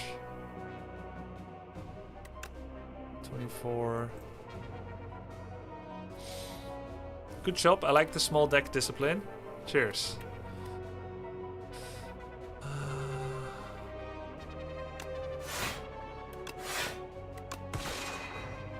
Take 1.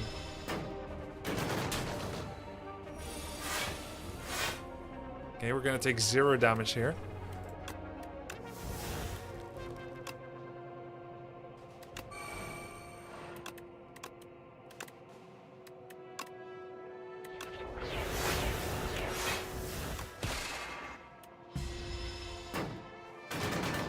Okay, he's resting now, but he's getting bonus strength. Choose a card to exhaust. Small def. That's a kill on him. We can also ignore him and hit him pretty hard.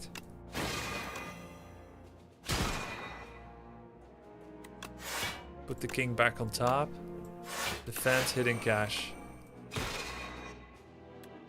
Nice. Does unmovable stack? What is unmovable?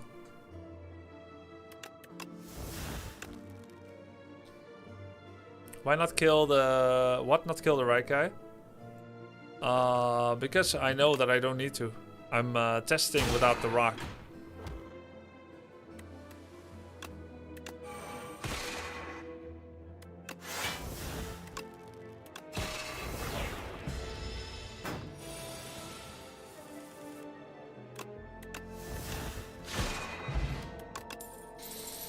Be gone, Guiding Star Astral. Skip. I have Juzu Bracelet. Enchanted Attack with Corrupted. Choose 50% more damage. I mean... This should be on Kingly Punch. My first thought went to Kingly Kick. But it should be the Punch. Because the Punch scales and the Kick just becomes cheaper. How come you guys are all saying Kick?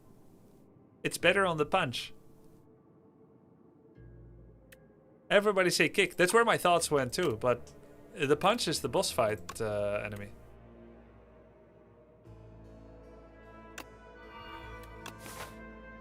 Nice. You play Punch more often? I mean, Punch is just the better scaler. The Kick was good for early game. Orbit, Tyranny, Falling Star. This is 36 damage. Wow.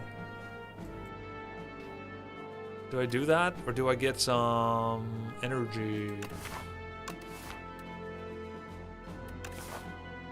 Do I get some stars?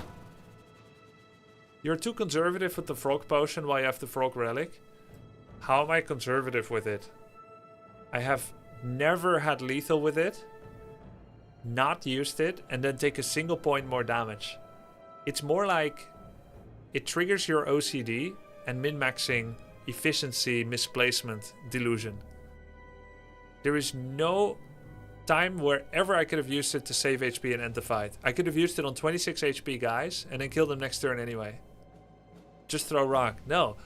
I think what's really bothering you is knowing that instead of generating a rock, I'm keeping the one from 5 fights ago. Even though it wouldn't have done anything. It's OCD. I am choosing mind over matter and keeping the same rock in my hand. It's valid OCD? No, it's not.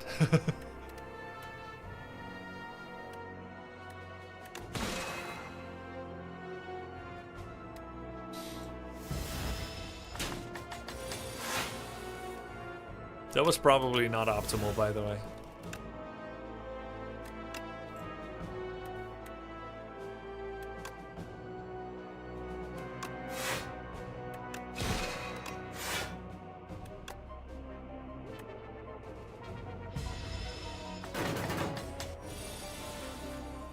Mr. Rage Beta over here. I mean, not intentional. I just think this is fine.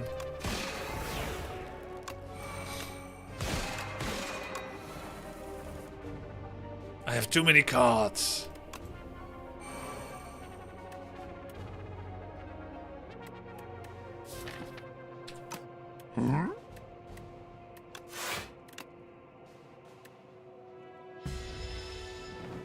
Yo, thanks, Quick Boy, for the 108 months.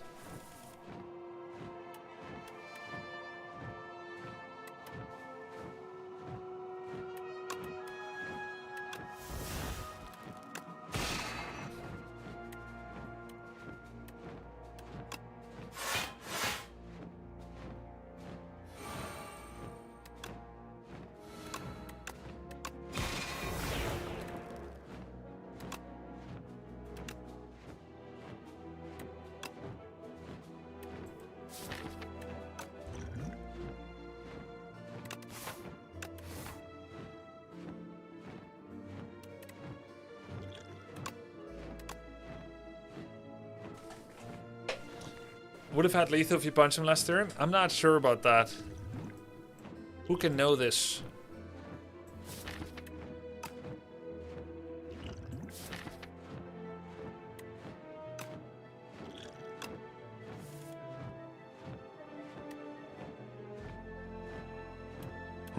I am back, and it's story time. Years ago a middle-aged man sat in his life walking in a forest. He one time goes to sleep under a tree. He suddenly gets startled awake by the sound of something slamming next to him, and apparently he bumped into a chest. As he opens it, it had a folded paper. He unfolds it, reads, it says, "Secret of happiness in life. To find happiness you need 1. Love yourself, 2. Be kind to others, and 3. Sub to the grub." Story time is over. Less than 3. See you next month. Love from Egypt _carrot. Thank you, Heshocopter.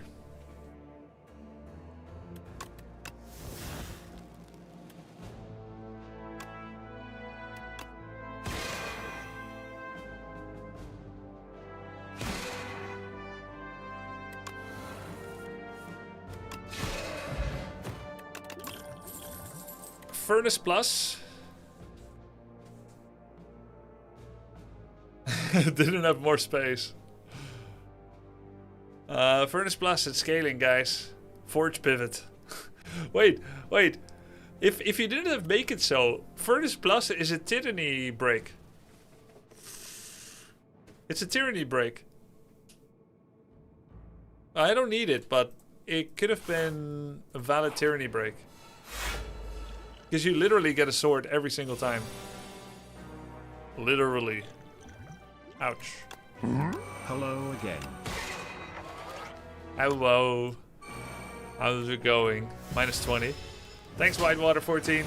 Cheers, bro. Oh, nice. Both orbits are in play. What do I get rid of? Normal defense, I guess.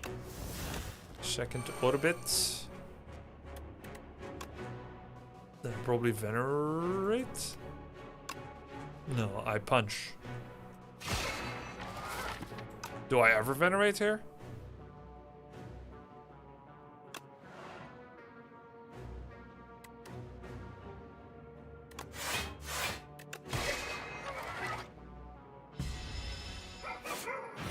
If you exhaust the sword, you get a new one every time next forge. Yep.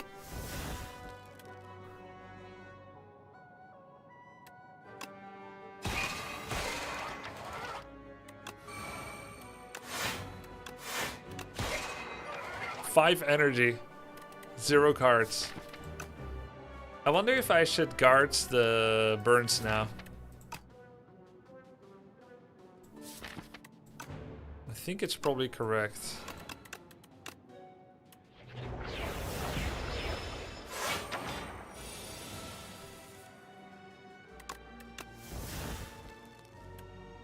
We'll never need Venerate again. It's gonna go away soon. Maybe very soon.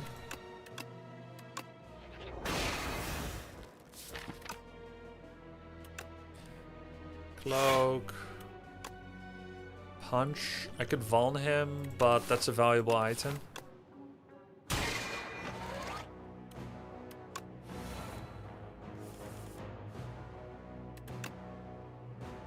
Where's my Vuln? Falling Star, not in my hand.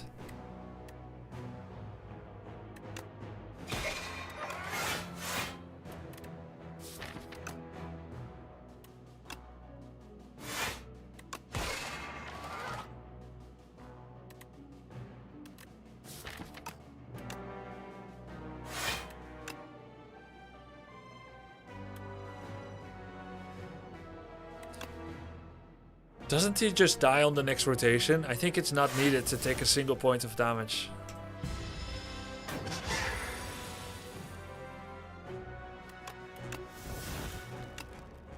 Outside of Kingly Punch, of course.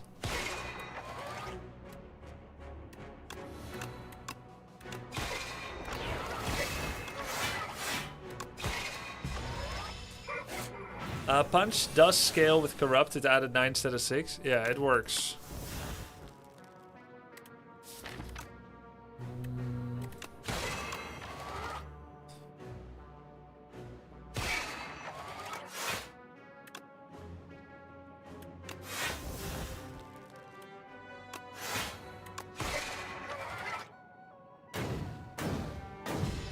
Okay, good. Does the order not matter to Kaz make it so every subsequent skill counts towards its return? Or it works retroactively? It works retroactively.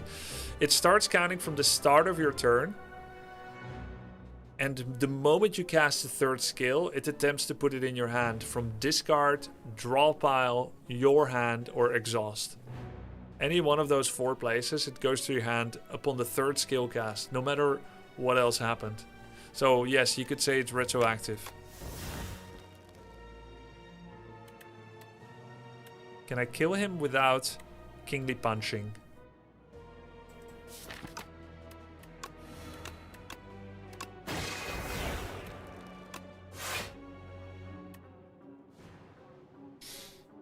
Yes, with rock.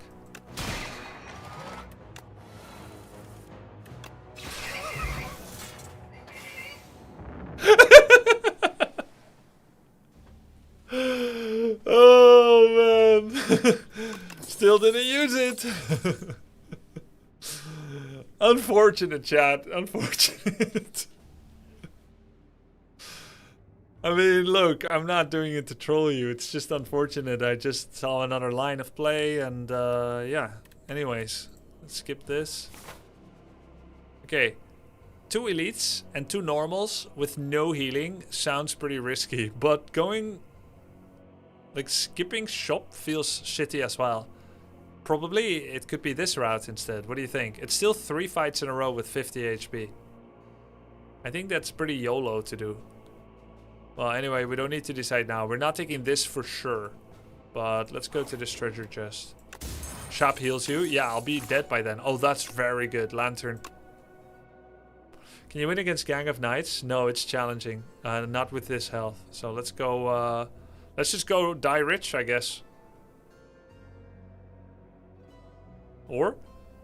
Actually, it's not that hard, is it? How many upgrades do I need? None. I don't even need upgrades.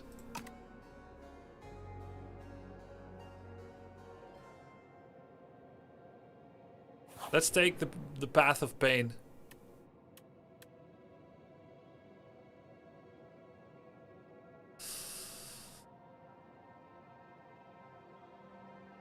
This is good, right? Not dying is nice. Yo, thanks for the gift sub, Dotskip. Appreciate it. Yeah, I think not dying is nice.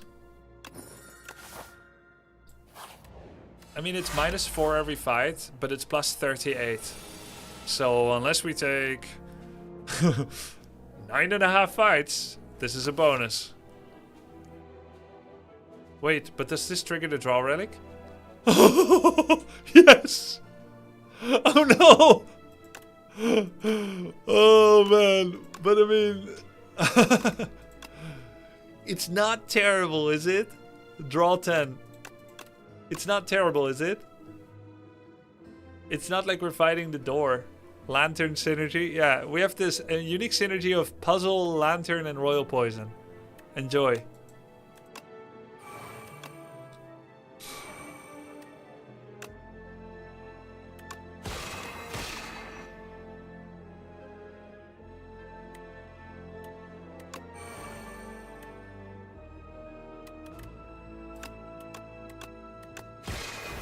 Nice. The Bane.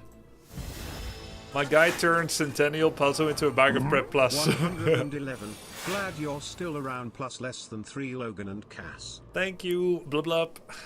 Such a long duration of your support. Thank you. 111 months. Okay. That's 36 damage incoming. I could kill him with rock, but you don't want to use rock willy-nilly.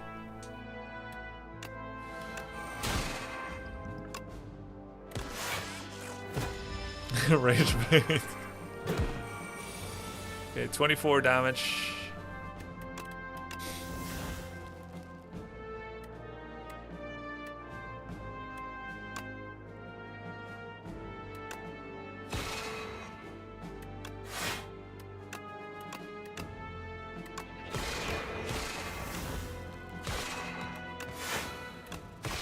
Good turn.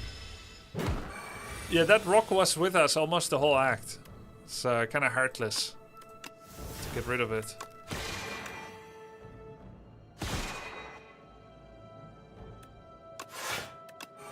Hold up.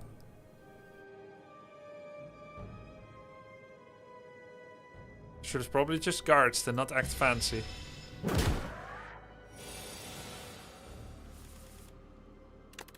Punishment for all the rocks we didn't do.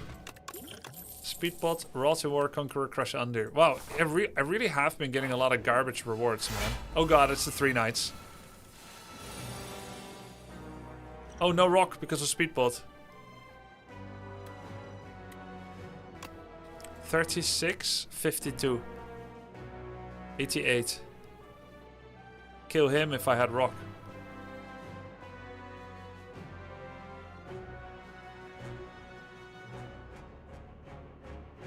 Have fun. Already have fun. It's a rock diff. I think we just go for ethereal guy then.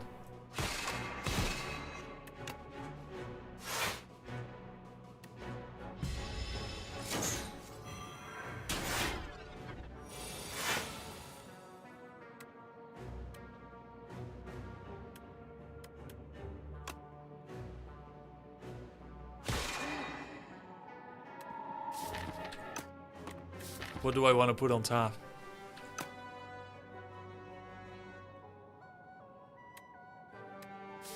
Kingly kick, kingly punch.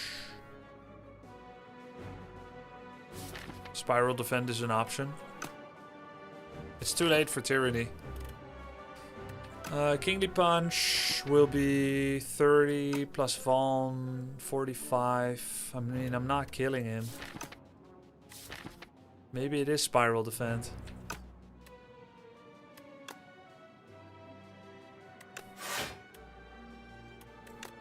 What am I drawing? Orbit, orbit, guards. Wait, I have guards. Let's do the kick actually.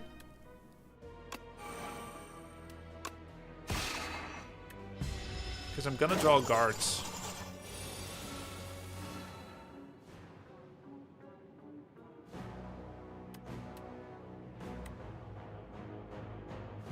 Probably speedbot, guards.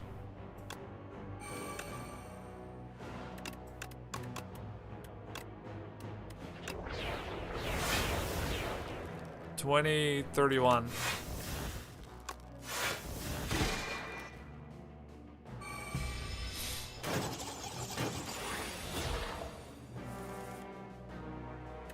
I don't need orbit this fight, I think.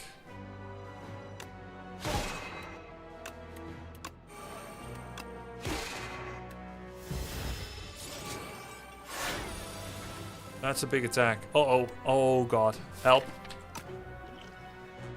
Help.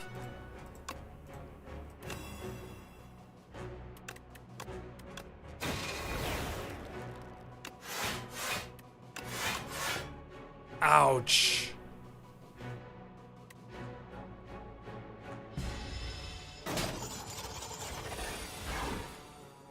The throw.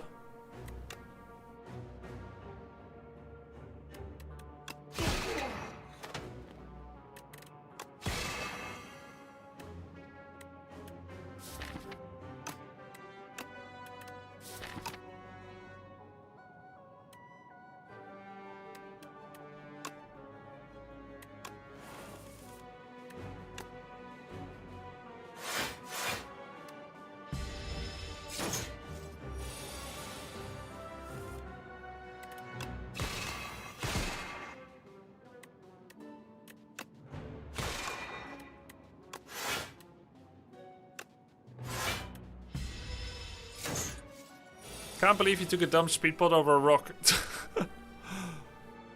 I mean, ethereal could have been disastrous as well.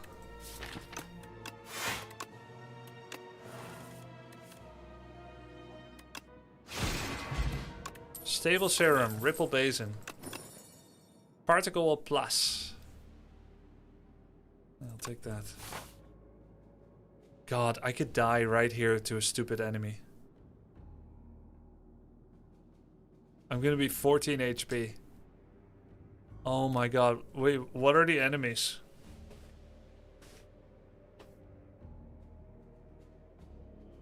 Don't worry, you got rock. Okay, 4 books.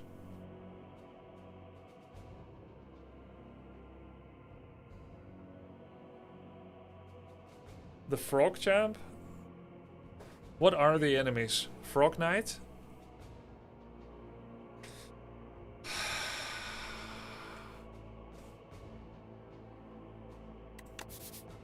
I'm healing 15 here. I need all the healing I can get. But like with 14 health, taking a fight seems disastrous. And Juzu guarantees no fights here.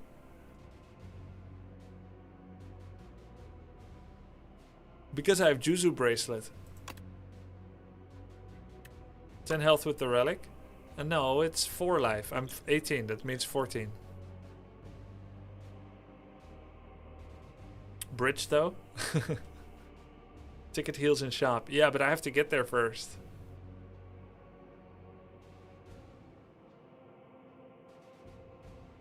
$600 gold illegal to skip shop. Yes, but also there's a fight.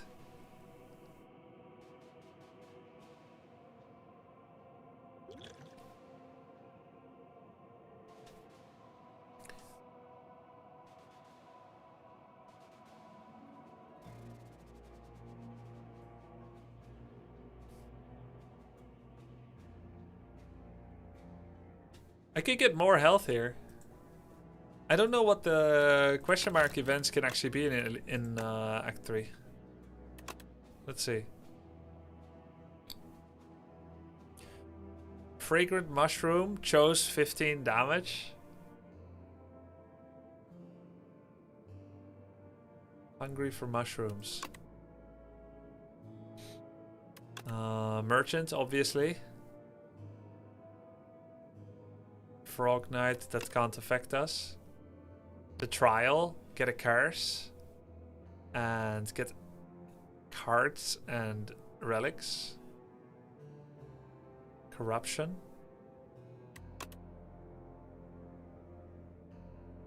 Heal.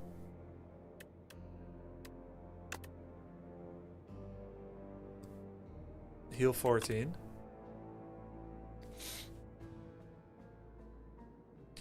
Take 14 damage. The dummy. Potion exchange for cards. Mad Science. Mirror. This or that. Relic exchange. Potion exchange. Fake merchant. Treasure.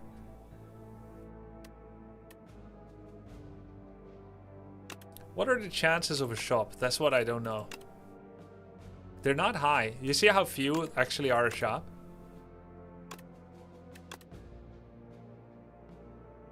I think it's less than 10%.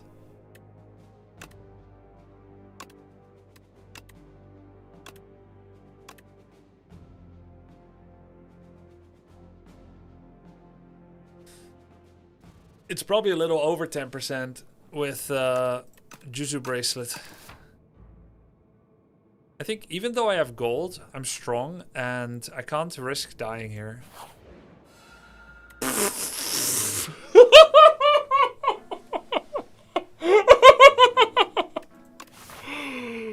Oh my god. Oh my god. Oh my god, membership discount. Oh, the potion build for more rocks.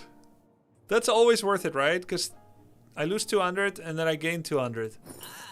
Ah. That is incredible. This is definitely not normally.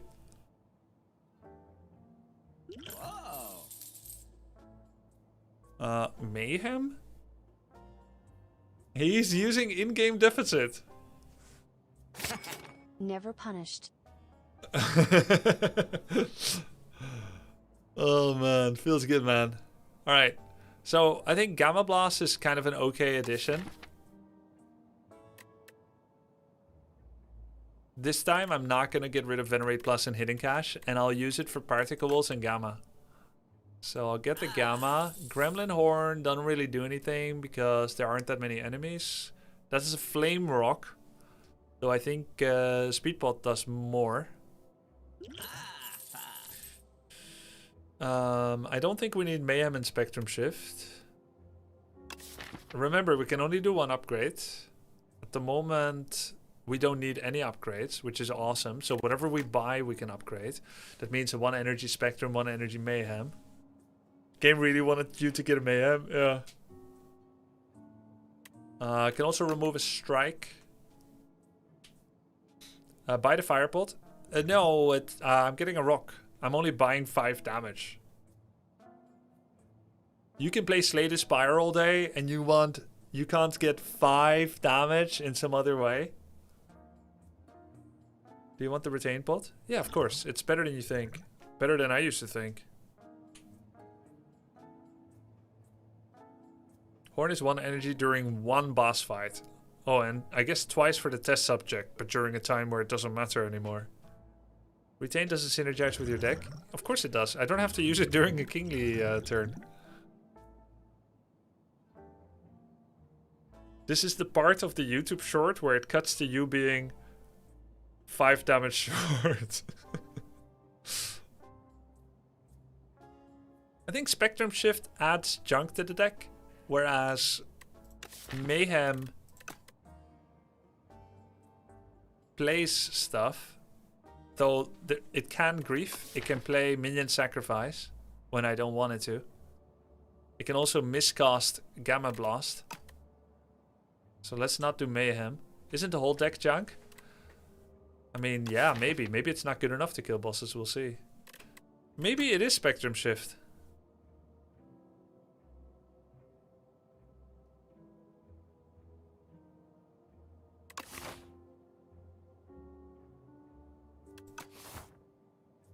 How about neither? It can be neither as well. Spectrum Shift the fight stalls, you can exhaust colorless. Yeah, of course. We're actually going to take Spectral Shift but denied Discovery earlier. Yeah, because earlier it was a bad time to do it. Guys, why are people saying there's another shop? I'm not allowed to jaywalk. Maybe I drew too much on the map and you lost your mind. You have Tyranny, Spectrum has no downside. Well, that's of course not true because you have to draw it and play it. And it can be instead of something else. But I do think it's pretty good anyway. Okay, I guess Firepot is better than a rock. 5 damage more.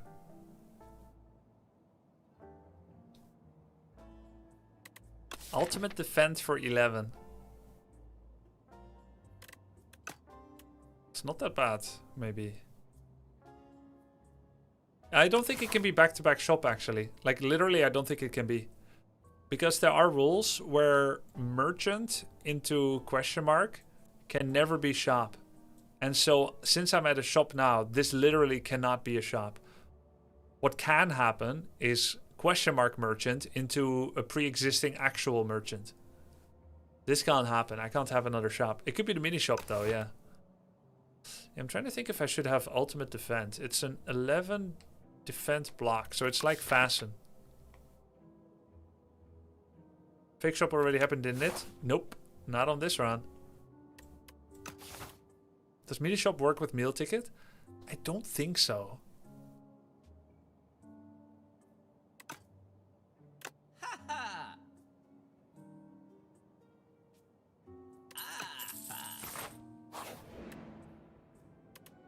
Okay, chat, I have a question.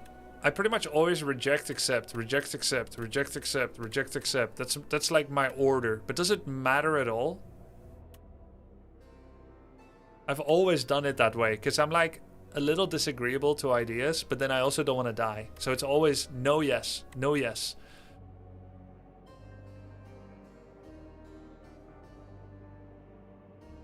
Icy system, you hear, you know? It doesn't matter, but does matter who's on trial. Oh.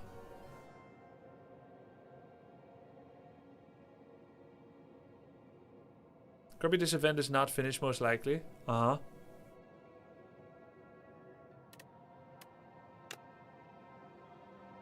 Transform 2 cards, but get doubt.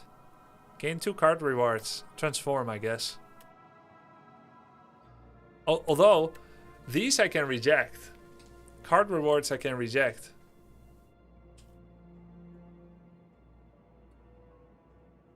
Transform can be bad, but then again, Tyranny transforms shit I don't like anyway. It can also be good. Can also transform the doubt.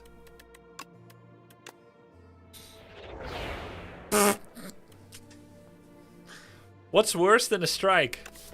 I'm glad that you saw the answer. Sword Sage, Celestial Might, both utter garbage.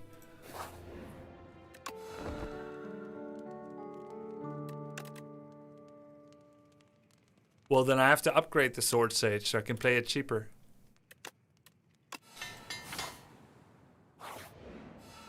Three curses. 6 energy. Oh, Venerable Tea set. Okay.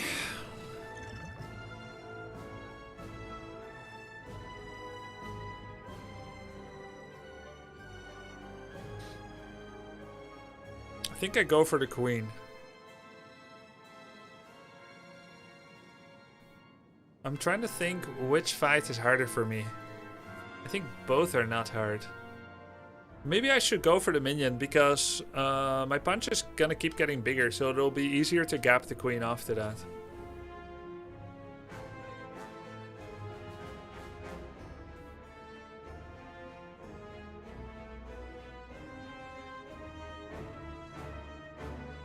Let me think. She's Von now. I can unload 80 damage. The problem with going for queen is that my weak and my Von are associated with each other.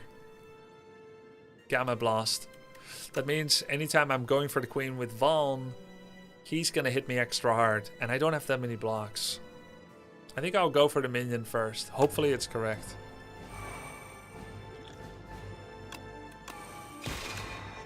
Dead man, tail no tails. So I'll strength pot now instead of against the dog.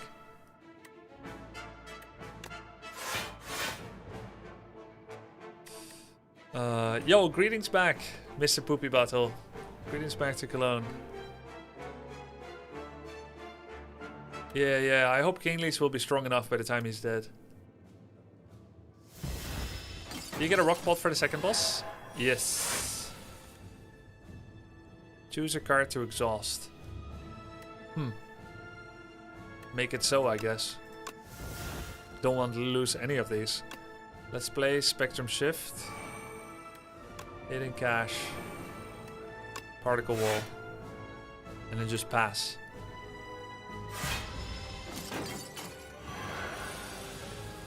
That's the big attack. There's guards and all of my orbits. What the fuck, man?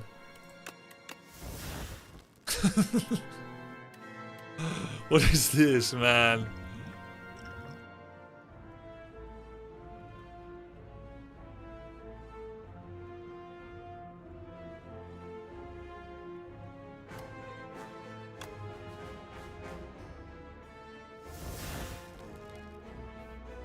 I think this is a retain turn. And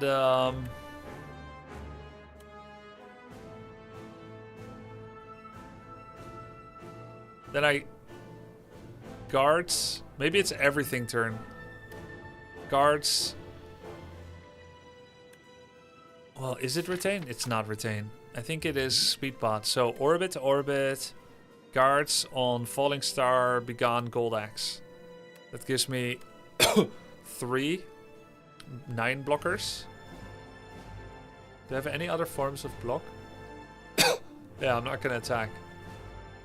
So 99, 27, 31. I have 31 block with Speedbot. No, without Speedbot. Oh, I'm frail. Oh, yeah. Okay, so I do need Speedbot.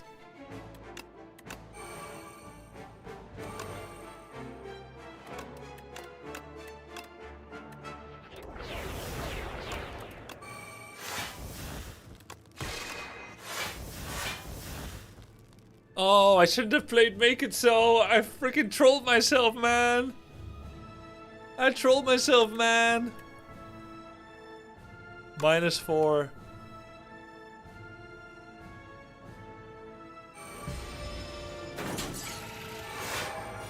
Man, I'm so used to playing it. It's like muscle memory, man.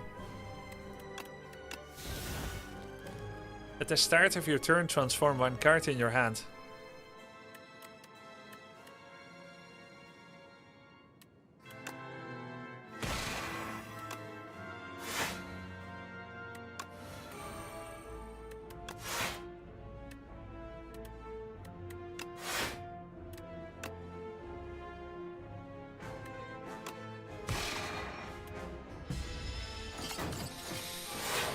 This is still the 9.99 gold run. Yeah, we spent everything.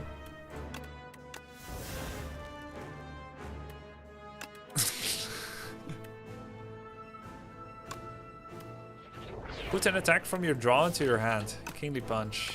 Wait, put an attack. That's not draw, not Kingly Punch. That's anti-scaling.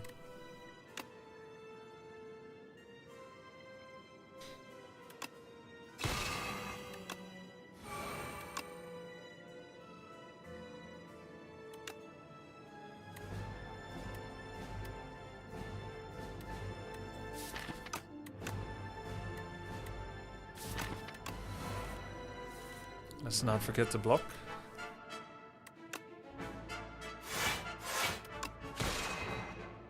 Unless I just kill him, of course, but it's too late for that.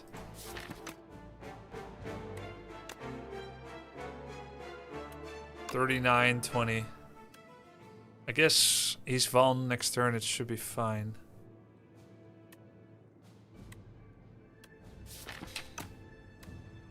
Orbit.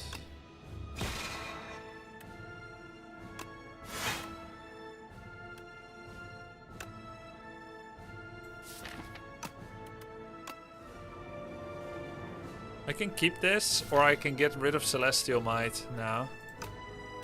So I don't draw it, and draw better other things.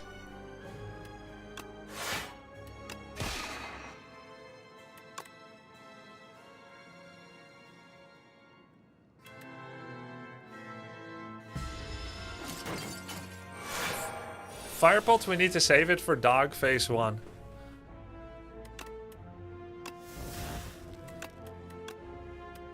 Nice, Prolong.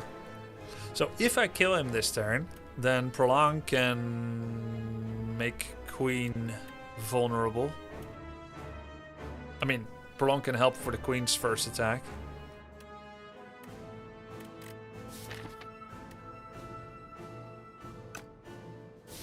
He dies to 2 Make It So's. If I put it in my hand now and then defend, he dies to Make It So? No, he doesn't. 6.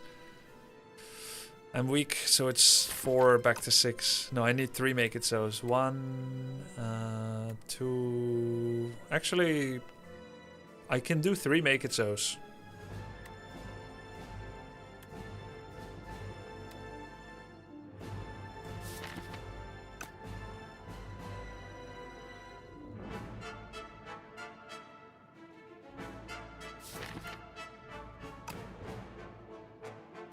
Also put Gamma Blast in my hand, cast it on the Queen so that I got Vaughn next turn. Secret Weaponing my kick means it stays 2 energy. I don't love that.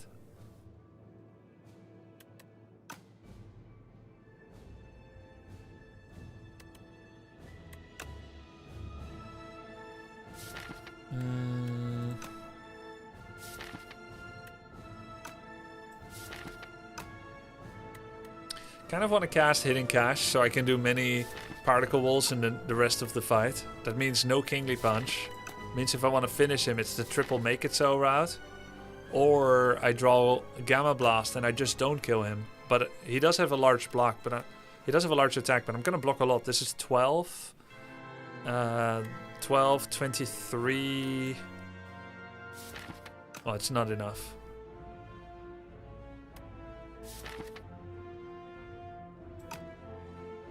Yeah, so I'll take the Make It So. I think I don't miscalculate this. Oh, it's 9 damage. Oh, because I have strength. Oh, then it's super easy.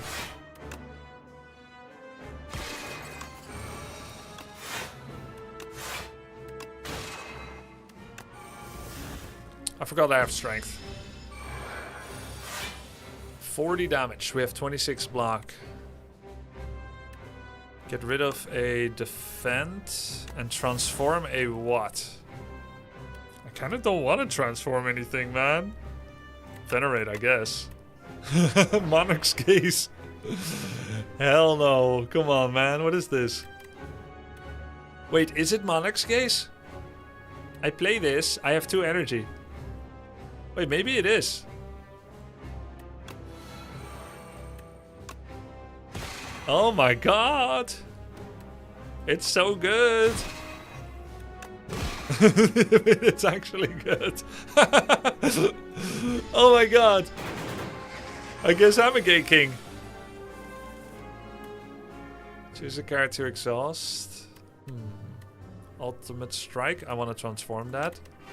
Cosmic Exhaust, I guess. Or maybe Cloak of Stars minus. No, we'll do let's do Cloak. Choose a transform. Ultimate Strike. Panate.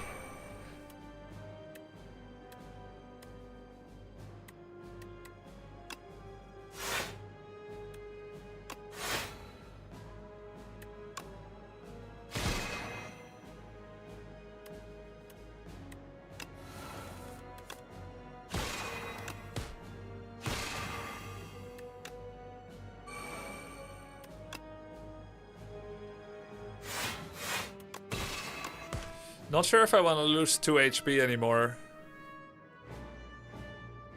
That just feels unnecessary. Because I think Gold Axe can finish the fight.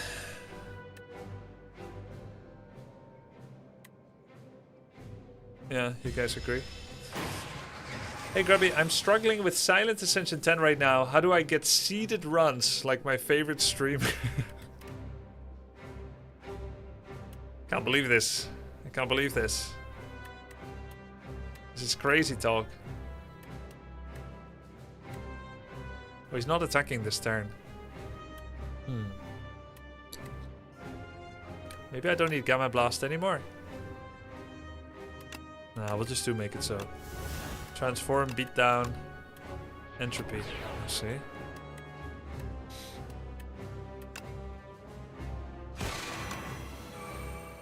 What's entropy? Oh, that's bad, right? I shouldn't have played that, actually.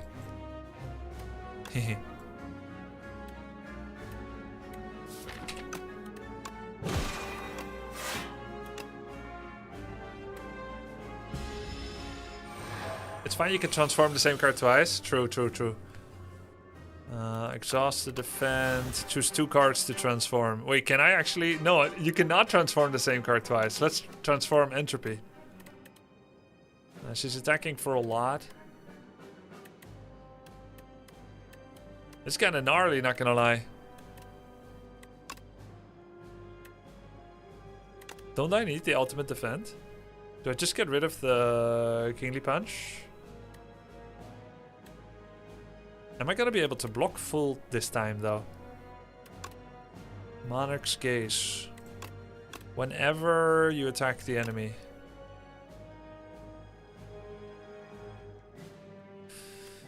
She's attacking for 9 times 5. 9 damage 5 times. And he's gonna get hit once at least. That's 40. Punch. Yeah, he does die to these 2 attack cards.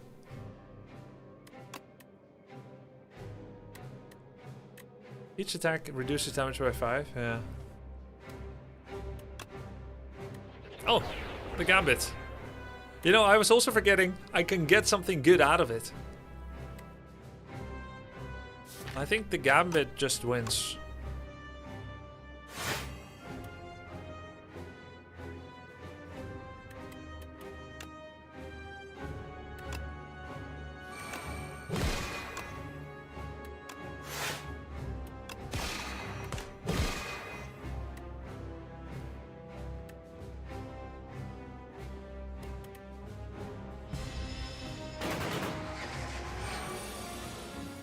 Kingly Punch for science? No. Oh, I see why you guys are trying to get me to play it. What the hell? Why would you get me to play that, chat? That's griefing.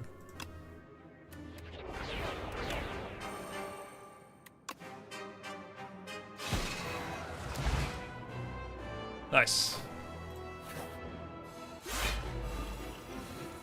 Very good. Okay. We have 4 energy now. He's doing 22.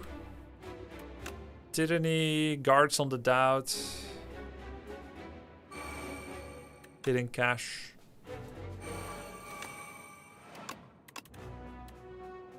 Venerate, we want to keep it. This is awkward. One wishes there were more things one could teleport, could transform. Cards on everything for tiny deck? No, some of these cards are too good. Kingly Kick. I mean, technically I could get rid of the kick, but I don't think so.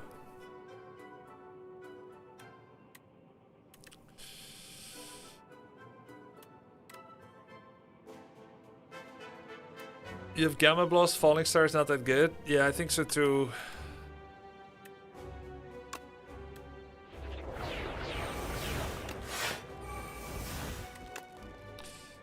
If I don't attack, I get 4 block.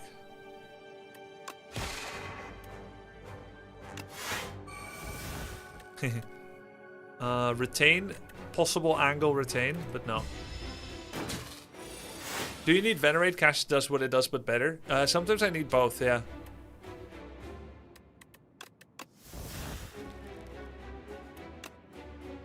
We're definitely orbiting.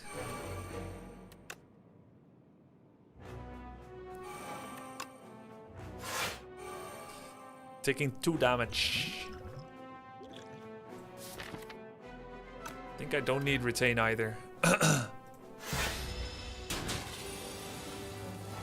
This has to be the kill turn.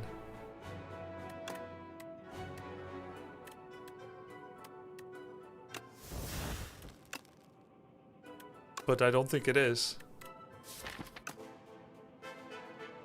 We got 35 here, 35, 48 plus 36, 48 plus 36, 54 and 84.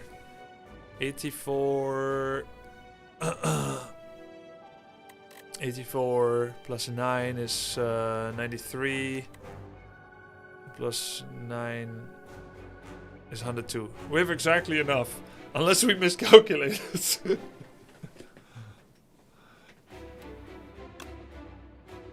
Well, actually, I forgot about Van. We have more than enough.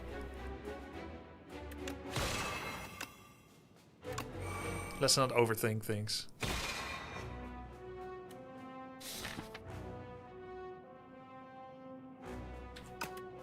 Cosmic.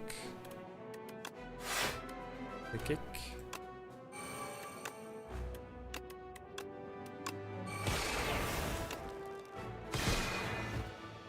We have a lot more than just enough. Okay, he's gonna give me wounds if his attacks succeed. This is a no-brainer. If only Spectrum Shift gives Monarch's Gaze again, that was pretty damn good. Might want to get a no. Well, yes, no.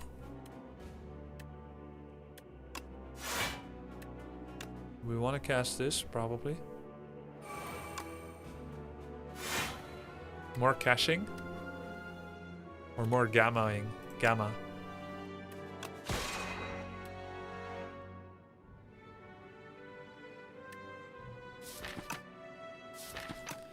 We'll have one more energy after this.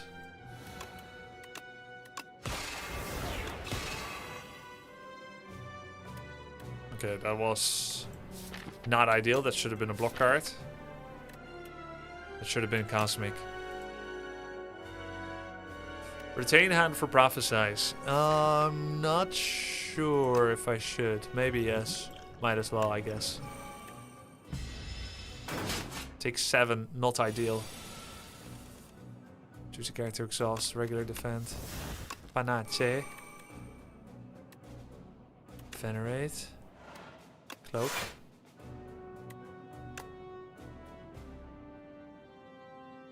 $36. Huh? Yeah, 32. Sorry, 32 damage.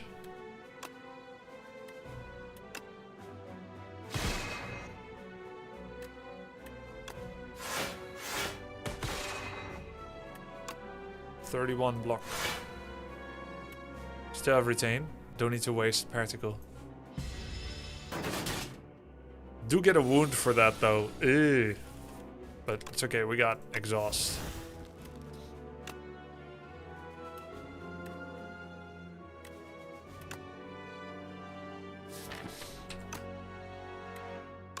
Losing 2 HP is not great. He's attacking for 40. Probably a turn, we want to get the kill. 37, 49. No, I mean waste stars on particle wall. 1 wound for 2 stars. 1 damage. Have you ever played a deck where Rend was actually a good card? No, I haven't. I also have Cosmic Indifference Be Gone. There's also Minion Sacrifice. I can play something twice. Not Rend. Just finish it this turn. Yeah, it's good of course. But I have to think about next turn too.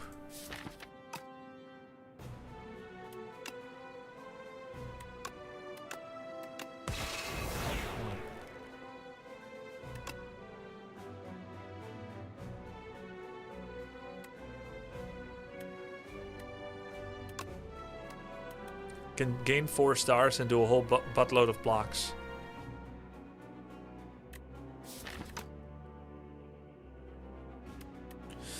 Trying to save 2 HP here.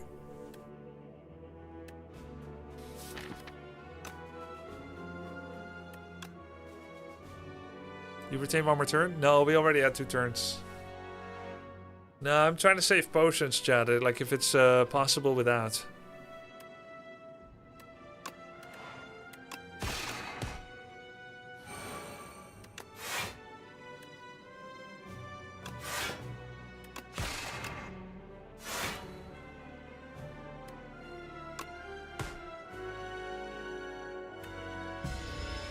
Save health, save potions. There's a 3rd phase.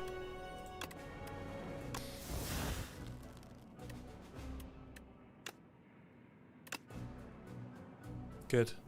And the longer we make the fight last, the more kingly value. This one will be free forever, of course. So yeah, I still think that was the right way to do it. Now we still have potions. Gold axe. Nice. What happened to my spectrum shift, by the way? Or do I have it? Oh, I have it. Then how come it hasn't created Monarch's Gaze yet? Weird.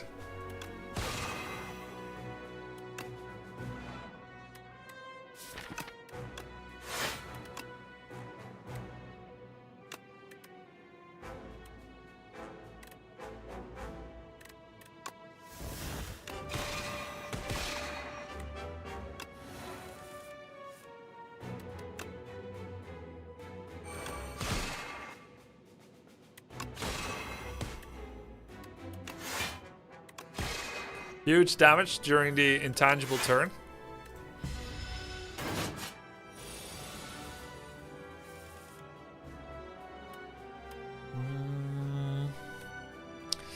May not need Venerate anymore.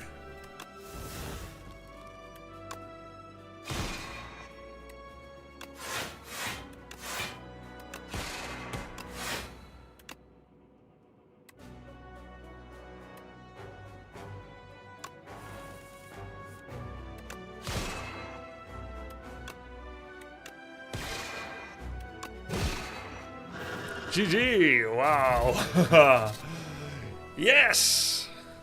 Let's go! GG! 6 win streak. Okay, wow. Remember this? Where I accidentally took 23 points of damage. Didn't use rock 2 out of 10. Another very cool run. Yeah, I never had a run like this with the Kingleys. Can we do 10 wins in a row?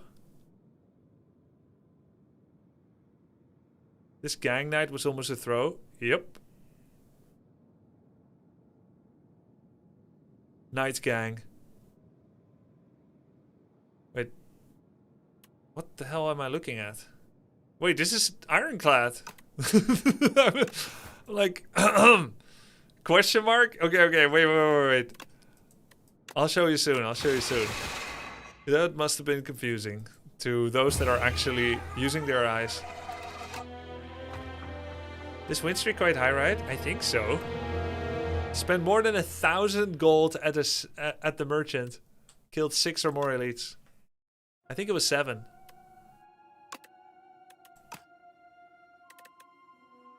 Let's see, compendium. Yeah, this one. 19 damage against Sludge Spinner. Grubby. And then the Night Gang, 54 damage. Thanks, bros. So what's the point of the Architect? The Architect is not yet fully worked out. This is early access. We're 1727 now. Let's go another Regent. Updated the tracker.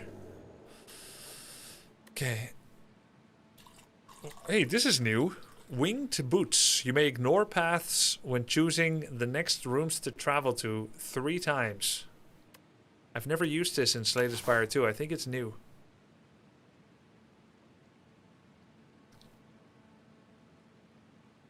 One, two, three, 4 elites.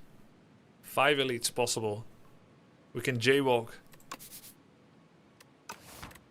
I had this often in Slay the Spire 1 as a rare relic, but not from Niao. Obtain a random relic, 3 card rewards. Okay, I think all 3 of these are really good.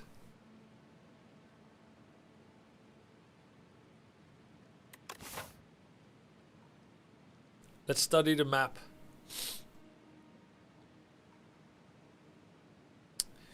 Three rest sites everywhere.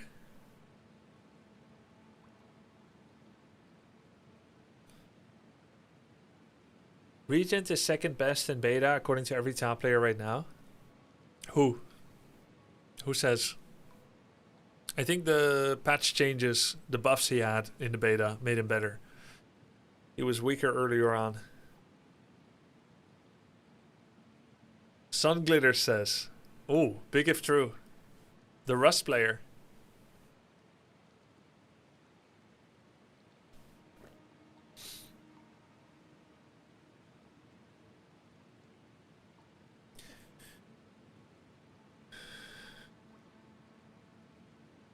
Okay, this path looks pretty good. It's a late merchant, triple campfire, late elite,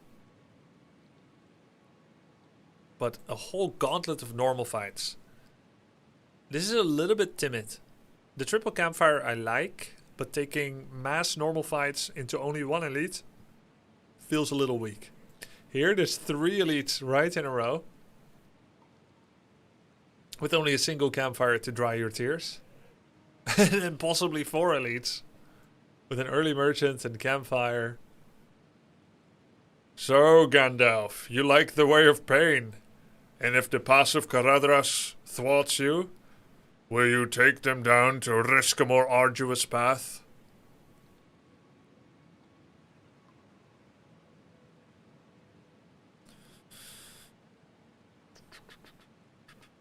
And then here, there's 3 campfires with an elite. But then a super early elite off the back of mass normals.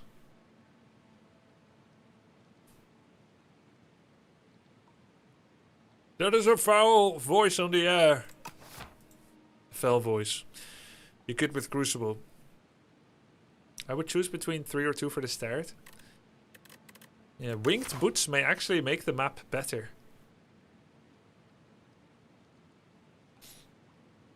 Fight, event, shop, bit early, campfire, elite, Winged boot could be pretty good.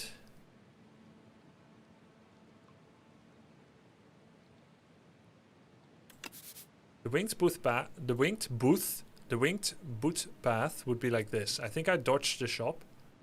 This is 3 normals into campfire, into elite, normal. Wait, this path is kind of legit even without. Wait, this is kind of good even without boots.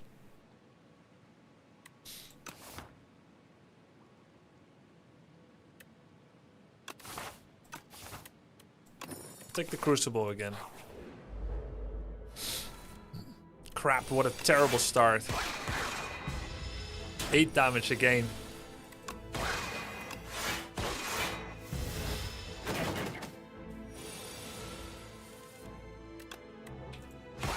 Guys, last run, when I found the shop. Oh, come on, man. But I think maybe I made a mistake in turn 2 where I falling star double block on the 1x4 by not preserving the stars. I probably set myself up worse. And I don't venerate.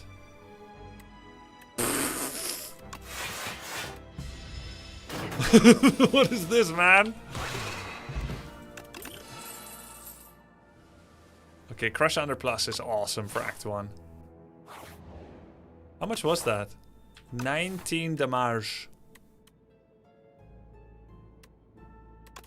Okay, I don't like the spoils. I hate gold personally. I'm not a greedy player. But I can't lose 8 health.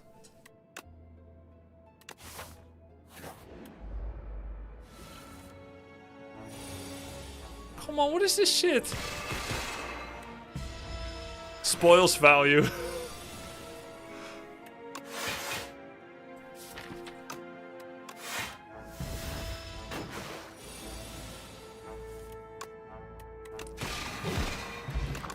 Power pot. Oh wow. We got some choices here. Celestial Might Plus is an amazing card to take into enchantment runs. Like into enchantment rooms. Question marks. Alright, if I can add Sharp, Corrupted and whatnot.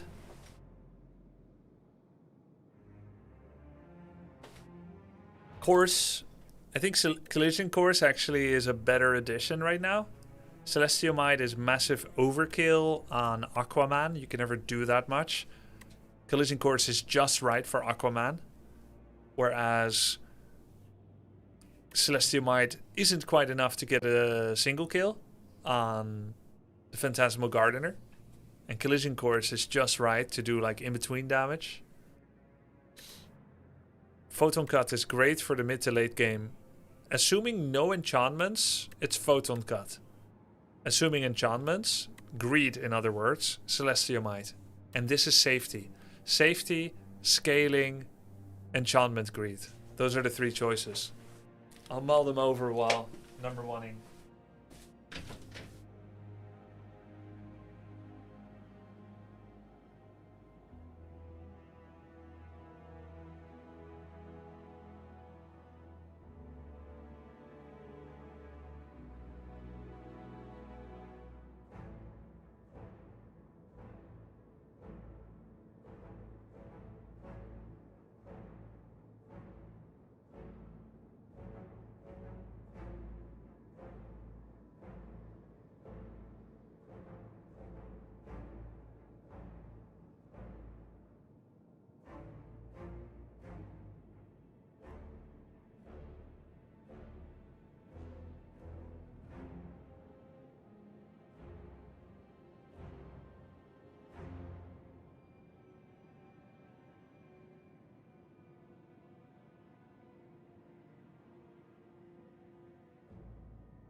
Alright, I thought about it. I'm still not sure.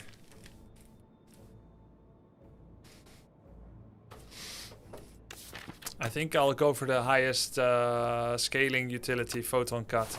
It's still good damage, so it's kind of in between Enchantment Greed.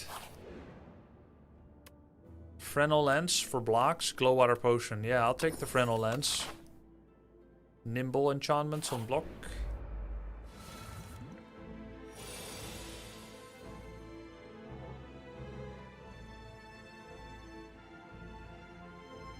That's a kill, right?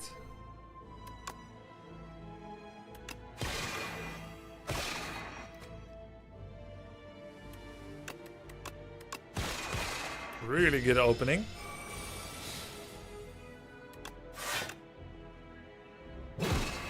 Wow, nice. And there's the final upgrade. Another Celestial Might Plus. Now we can have it, truly have it all. But we already added 2 attacks. And this is a Glitter Stream Plus with Fresnel Lens. Love it. Gonna go here, rest, and then take the Elite. Man, I've seen people say Crucible is a bad starting Niao Relic, but I love it. Yeah, it's very good. Don't believe people. Believe me.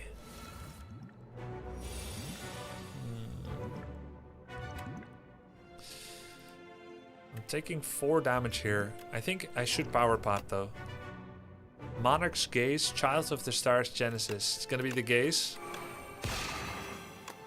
I love the Gaze.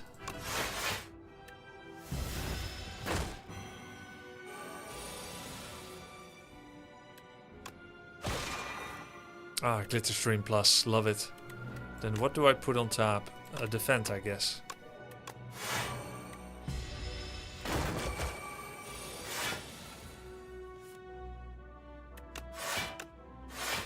Venerate.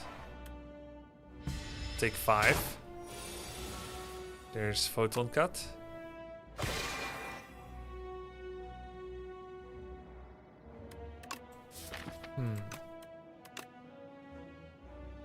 This turn, Crush Under means... Let's see. How much was he before I weakened him? Wait, he's not going to do any damage. I should put Glitter on top.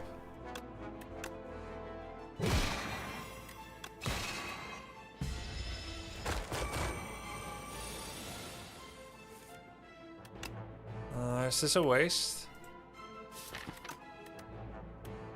I only have 20 block.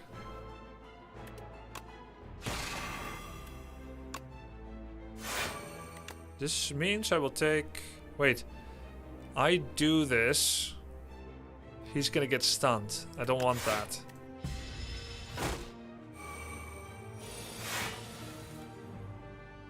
This is a better stun turn. Put the map on top. Crush on top. Venerate Strike or Strike Strike.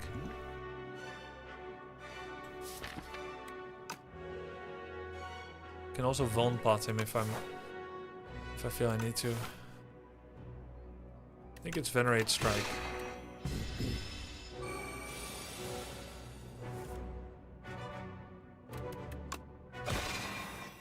Glitter on top. Okay, I think I should have Von Potted him 2 turns ago. Then again, we're not actually in trouble. We're fine. 3 damage.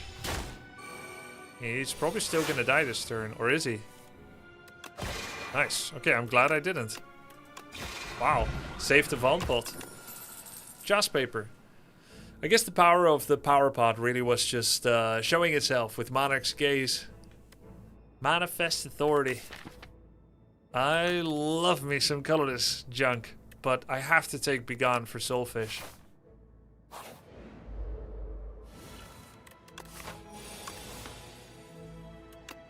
Hmm. 15 damage. I think I just don't Falling Star. Because I'm not going to Venerate, probably. Or do I do it? To close the gap. Nah, I do it. We'll never get back to it.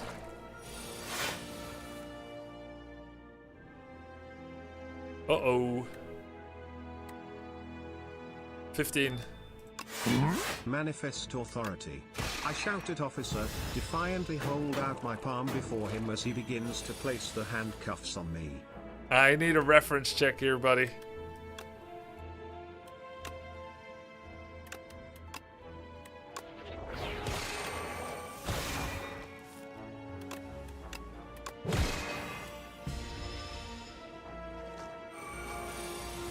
I don't get it. Thank you for the sub, Bill Mjolja.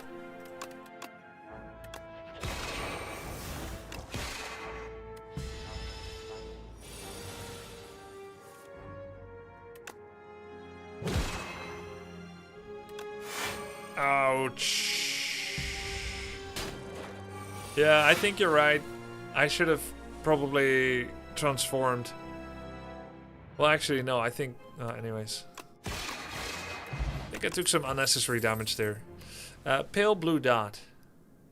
Photon cut. I think this is a skip. Or is this an investment in the future? Maybe it's an investment. But of course, I'm almost never going to be playing that many cards. Like, this is just a dud. You could have glittered instead of killing the middle, hit the left. Yep, I agree. I should have. Yeah. I should have hit the left one for sure.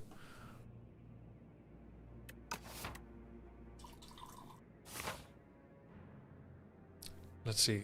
Potential. It's never triple. No. Especially since treasure chest is empty. We already reached power level. Oh, come on.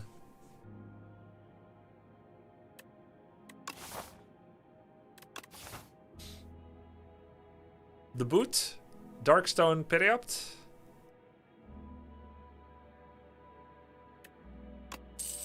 Distraction. Oh, distraction can actually be super legit.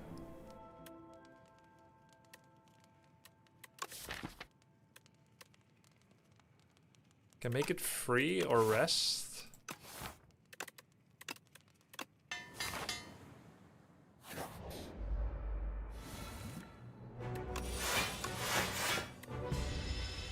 That's a turn.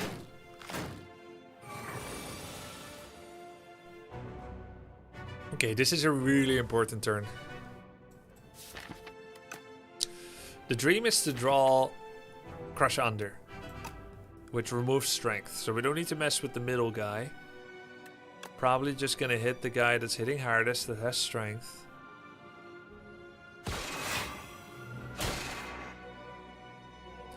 Okay, so now it's either a Glitter Stream Plus or a Strike to finish the guy in the back and then do a defend. Or a Begone, rather. Yeah, rather a Begone, I guess. So I put Glitter on top.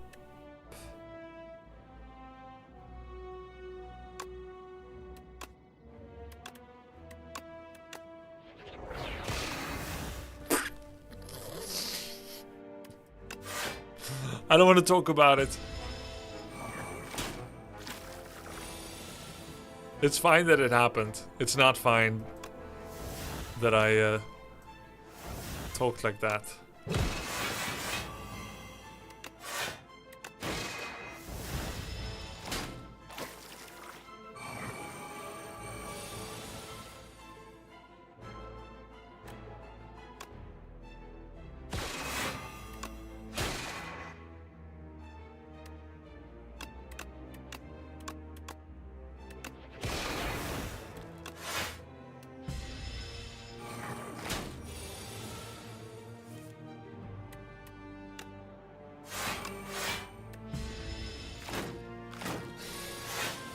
Holy crap, they just keep coming.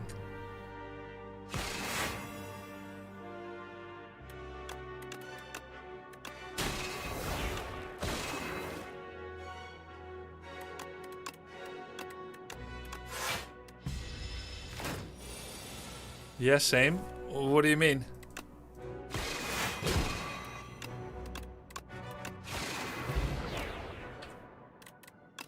Radiant Tincture, Book of 5 rings. Every 5 cards you add, heal 20 HP. Ooh, ah. 7 stars. I love 7 stars, but I can't play it. I have no stars. But I could just take it as a curse, chat. I could just take it as a curse. I'll be gone it now, and later I'll have it. Or Orbit. This is an expensive deck. Whatever comes out of Distraction won't be free in the future. Glitter Stream is a 2 energy, and Photon Cut draws cards. Let's get Orbit. Ooh, normal fight. Refined Blades, okay.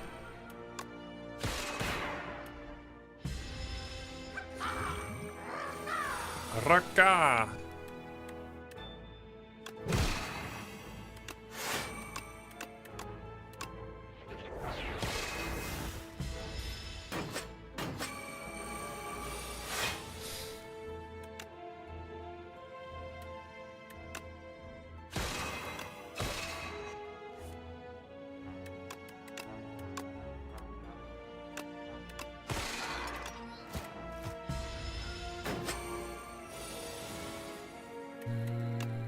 Nice. Didn't use potion. Oh, Cosmic Indifference. Another Begone. Another Begone is too much. I would sooner add a charge. Cosmic Indifference is always kind of nice having one. And it has Nimble. Alright, so. Another Elite or a Merchant with 302 gold. I would say that the bigger power spike would be to go to the shop. Safer. Orrery. Vexing Puzzle Box. At the start of each combat, add a random card into your hand. It's free to play this turn. That's kind of good. Yeah, there's also 600 gold coming in the future, true. Isn't this kind of good? It's 300 gold though. It's so expensive.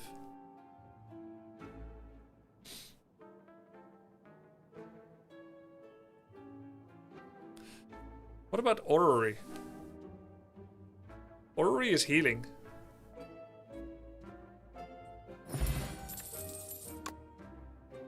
Another Begone. Another Crush. Crescent. That's probably a skip. Reflect. Bundle. Glow. Reflect is probably a yes. I like Bundle too.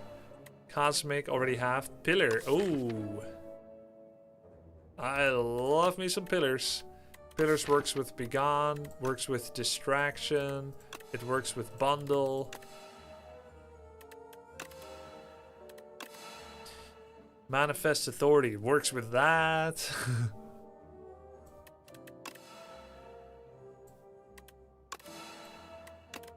Hidden Cash for the stars.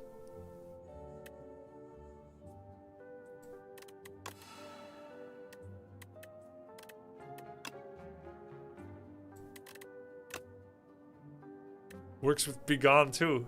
Creation. There's also Double Furnace. Spectrum on discount. Grubby's back to Creation deck. Reflect. I like Creation deck. Hidden Cash. Manifest. Pillar.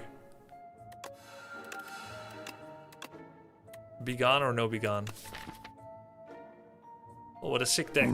Petalogan, Petalogan, Petalogan, Petalogan, Petalogan.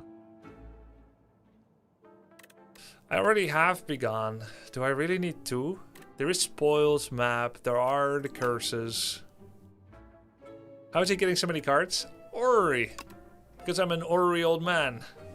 Upon pickup, gain 5 card rewards. I bought it for 211 gold.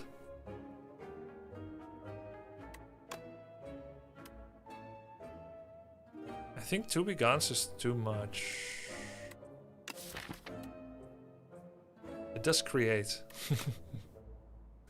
Oh, and it works with Jaws paper. Okay, I have to do it. And then Glow, I guess. Whoa. No, I think Spectrum is too much here. We're already creating.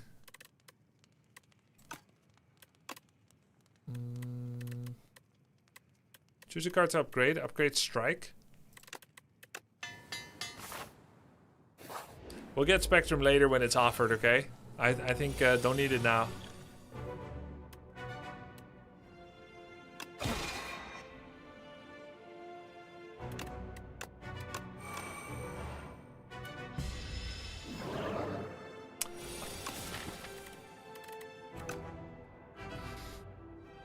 $25 card deck at Act 1 boss aware. Well, we're done.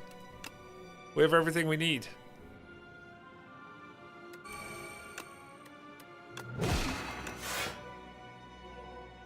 Put Beckon on top. Because I got 2 Begons coming.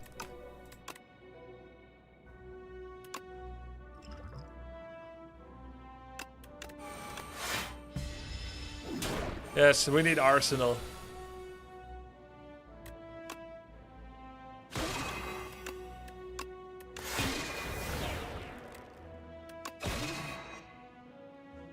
Put Quest on top for beckoning, for begoning. Crap. Man, I don't think I want to do Distraction right now.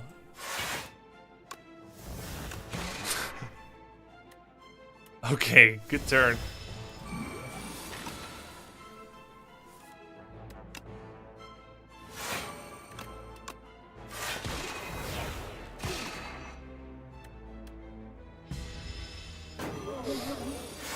You do any damage with this deck? Yeah,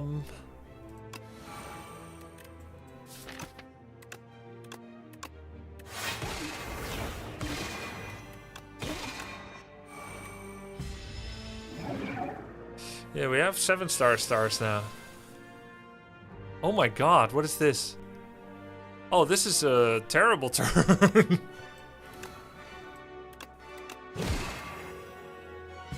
Jesus. 2 Begons, by the way.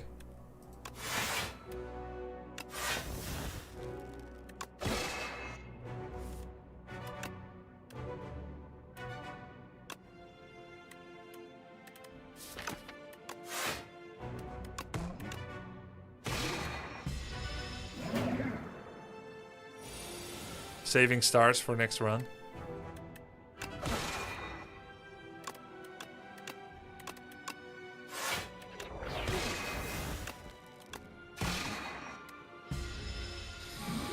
Yeah, Supermassive, Arsenal, and maybe some multi-attack card.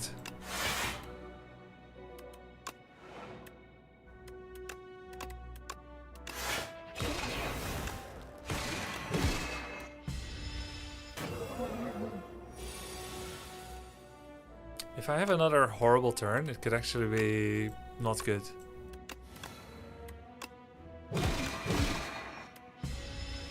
Like this turn. 30 damage plus curses. Okay, we're fine.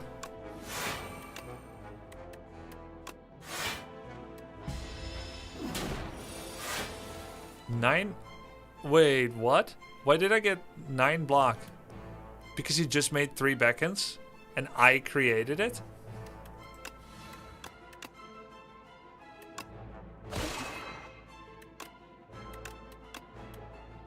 Oh, glitter. Ah, excellent.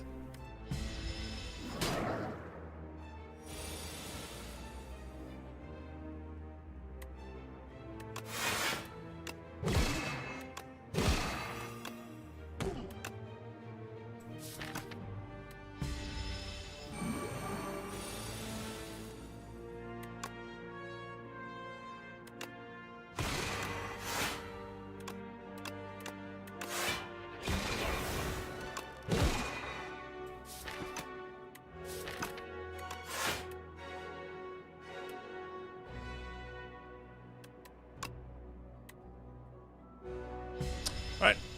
We won the fight. Nice. Let's see what Distraction would have been. Oh no! I should have played it earlier!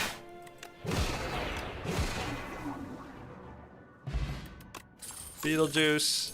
Arsenal. GG.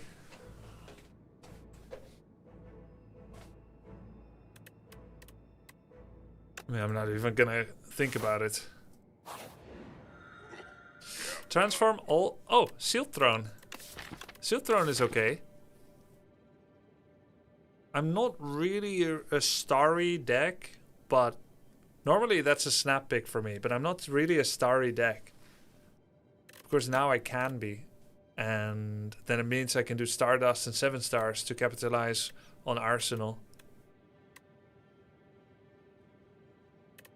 Start confused, transform. Nah, let's do Sealed Throne. It's just good. Okay.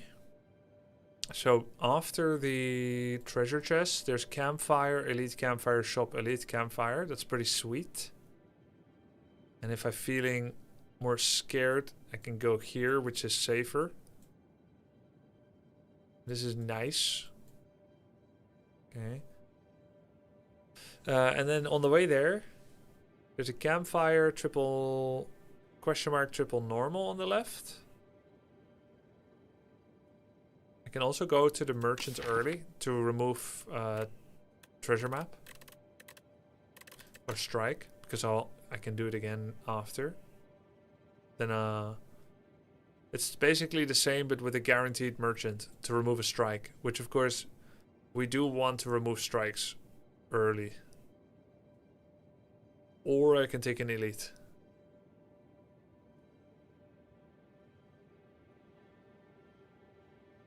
Knowledge Demon. Disintegration.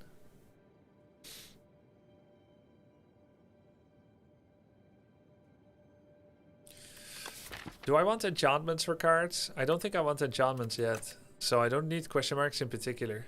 I think removing is good.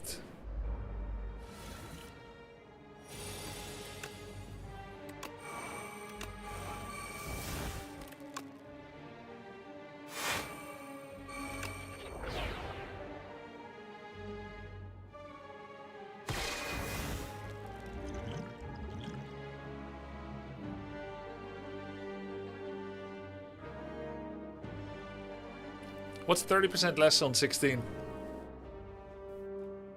That might stun him.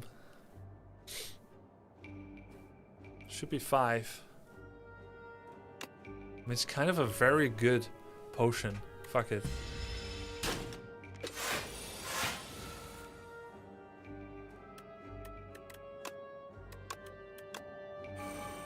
Nice order.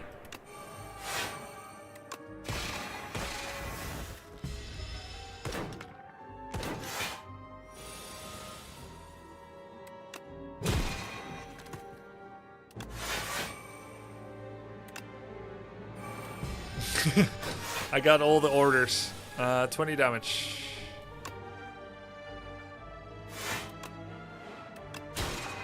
What? I could have killed him! I didn't realize I have 4 strength.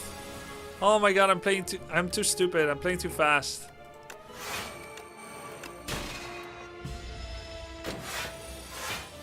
Also, I should probably remove Venerate.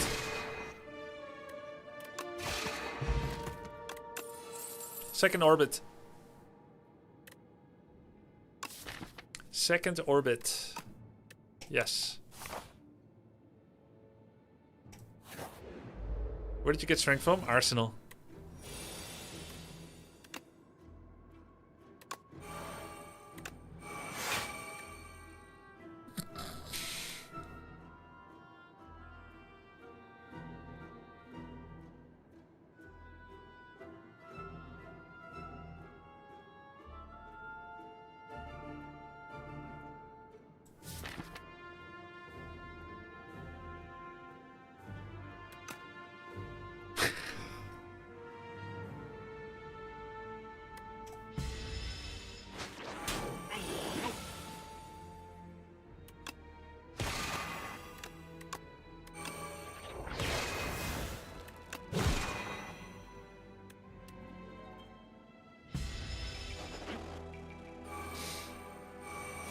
$23 damage, such a bastard. Oh, nice.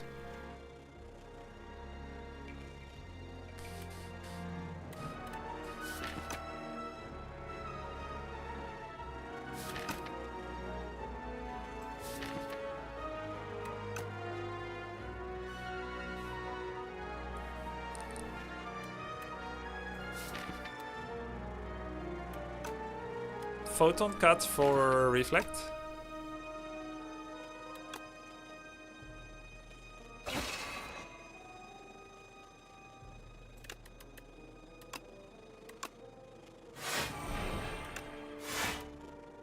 Gambit.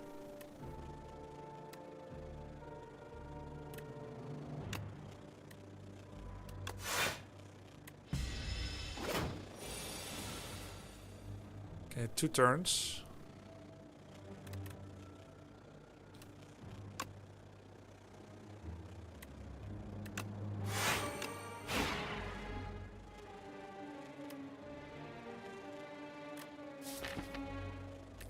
I'm only drawing 1 attack next turn.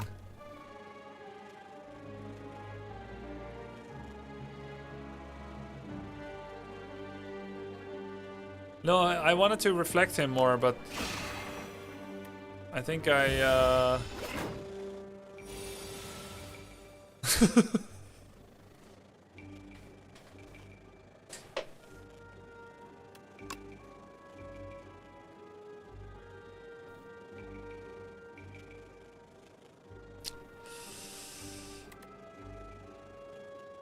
Okay.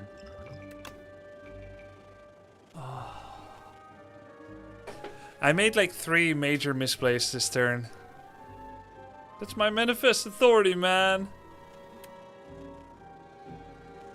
Vaughn is not enough. He takes half damage. I'm 10, it's 5. I do 15, it's 7. Also, I could have gambited. Yep.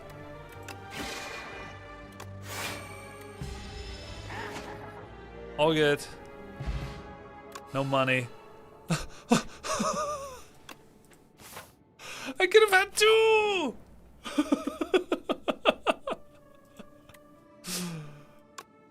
Oh my god.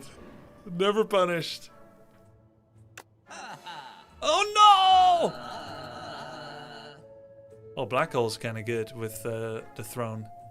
Guess we're not removing strike then.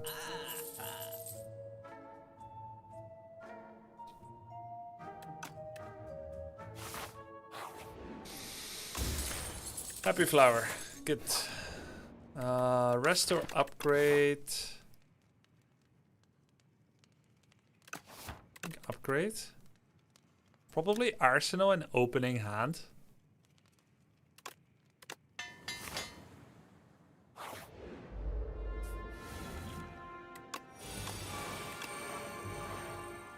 Okay, that could have been better order.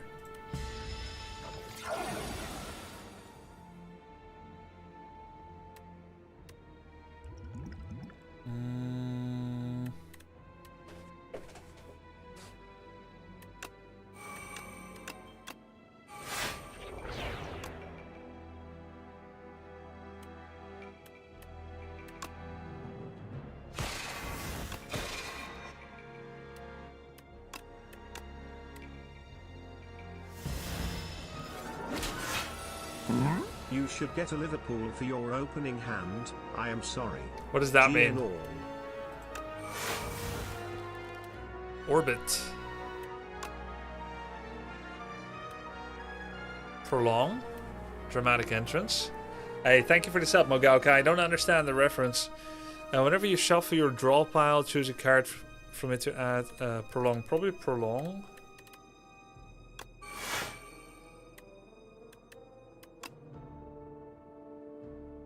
I'm killing him for sure, right? Yeah. Panache.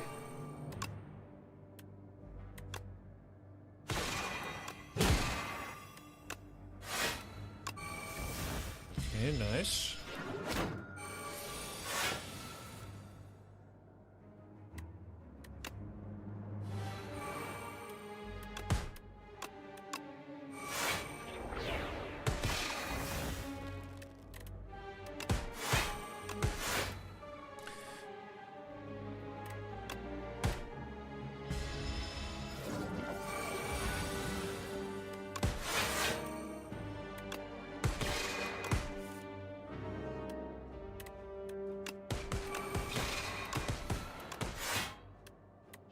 Decent deck now.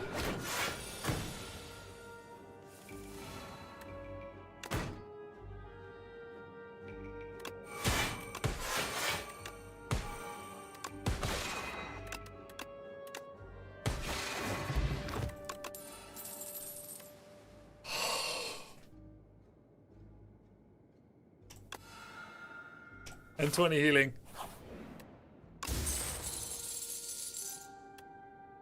What is our max stars? There is no max. Yes, kunai.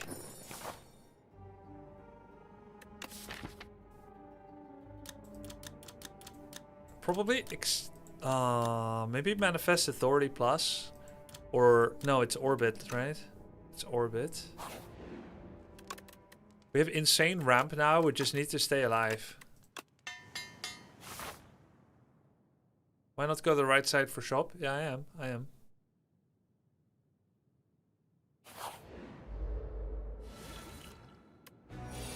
Shield Throne.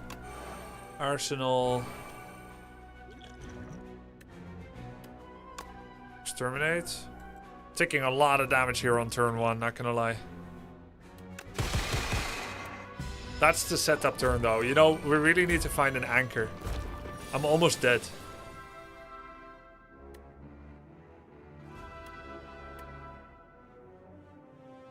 Maybe I have to Beetlejuice someone. I can't pillar here, can I? I have to Cosmic Defend Crush. You have Reflect? Oh, yeah. Oh, excellent. So it's Pillar... No, it's Cosmic... Reflect... No, it's Crush. It's Crush, Reflect, Cosmic.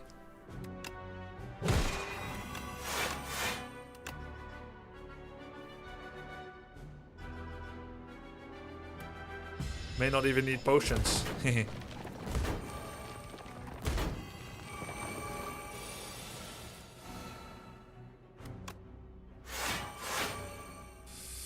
16, 27, 34.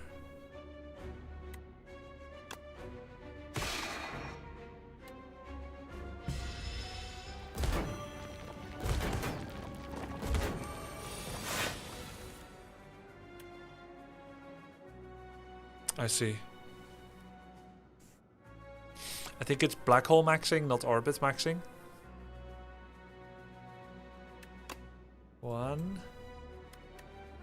2, 3. This is nothing, and then this is 2 procs, and this is 4 procs. And these 2 are dead, and he's alive.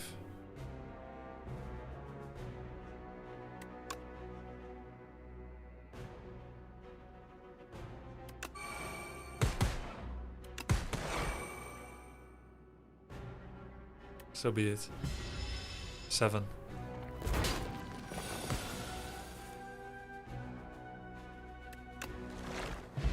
Damn it, I got a pot. Damn it. Pillar of Creation plus. Okay. Weak pot.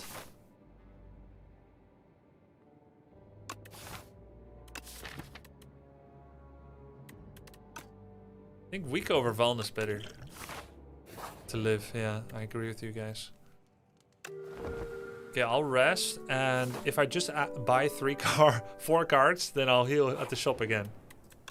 Just have to buy 4. Oh, Spectrum Shift. Yes, and charge.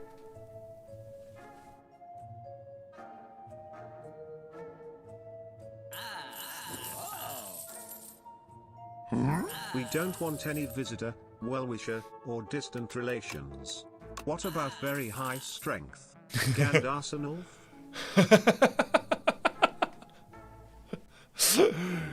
No. We don't want any visitors, well-wishers, or distant relations. What about very high strength? Gandarsenal for... Wait, what? Gandarsenal? Guiding Star for draw? Yeah, it's probably good. We have double orbit. We'll have infinite stars. It's probably good. It feels weird adding a card, but... yeah. It's probably good. And then here we heal from... if we get a card here, we heal. We'll be 34 cards. All good. Sealed Throne. Arsenal. Spectrum Shift. Cosmic for 16. On what? On nothing. 24 damage. Let's weaken him. Lantern was such a good purchase in the shop. Sick. Stratagem charge. Let's do charge on Bane Strike. Not a whole lot of draw here. What's this? Whenever you shuffle your draw, that's not gonna happen. Photon cut. Maybe I have to Beetlejuice him. I don't have any free blocks, so guess I'll just.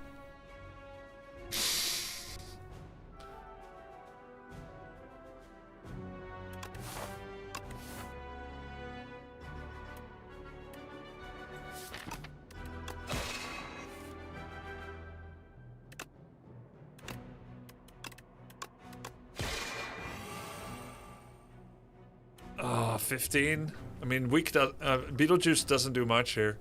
It's just gonna drop his damage by like 4. He's not even gonna attack next turn. I should keep it for the boss. Play 2 random cards from your dropout. Risky, risky. Wow, it made it be gone.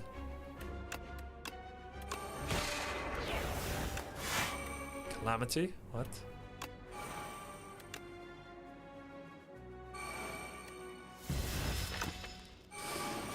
Okay, risky.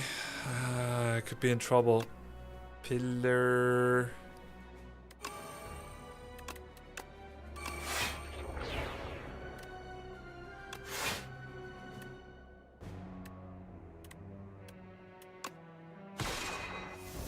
Another pillar. I can't play it. Oh, that's good. Crash Under actually does so much there.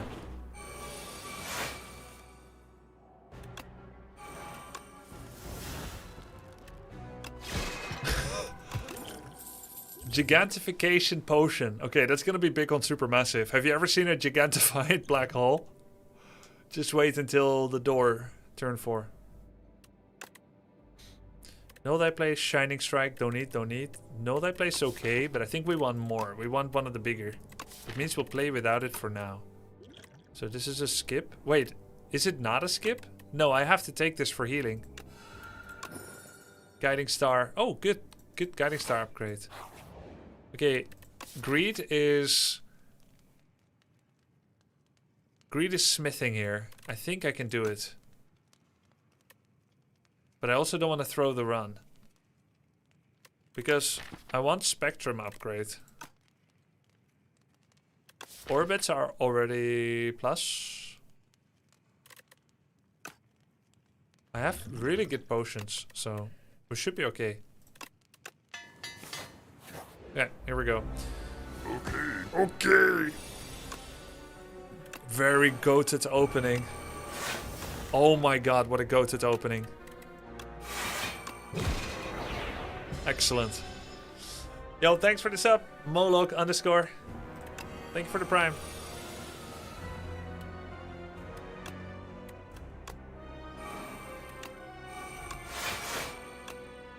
Okay, excellent. Take no damage too. Orbit. I have to play these, yeah? I kind of want to play Spectrum Shift, but I can't.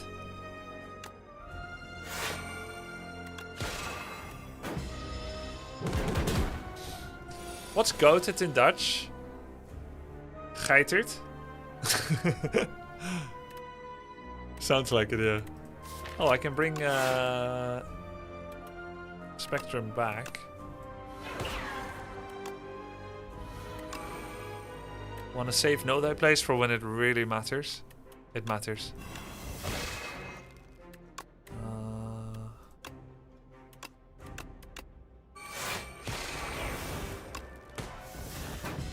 Okay. Bolas.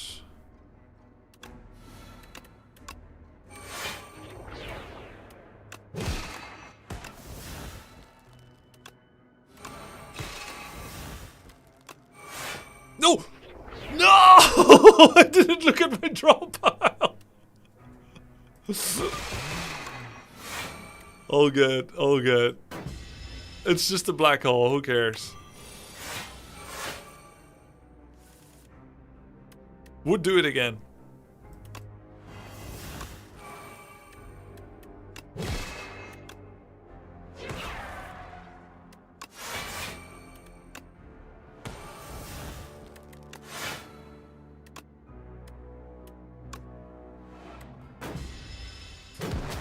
Why are you playing so fast? I think I got it, man.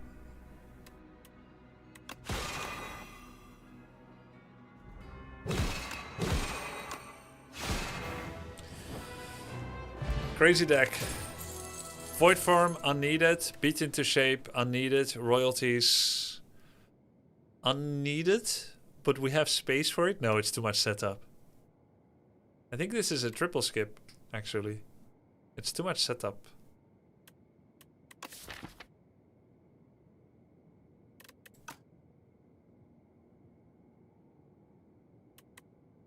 I mean, I could do a royalties, but I don't think I should.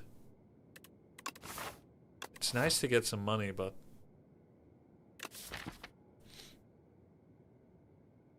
Void form is really bad with double orbit and the generation that I have. Skip. Add one whistle, stun. First card you play each combat is played twice. Double throne.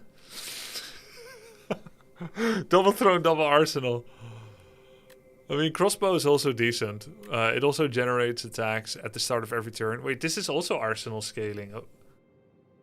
But it makes the deck too big, I think. Wait, but this is arsenal scaling. And also star scaling.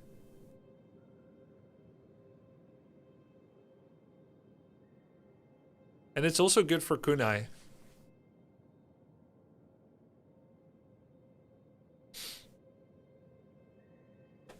Just play double arsenal. This kind of is. Well, no, it depends. Double arsenal, when I start generating multiple cards per turn, double arsenal is better than crossbow. Crossbow is +1. And if you do only one generation per turn, it's the same. In terms of scaling. I don't think you get cards for Arsenal. It's Regent cards, right? Doesn't matter. Arsenal got changed on the beta. It lost +2 strength scaling.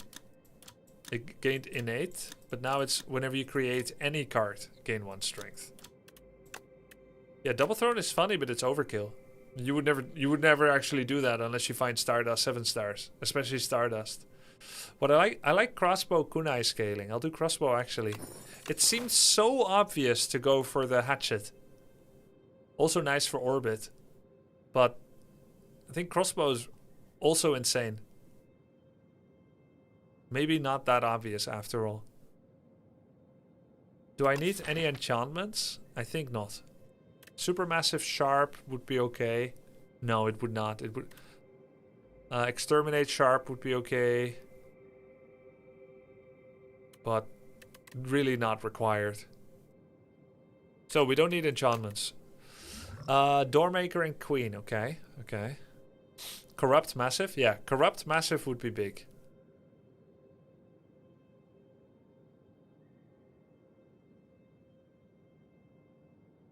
This looks okay. Lots of events. An early merchant. Campfire surrounded on the elite. And then another merchant. And then an option to take another elite. This will allow me to remove 2 strikes.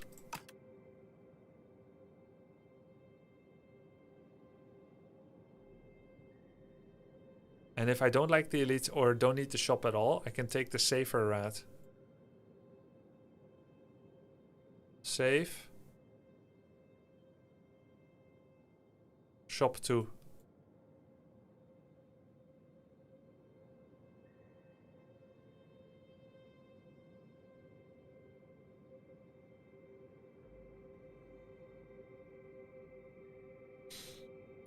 Is remove even worth it with this deck? Yes, because it makes turn 2 better. Turn 1 is already good because of all the innate. But it just makes turn 2 better. Double Throne, Black Hole, Particle Walls infinite. Yes, but I don't have Particle Wall. And I have no idea if I'll get it. But yes, I know.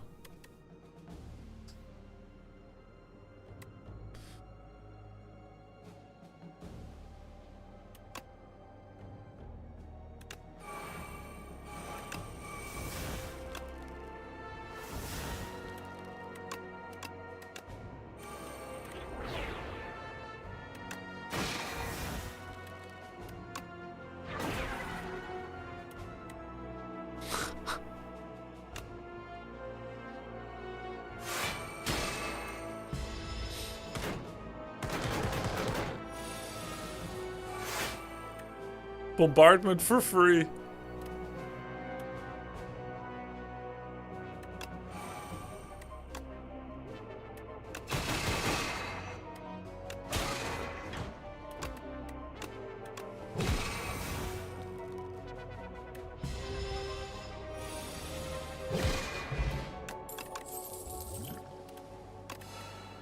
Another reflect. That's amazing. And I need more cards. I'm not at 40 yet. Arsenal Plus is removed from your deck. This could go really poorly. In theory, it could go Arsenal Throne, Arsenal Throne, Arsenal Throne, Arsenal Throne. If that happens, I will remove Arsenal when I'm 1 life, okay? Pillar of Creation is also kind of nice. Venerate. Okay, excellent. That's actually a curse with Sealed Throne. No, it cannot. It cannot work. Are you sure?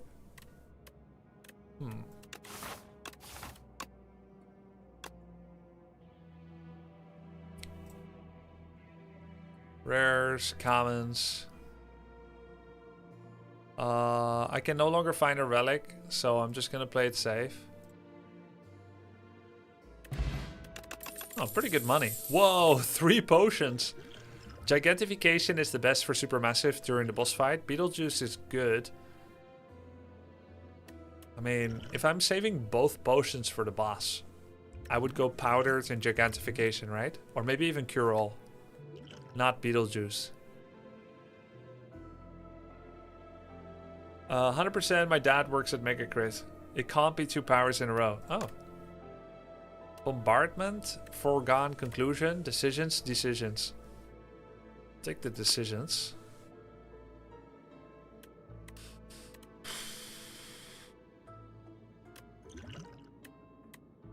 Colorless works with Arsenal.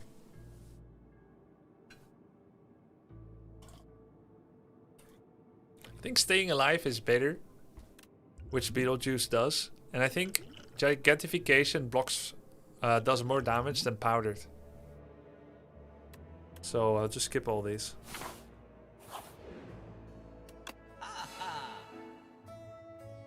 Another Pillar of Creation.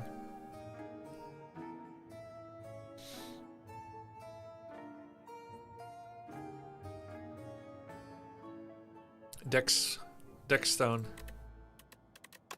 But I have to remove that. Honestly, I think it's another creation. Behold, the cradle of civilization.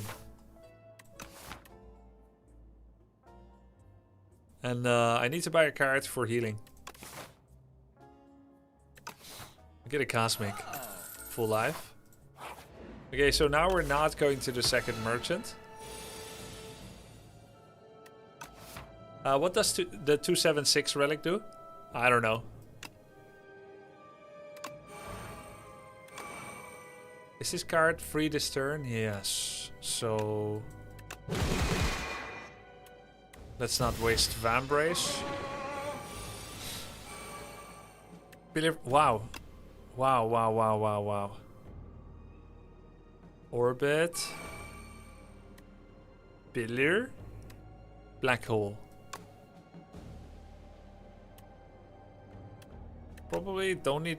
Well, Black Hole's probably better.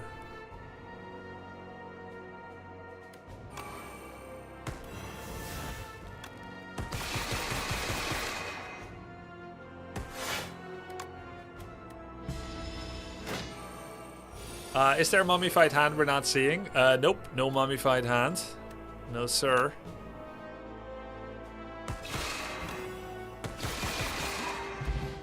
Decent fight. Quasar. That's creation. Cosmic. I'll take another Cosmic. Deck is getting big. We need lots of Cosmic. Okay. There's a Comet. Sealed. Arsenal. Glitter. Cosmic, the Glitter, and... Do I have enough block for these? Yes. Quasar's free as well, which is neat. Yeah. Yeah, I thought about it. Oh.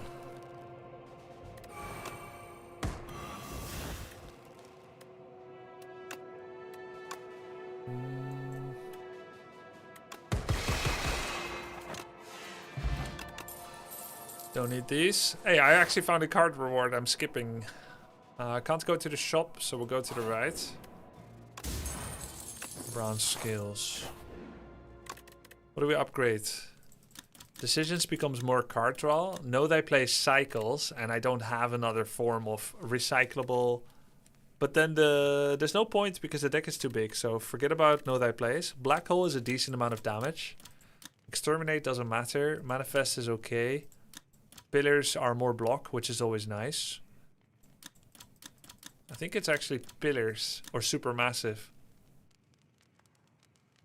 Pillar, supermassive, and manifest.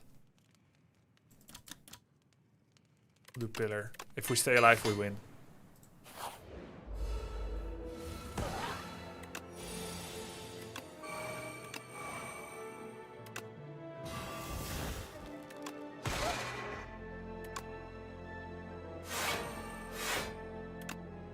Actually, Pulse would have been pretty good too, knowing he's gonna AoE. Astral Pulse. Pillar. Reflect. Defend. Stardust. Crap.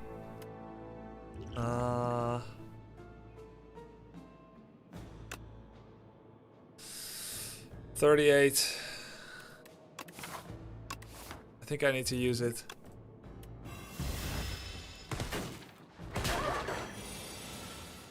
You guys are begging me to use it.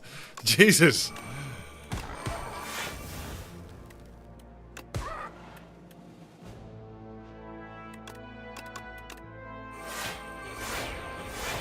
But valid. Valid crash out.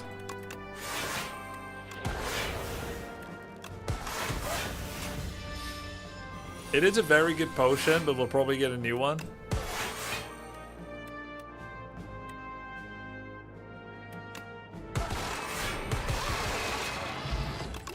Oh, even better. Star potion. Particle wall.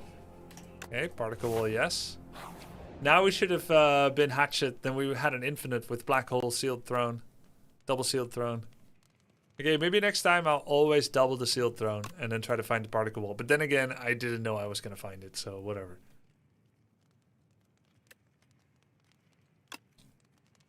It probably doesn't need an upgrade. When we find it, it will infinite block. Black hole is damage. Supermassive, manifest. I think it's just another pillar. The crossbow has been doing great though. Who knows how it would have gone until this point.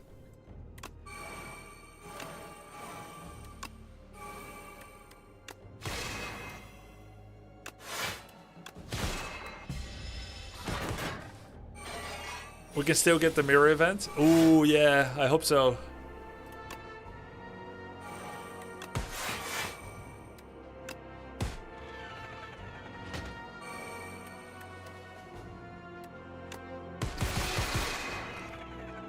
Man, the crossbow is kind of sick, especially with Regent, considering it's free and you get all this star stuff.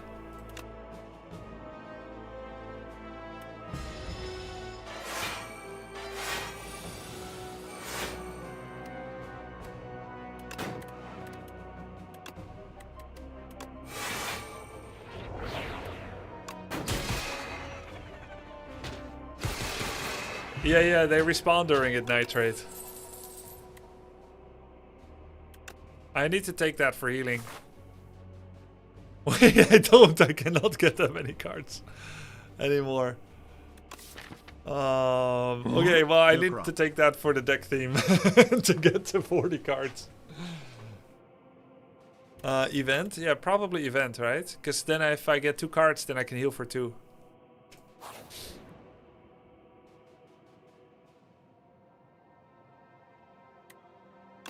Upgrade Reflect and Minion Strike. And now I need to rest. But that's fine, because it's still more upgrades than I otherwise would have had. Yo, thanks for the sub, Fujimore. Nice setup turn.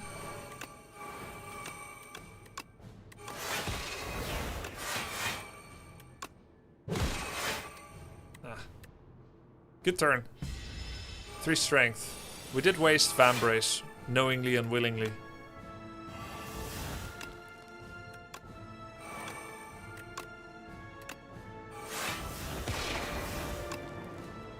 Don't want to exhaust this probably. Or do I? Nah, it's fine. We'll find new shit.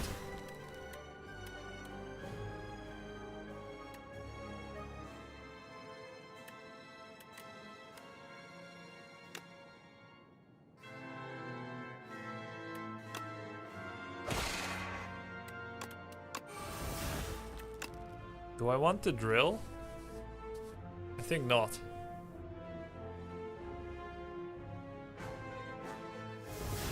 Oh, fuck! No! How can you be expected to keep track of shit like that, though? You can't. There's nothing you can do about it.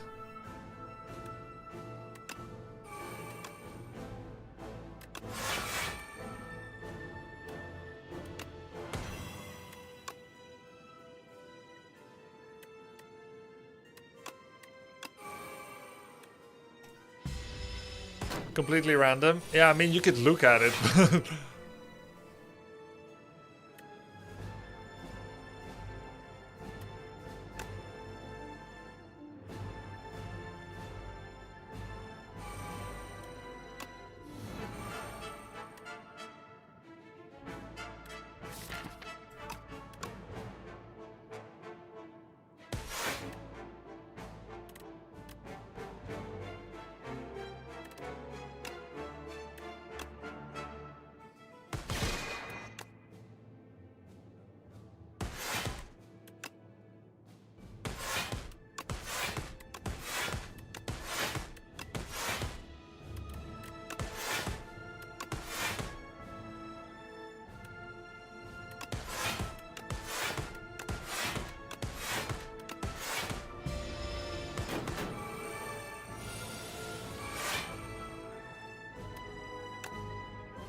Nice bomb.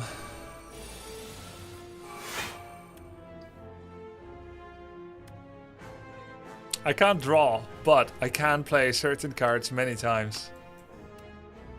Wait. I shouldn't mess up Joss paper for the next enemy. Because I was gonna decisions, distraction, get lots of strength, but it doesn't matter, yeah? Because we got the W already, so let's save it for Joss paper. Alright, good. We got hit that one turn, but good fight. Honestly, can't believe we won this run. Hey, not yet. Hold your horses. It could still go anywhere.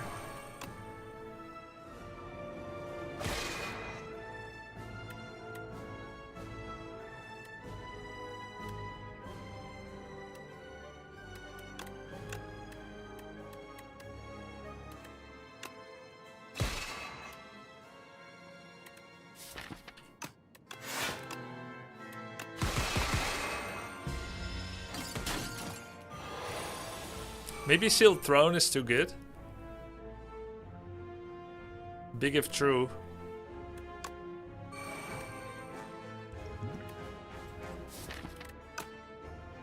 This is kind of a gamble. Do I expect to draw block cards from Photon Cut? Let's not risk it. This is gonna be a lot of strength. Oh yeah, man. Alright. 8 strength. When Particle Wall is bound, it can only be played once. Spectrum Shift, Reflect, Pillar. Guess I can't play Spectrum, but we have plenty of Cosmic Indifferences. Let's open with no.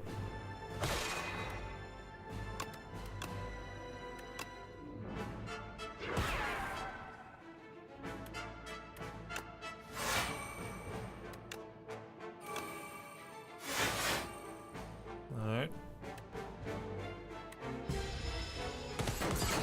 10 damage. Only 30 HP left. We can have reflect every turn.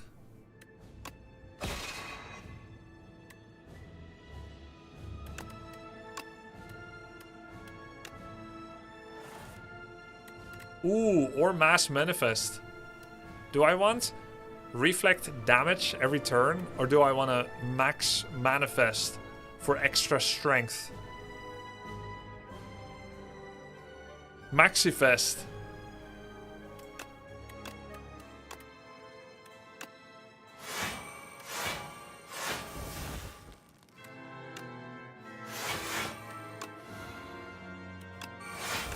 What the fuck?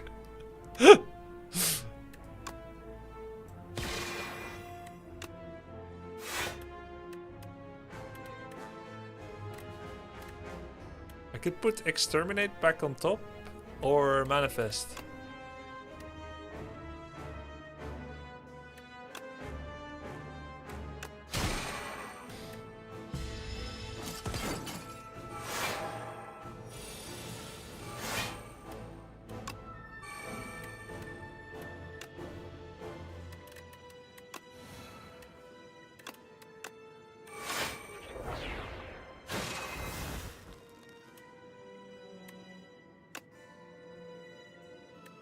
Yeah, I should put Spectrum Shift on top.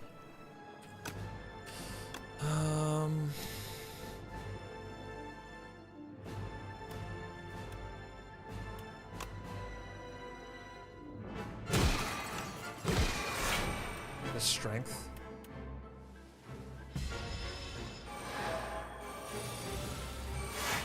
$40 damage. Shit. I'm actually in danger. I need card draw, but I can't. Pots do nothing. Am I dead? Almost. I'm like very low.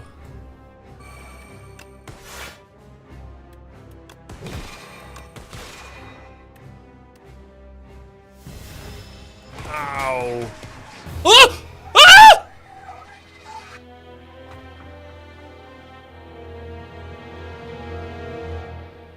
9 times 5? 45.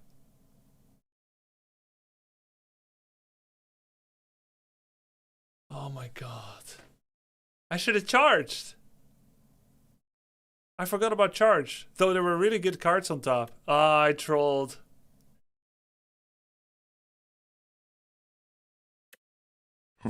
Thanks for the daily positive entertainment. The streak. I may never get a streak like that again. That was supposed to be a win. It was so free. Ah, that's embarrassing.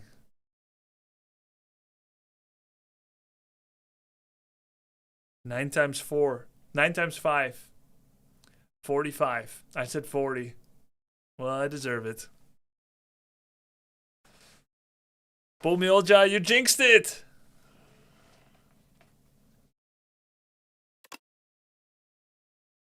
Dude, I thought I lived that turn.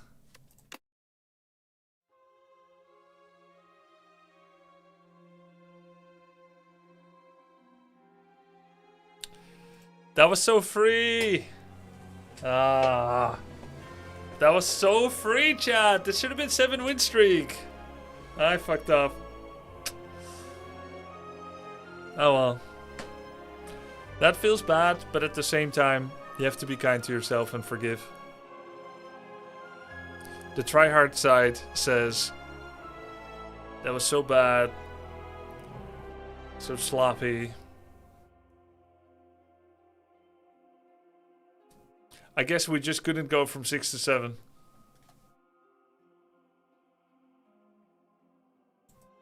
You also said 40 for 9x5 in the previous run, I think. Yeah, it's bad. Ah, that should have been... It could have been. It would have been.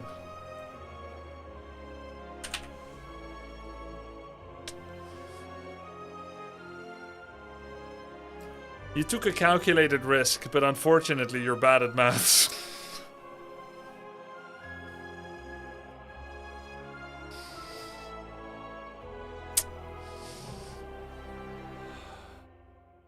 Logan is wondering if I'm okay. I'm not.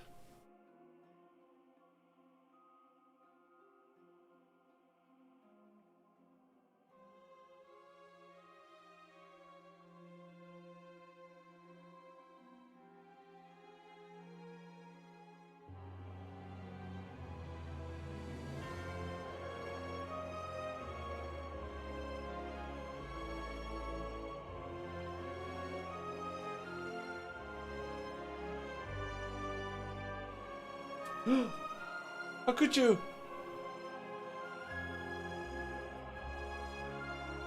It's okay.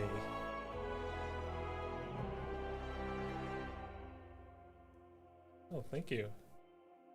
Logan, you still love me even though I threw the run?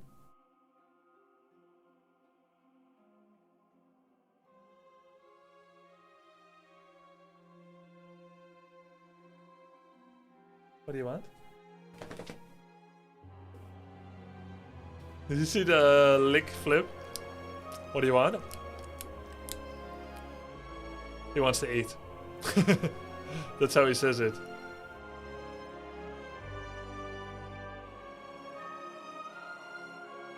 Logan, do you want to eat?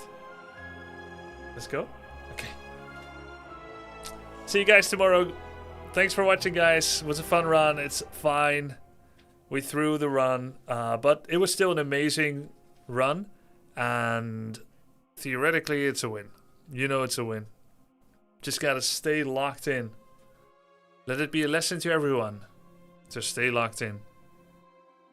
See you tomorrow. Thank you for watching. Bye-bye.